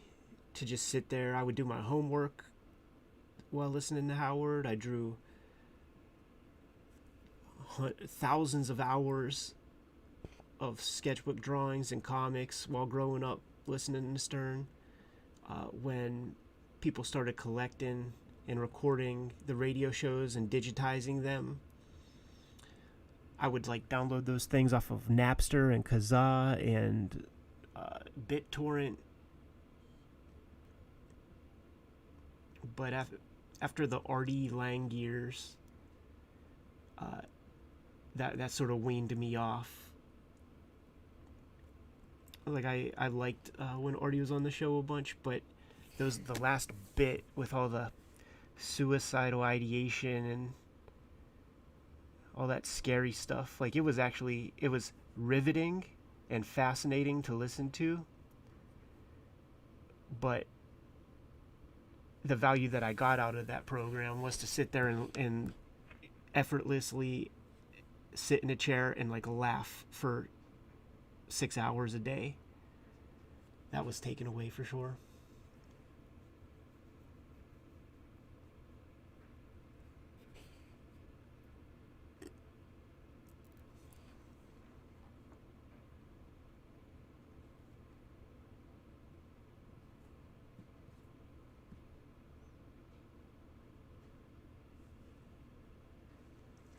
Sightings from the 90s, I absolutely remember that shit was on Fox. Show used to freak me out.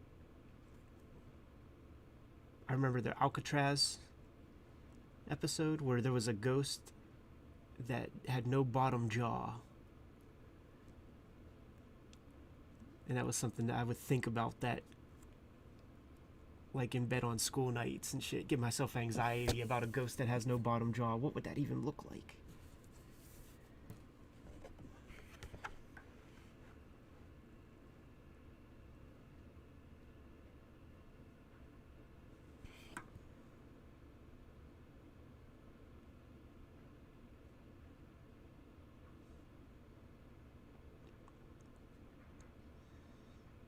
There was that episode about the Manhattan. No, what was it? There was like that boat, that naval vessel that disappeared and reappeared, and the guys were all dead or like melted on it or something. Is it called the Manhattan Experiment? There was an episode about that on Sightings once. Once again, another one that freaked me out.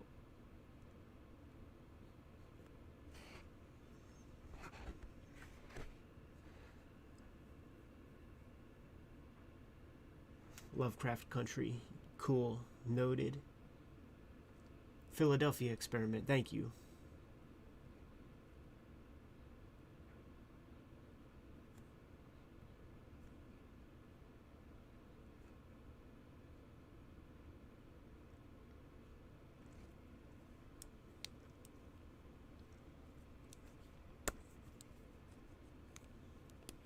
Yeah, that was some crazy stuff.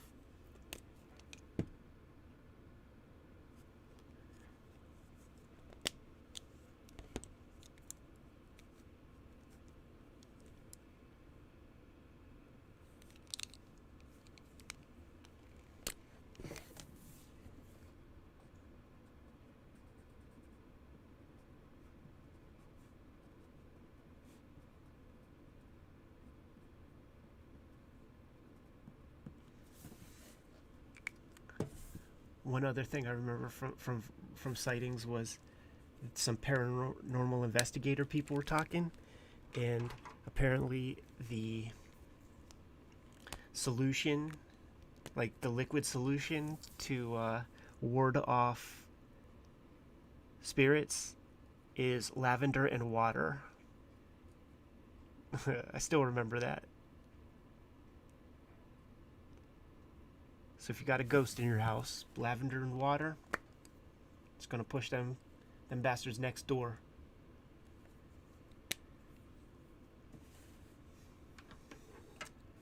Yeah, Tales from the Dark Side was dope. How about that just like weird period of time where there were all of those kinds of shows? Tales from the Dark Side, Monsters, Amazing Stories, Night Gallery, Ray Bradbury Theater, of course Tales from the Crypt.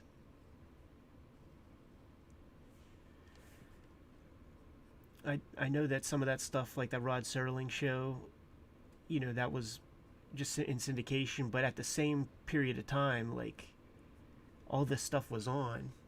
The Nightmare on Elm Street TV show, The Friday the 13th TV show, they had that same snap ending, oh Henry kind of gimmick. I actually just watched the pilot episode or the first episode of the Nightmare on Elm Street show because I read about it being, it's like the origin of Freddy Krueger, and it's directed by Tobe Hooper. So that, that just sounds like a, great recipe. But then when you watch it, it's like, oh yeah, remember, TV really sucked a dick back in the day.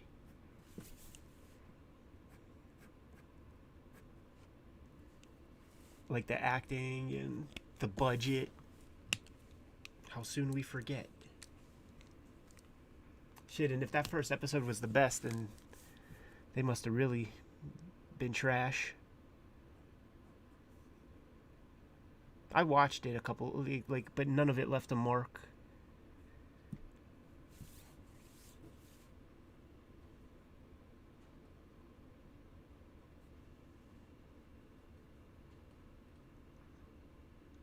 Yeah, the intro to Monsters is so sick. Satellite view, overhead kind of helicopter shot over the neighborhood. Crane pulls down, goes into the window of a house, like the one house that has illumination coming from a window. Goes inside, and it's a family of cyclopses watching TV. Beautiful. Gives you everything you need to know about the show.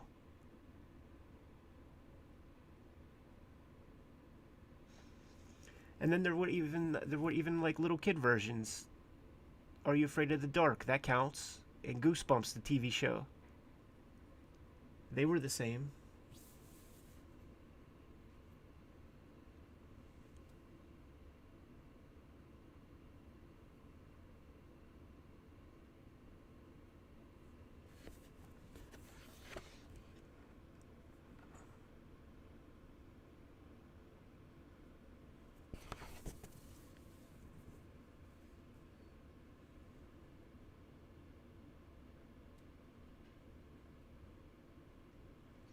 I don't think I ever really watched the Toxic Crusaders cartoon. But we had the figures.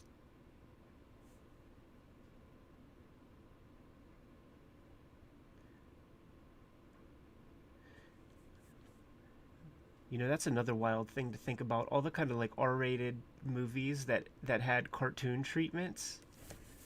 So it would be Toxic Crusaders, Rambo, RoboCop. There was Attack of the Killer Tomatoes, but if that was rated R, it was just for a swear word or two. Not hyper violence where a dude gets shot and his hand gets shot off.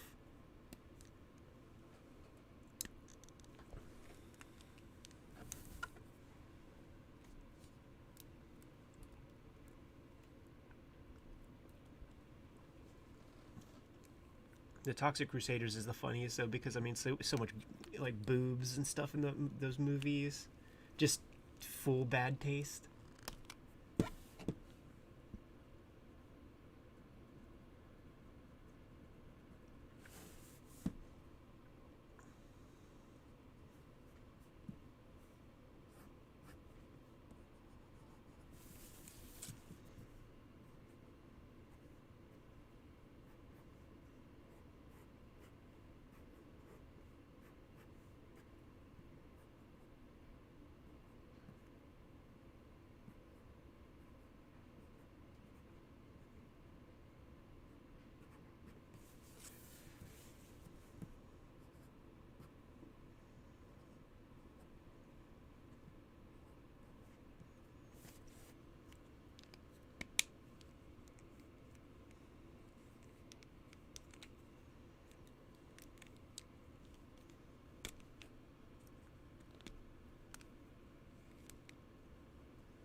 Yeah, I think I was too old for Goosebumps too, but still would watch it. It would be on after X-Men, which I was probably too old for as well.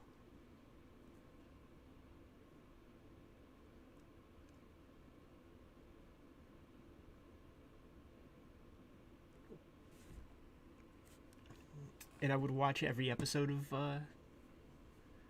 Goosebumps when you know the Tick and Carmen Sandiego and X-Men were on, and I would be disappointed every time because they just would never go for it. You know, they would never have anything cool.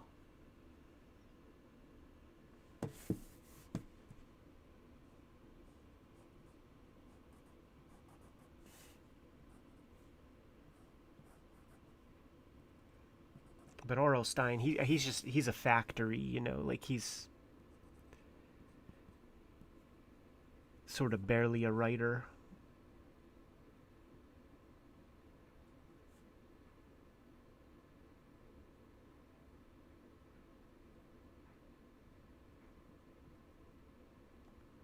He has one of those master classes, and he talks about like, I've never put heart and soul into anything that I've written. And it's like, you know what?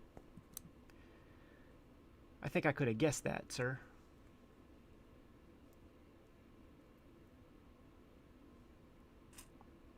Yeah, and that is what's good about the master classes. He's just like so formulaic in his presentation that he breaks it down. You know, he's not shy about that. So he knows what he is. He knows the deal. I saw some of those Masters of Horror.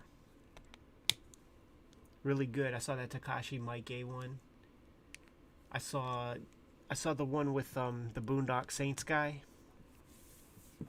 where he's a filmmaker. That was on Heron.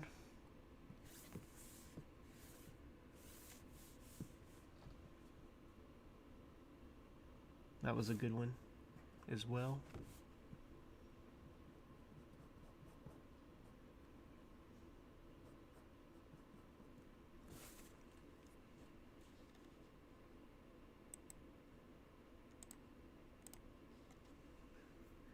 Boom, if you're just floating around, floating into the room, pre-order that Red Room, issue number 1. We're trying to sell tens of thousands of those suckers. We're trying to compete with the generic Big 2 comics.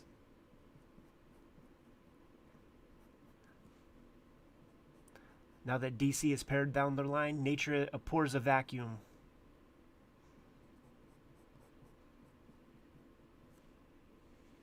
And let's have Red Room take some of those Green Lantern spots or whatever. I don't even know what titles they still have.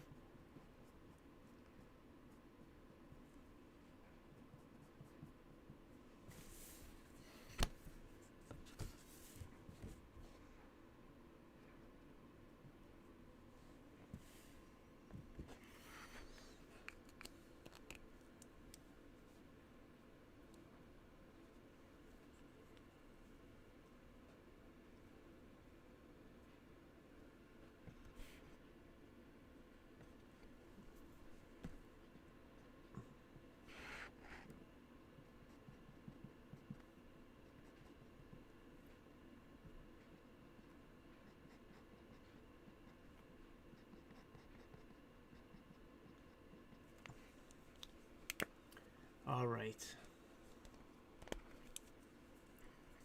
Nah, you know what? I'll draw this little piece real quick.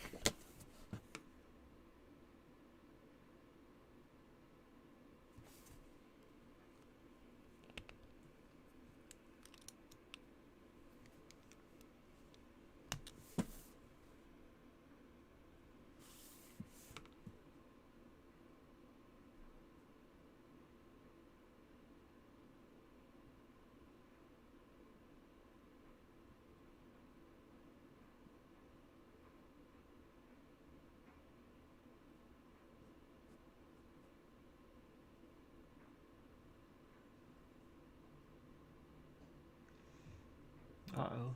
There's a snowplow again. What am I in for when I go look outside?